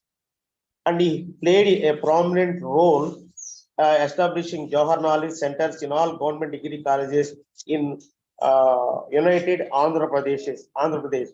And more than 15,000 UG students were placed through campus recruitment into the JKC centers. He has been initiative in introducing various new courses. He put more focus on academic activities, JKC training and placement activity, remedial coaching, library infrastructure, lab equipment, seminar halls with the latest infrastructures.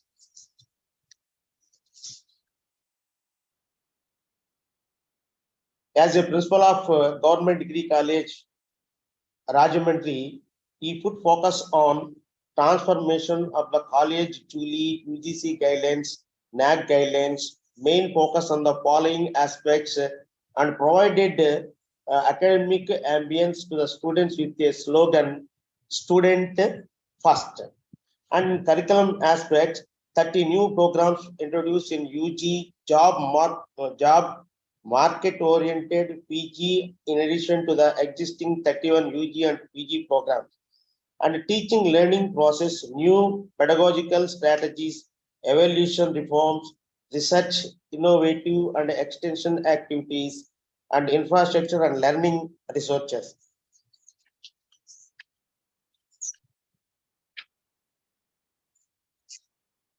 With these few remarks, I do firmly believe that our beloved JD sir is going to create awareness on various issues and will constantly enlighten the participants to this course. Thank you, sir. Thank you, sir.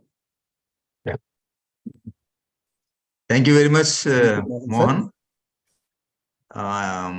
It's a long resume, you have read it. Thank you so much. It's no need of such kind of introduction. But anyway, and thanks to the organizers, especially Mohan, and asked me to present a presentation on new education policy 2020 and how it is an Naac perspective and what a kind of a roadmap one can come up with. I think for the last 3 days, all the participants, this is the 4th day. I think participants are enjoying the quality and quality aspects in higher education institutions. Might be my presentation might be a repetition, everything possible, but still let me see how best I can present, and I can focus the main aspects of new education, national education policy 2020, and how it will, the NAC perspective point of view, and what kind of a roadmap can be given for enhancement of the quality and quality sustenance. So every education institution, first of all, look at it's a quality initiative. Because earlier days, before 90s, before NAC is initiated its quality aspects in education system. The word quality is only meant for the products. Generally, quality of the products. Suppose if you want to purchase a product, if you want to purchase a TV, or you want to purchase a soap, what kind of product it is, and what kind of quality it is. ISI mark. So like that, the quality is meant for earlier days. Generally, people look at only for the products, but now for education system, the quality education. So that is why in every higher education institution, HEIs. So when talk about quality, first of all, they should come up with the quality initiative, the quality enhancement, that is kind of an improvement, and quality sustenance. These three main aspects, generally we look into that. So NAC is also talking about, even NEP is also talking about the same, but NEP is more focused on the latest trends, and especially in the digital point of view and IT point of view. The new national education policy is coming up with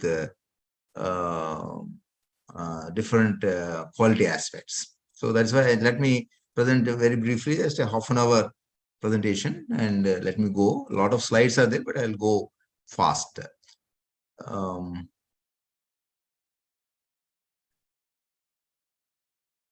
Right, the quality education quotes. Quality education quotes from various aspects. Education is not the learning of facts, but training of the mind to think. It's a quote. Similarly, another quote by Deshmant. And there is a quote, I dream of a digital India, our Honorable Prime Minister of India. I dream of a digital India where quality education reaches the most inaccessible corners driven by digital learning. So the word digital is the main focus of my presentation today.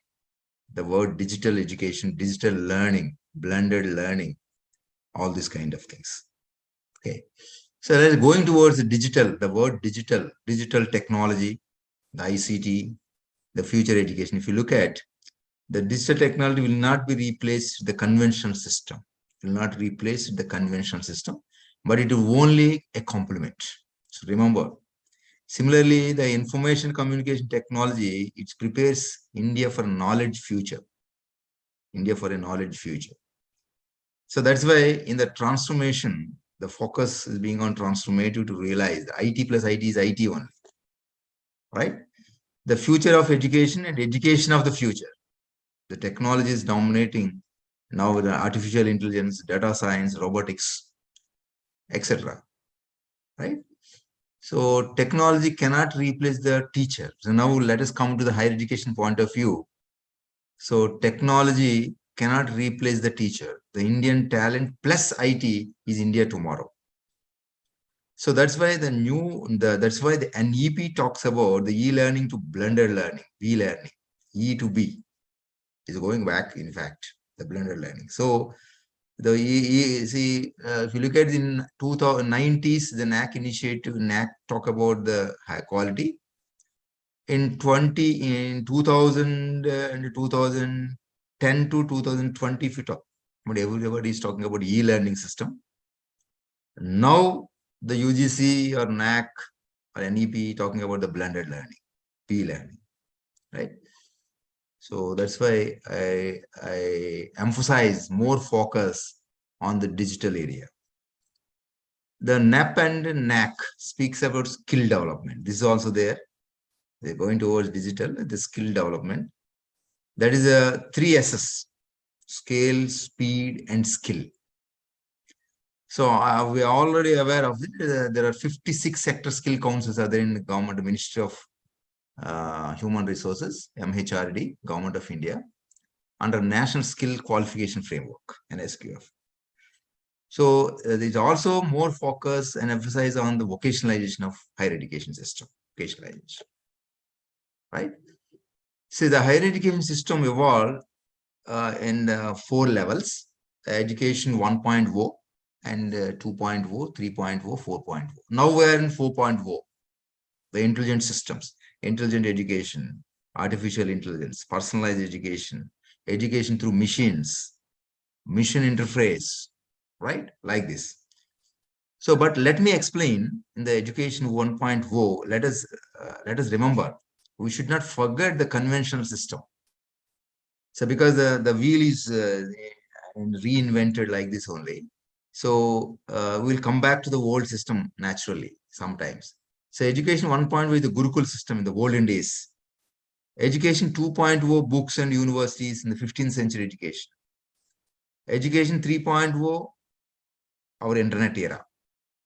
4.0 is more advanced in the machine learning. So that's why, if you remember, if you just recollect in the legacy of our Indian civilization, outcome-based education is education 1.0.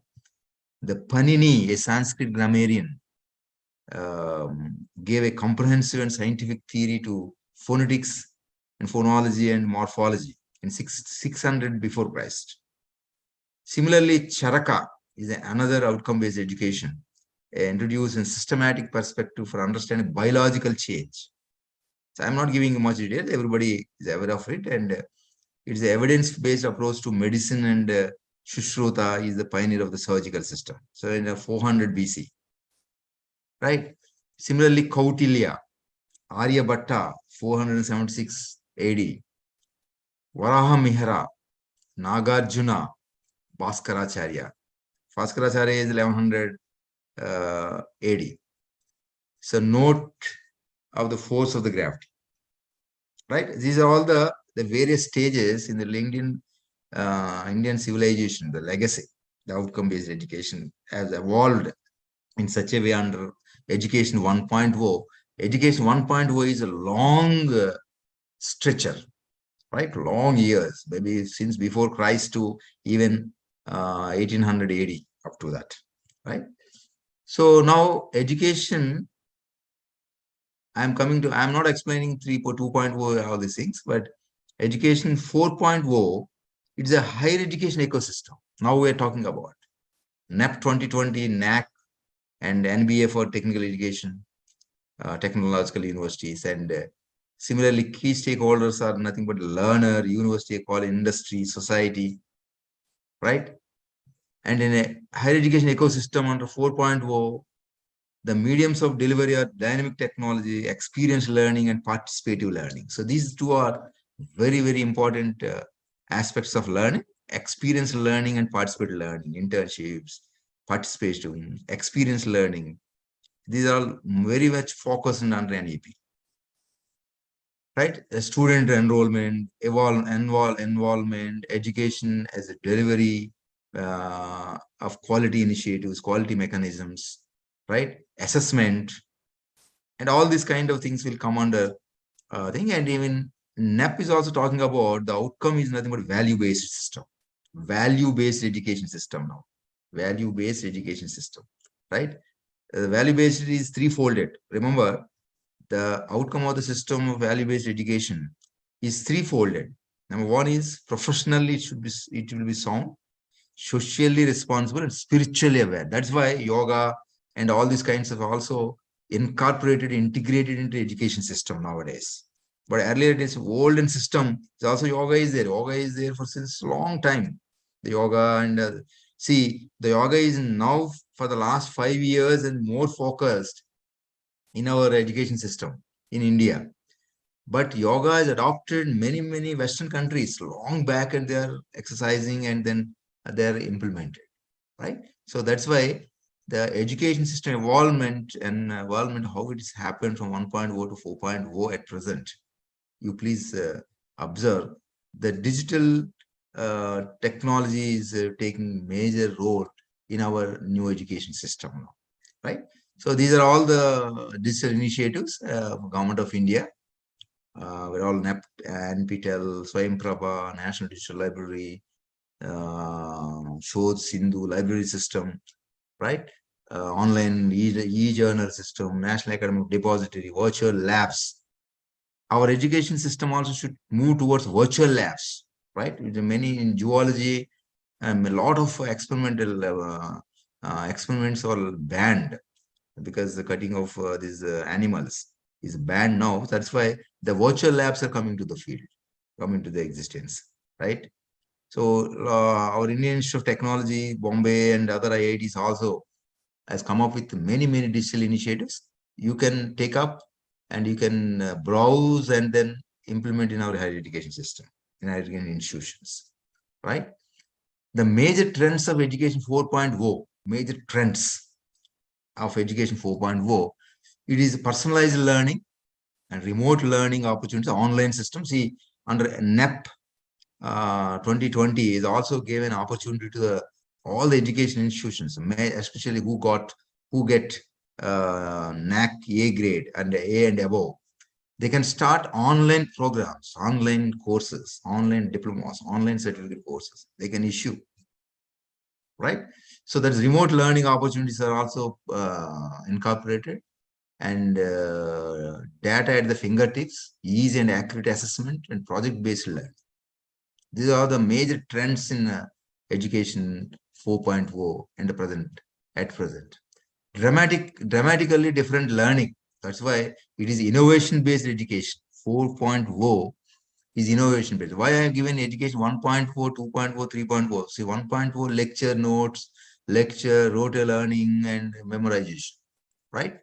So, but education 2.0 internet-enabled learning, 1990s. But education 3.0 knowledge-based education. But 4.0 is innovation. So we also should focus on innovation system, innovation-based education.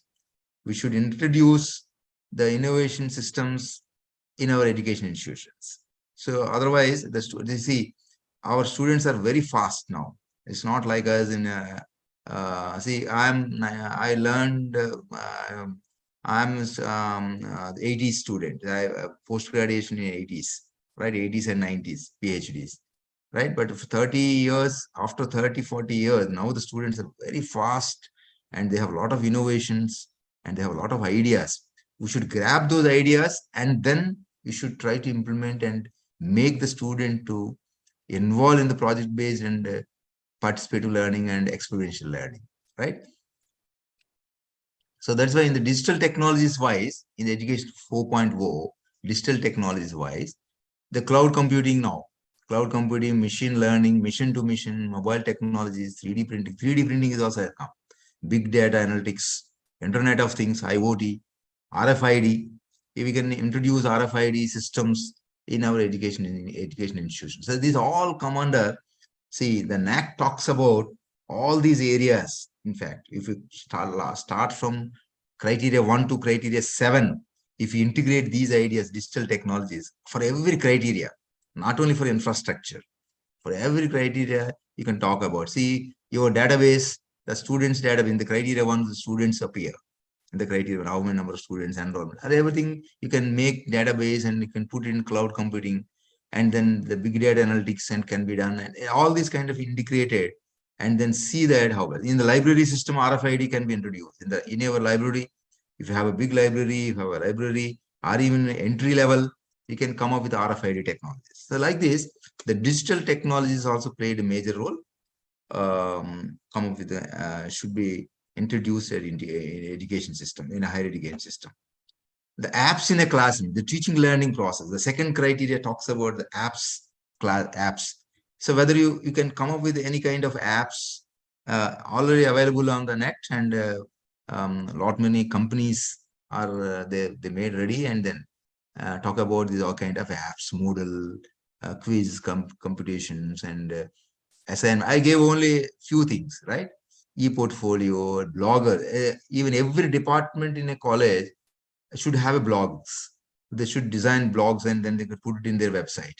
So like this. So we should see that, not only that, in the case studies, if you, why IIMs are very powerful. the very why talk about IIMs are the #1 institutions in the management system in the country. Why? The IIM MBA is different and Osman University MBA is different. IIMA is different from Andhra University MBA or Nagarjuna University MBA. Nagarjuna MBA, nobody bothers, but whereas IIM MBA is everybody bothers. The companies are at the doorstep of the student. They're ready to take the student for their industry. See, the MBA from MBA management course from IMA or IMB or IMC, whatever IIMs, and MBA from a Nagarjuna University is completely different, right?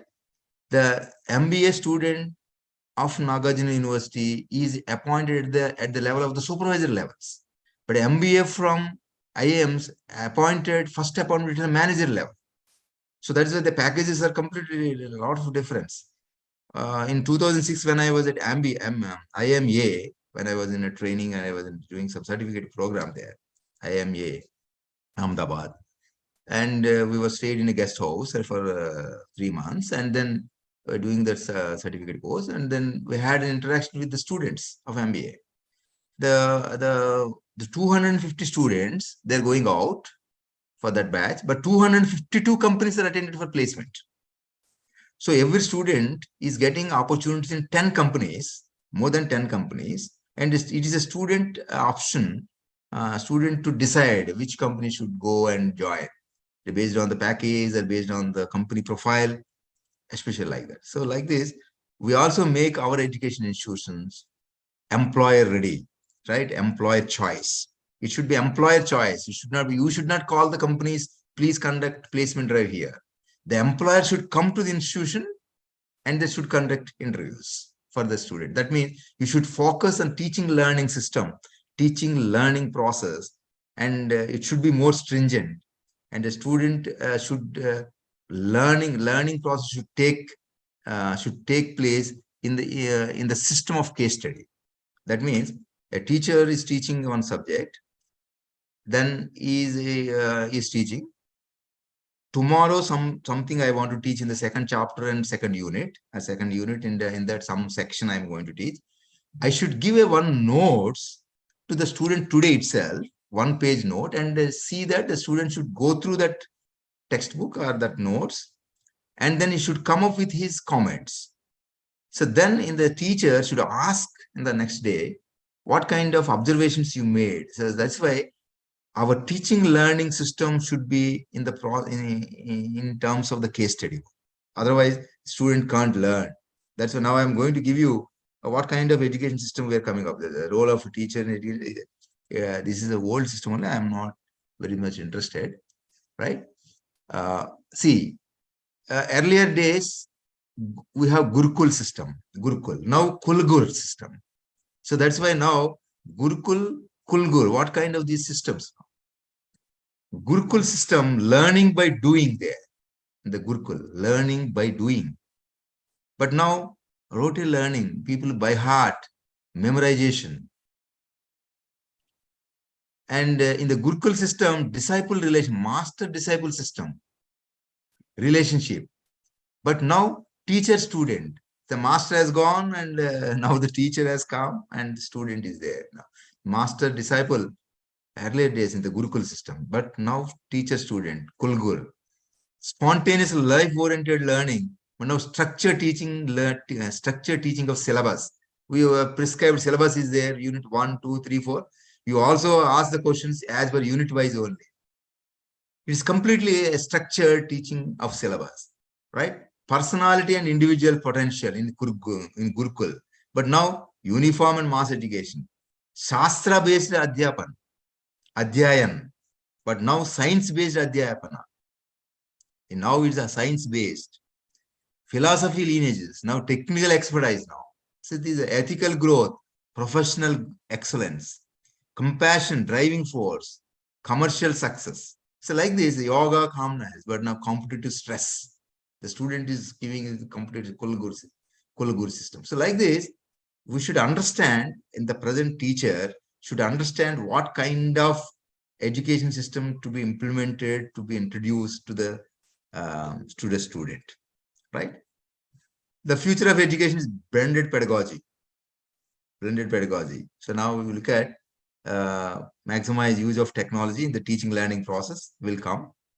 Has come already, but why I said it will come again, because we are not still using technology much. If you take this 100 teachers are there in education, how many are using technology? Technology-based education. So it's very less. ICT, right? Information theory, MOOCs, right? Bodha, understanding and analysis, acharana, pracharana, all these kind of things in the blended pedagogy. The blended pedagogy should be introduced, right? Now, we have already seen the participative learning in our NEP, in the participative learning and experiential learning. So this kind of internship and apprenticeship. The internship, the student just go for a shorter duration, and then he will spend not covered any kind of act-based agreement, right? Internship. But apprenticeship, the student will be provided stipend, and then student will get more experiential learning in the apprenticeship, right? These changes also are mentioned in our NEP, and you please focus on that.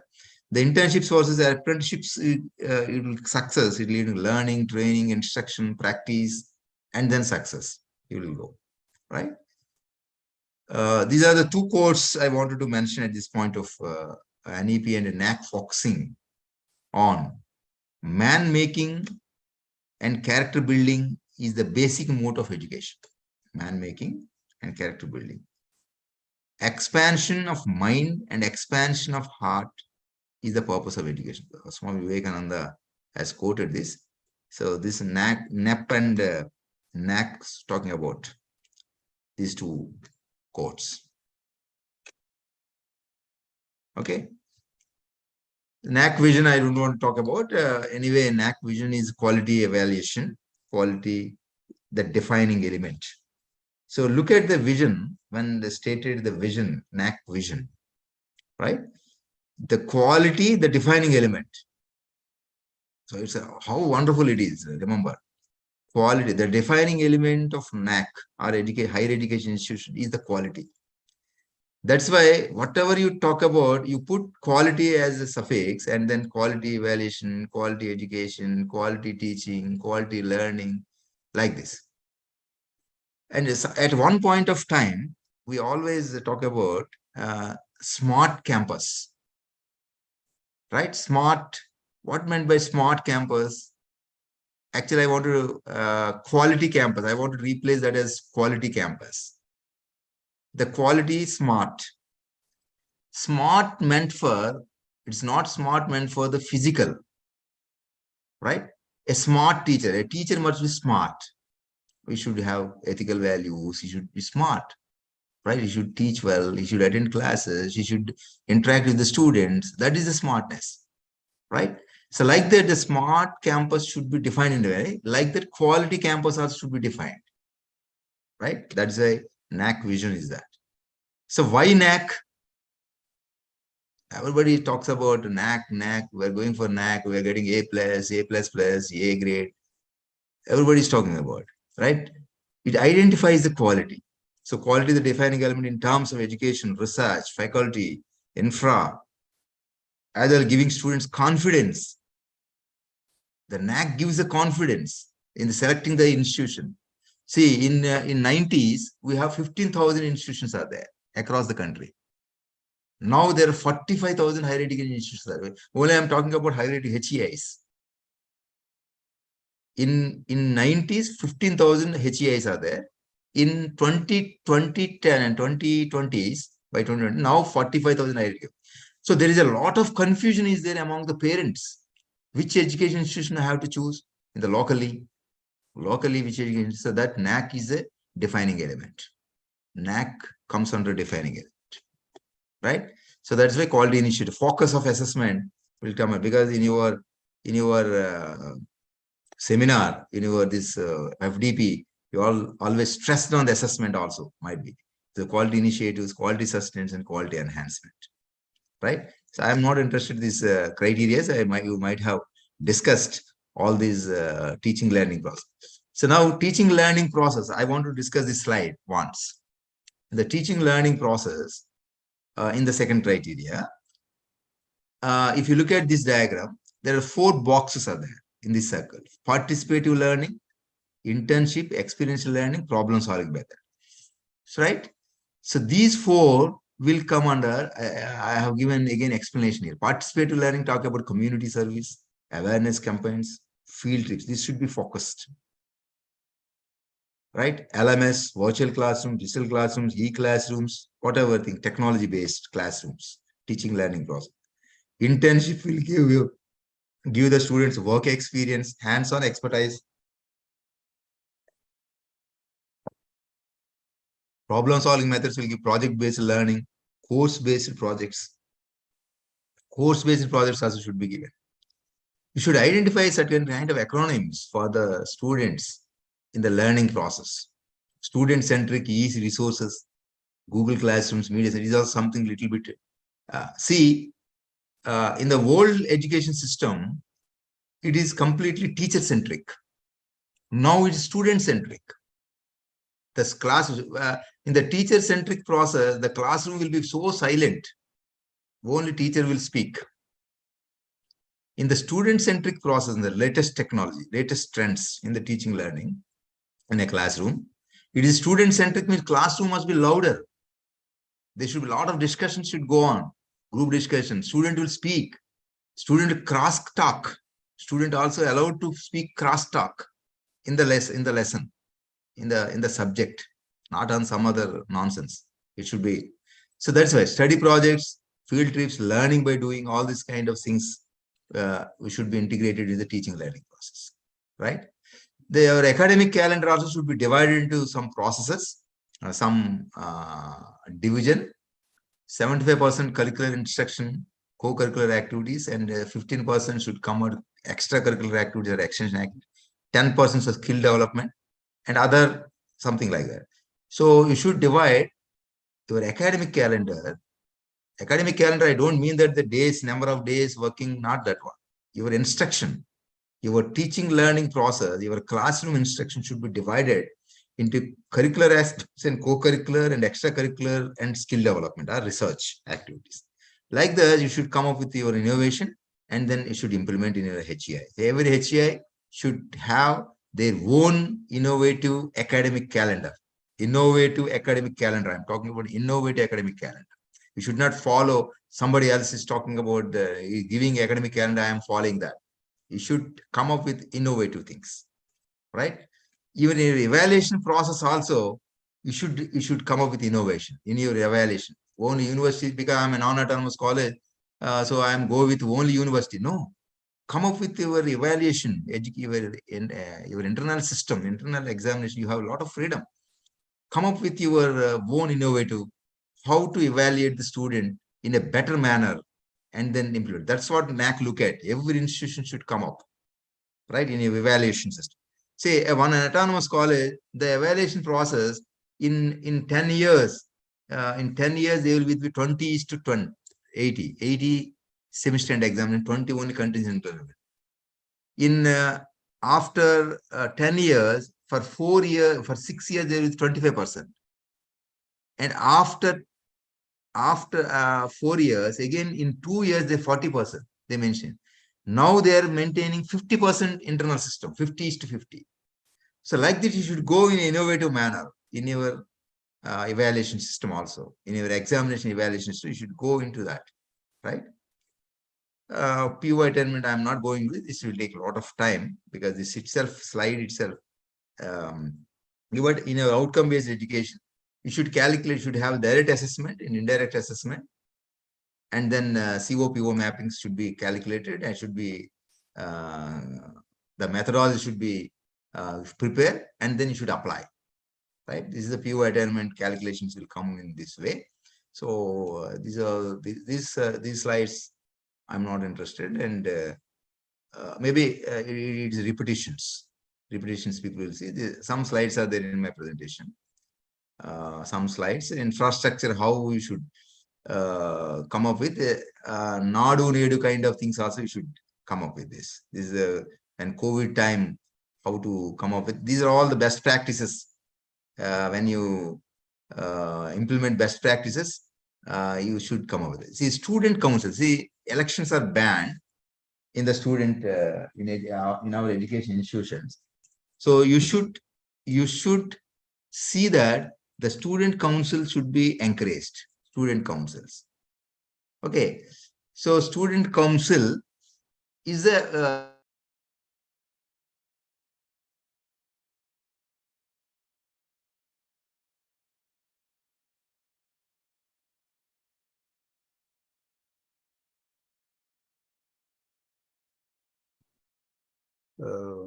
dear participants, kindly bear with us. Due to some technical problem, the commissioner office, the link was failed. Please wait for a moment. JD sir will join within a few minutes.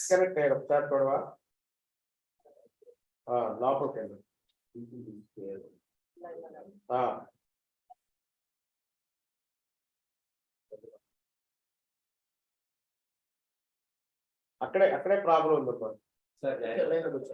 వచ్చారు right carry on. Respected participants, kindly bear with us. Our JD sir will join within a few minutes. Please wait, sir.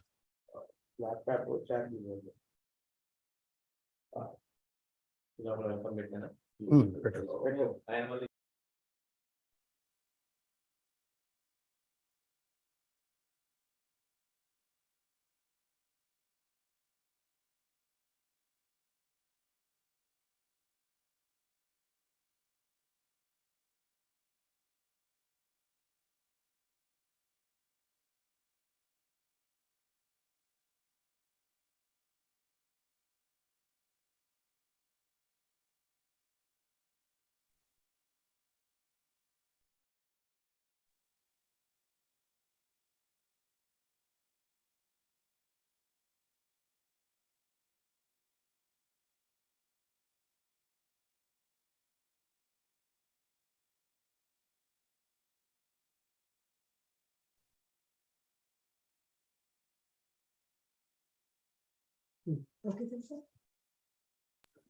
Okay, sir.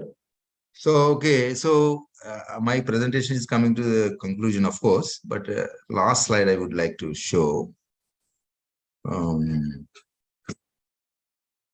Yes, sorry for the interruption. I'm not seeing that this.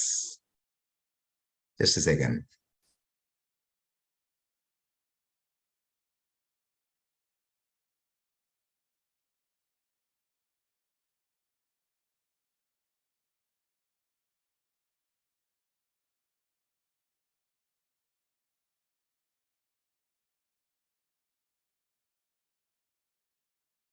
Yeah. So every institution also should come up with the finishing school concept. Every institution, they should come up with innovatively. You should establish a finishing school concept before sending your students outside. At least last 6 months, there should be a finishing school concept so that they can go for employment. Right? That is because that is a more or less the new education policy is also focused on that.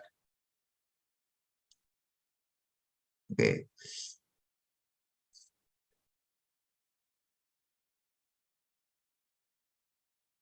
So almost last but one slide. Every institution should come up with a strategic plan in the phase 1 in the first 5 years. We should set up all the research centers because it should be focused on research activity, students, and as well as faculty. Maybe undergraduate institutions may not be possible, you may say, but now new education, this NEP and Naac always talk about research centers, research activity, publications by the students, by the faculty, collaboration with international national institutions, and as well as adopting industry collaboration. In other words, we can see industry collaborations. So that is, we can have that. And also collaboration should be planned at every your college or institution. Collaborate active workshops, conferences, anyway you are doing it, but student faculty mobility and collaborative research activity, jointly supervise doctoral programs. Joint, you may be in one college, another one in another college. You can do jointly research activity. You can take students, and like that, the universities also should come up with flexibility. NEP always talk about flexibility in the higher education system, right? Multi-entry, multi-exit means what? Earlier days, only once a student join an institution, 5 years he should complete his degree and should go. Otherwise, he will lose the opportunity. But now it's not like that. Multi-entry, multi-exit. I'll study for 1 year and I'll go after 5 years. I'll come back and again I will join the second year and I will continue. A lot of flexibility is there. Academics now, in Western countries, long back they have done it. Multi-entry, multi-exit, twinning programs, all these things. Reward schemes also should be provided at your institution. You should see that your faculty should not leave your institution and should come up with good publications. For projects should get it, consultancies, patent publications. A lot many industries have also established now for patent publications. If you look at university like LPU, they're having 350 patents are there. The students have done it, right? So like this, more focus you should. So last slide, change does not happen when circumstances improve. Change does not happen when circumstances improve. Change happens when we decide to improve the circumstances. Okay, so thank you so much. Thanks for giving the opportunity. I congratulate the organizers for having this wonderful faculty development program, 7 days faculty development program. It will be useful to all the faculty members who are attending. And then also maybe you can have the feedback and take the feedback from various sources, and then you can also send me that feedback. I don't know. I have just given you an overview of how NEP and Naac integrates the quality element, quality as a defining element. So my more focus is always the quality aspects of, right? Thank you so much. Thank you, sir. Thank you to Honorable Dr. R. David Kumar Swami Garu, Joint Director, Commissioner of Collegiate Education, AP Vijayawada. Now I request our IKC Coordinator of SSM College, Dr. P. Srinivas Sai Garu, to give vote of thanks to the sir. Namaste. Okay. Unmute. Anna, namaste, Anna. Yeah. I take this opportunity to express sincere thanks to our beloved JD sir, Dr. David Kumar Swami Garu, for introducing all the participants to new origins in the realm of higher education by speaking about higher education, India tomorrow. I certainly believe that JD sir's presentation has enlightened all the participants in view of Naac accreditation in the context of NEP 2020. I sincerely thank JD sir for permitting us to organize this 5-day FDP in collaboration with CCE. I am happy to announce that many teachers from universities and degree colleges all over India, J&K, Uttar Pradesh, Bihar, UP, Orissa, Karnataka, Tamil Nadu, and Telangana.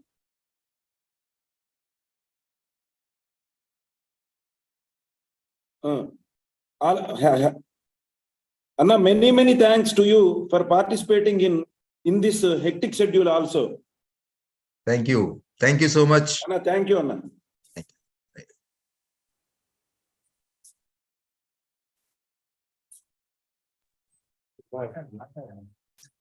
Thank you, Sai sir. Thank you, Sai Garu. With these remarks,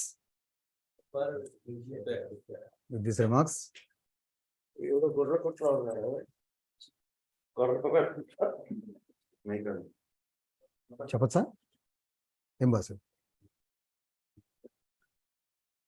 thank you sir and thank you doctor P Srinivas Sai గారు on behalf of SS College management, respected Sri Kapala Vijayakumar garu, president of our college committee, and Sri Narasaraopet Gupta garu, secretary and correspondent and ex-municipal chairperson of Narasaraopet municipality, and our college principal, Dr. S. Mallai garu, and my good friend, IKC coordinator, Dr. P. Srinivas Sai garu, and from all the co-conveners, technical advisors, and my co-team, I sincerely thank one and all who joined in this program and make it was a grand success. And an announcement, we are sharing the feedback link both in chat box and also in WhatsApp group. Kindly fill them. The feedback link is open till 8 p.m. today. Some of the participants are requesting to reopen the link, sir. So it may be not possible. So all are requested to fill the feedback link by today evening 8 p.m. And another important announcement, tomorrow we are going to have 4 sessions, 2 sessions in morning session and 2 resource talks at evening session. The valedictory session we are having from 4:30 p.m. to 5. Our Commissioner sir, Honorable Pola Bhaskar sir, we are expecting to join in that valedictory session. So I request all the participants to be in online with the program. Thank you, sir. With these remarks, I conclude that today's program was closed. So we will meet tomorrow morning by 10 a.m. sharp. Thank you. Thank you, one and all.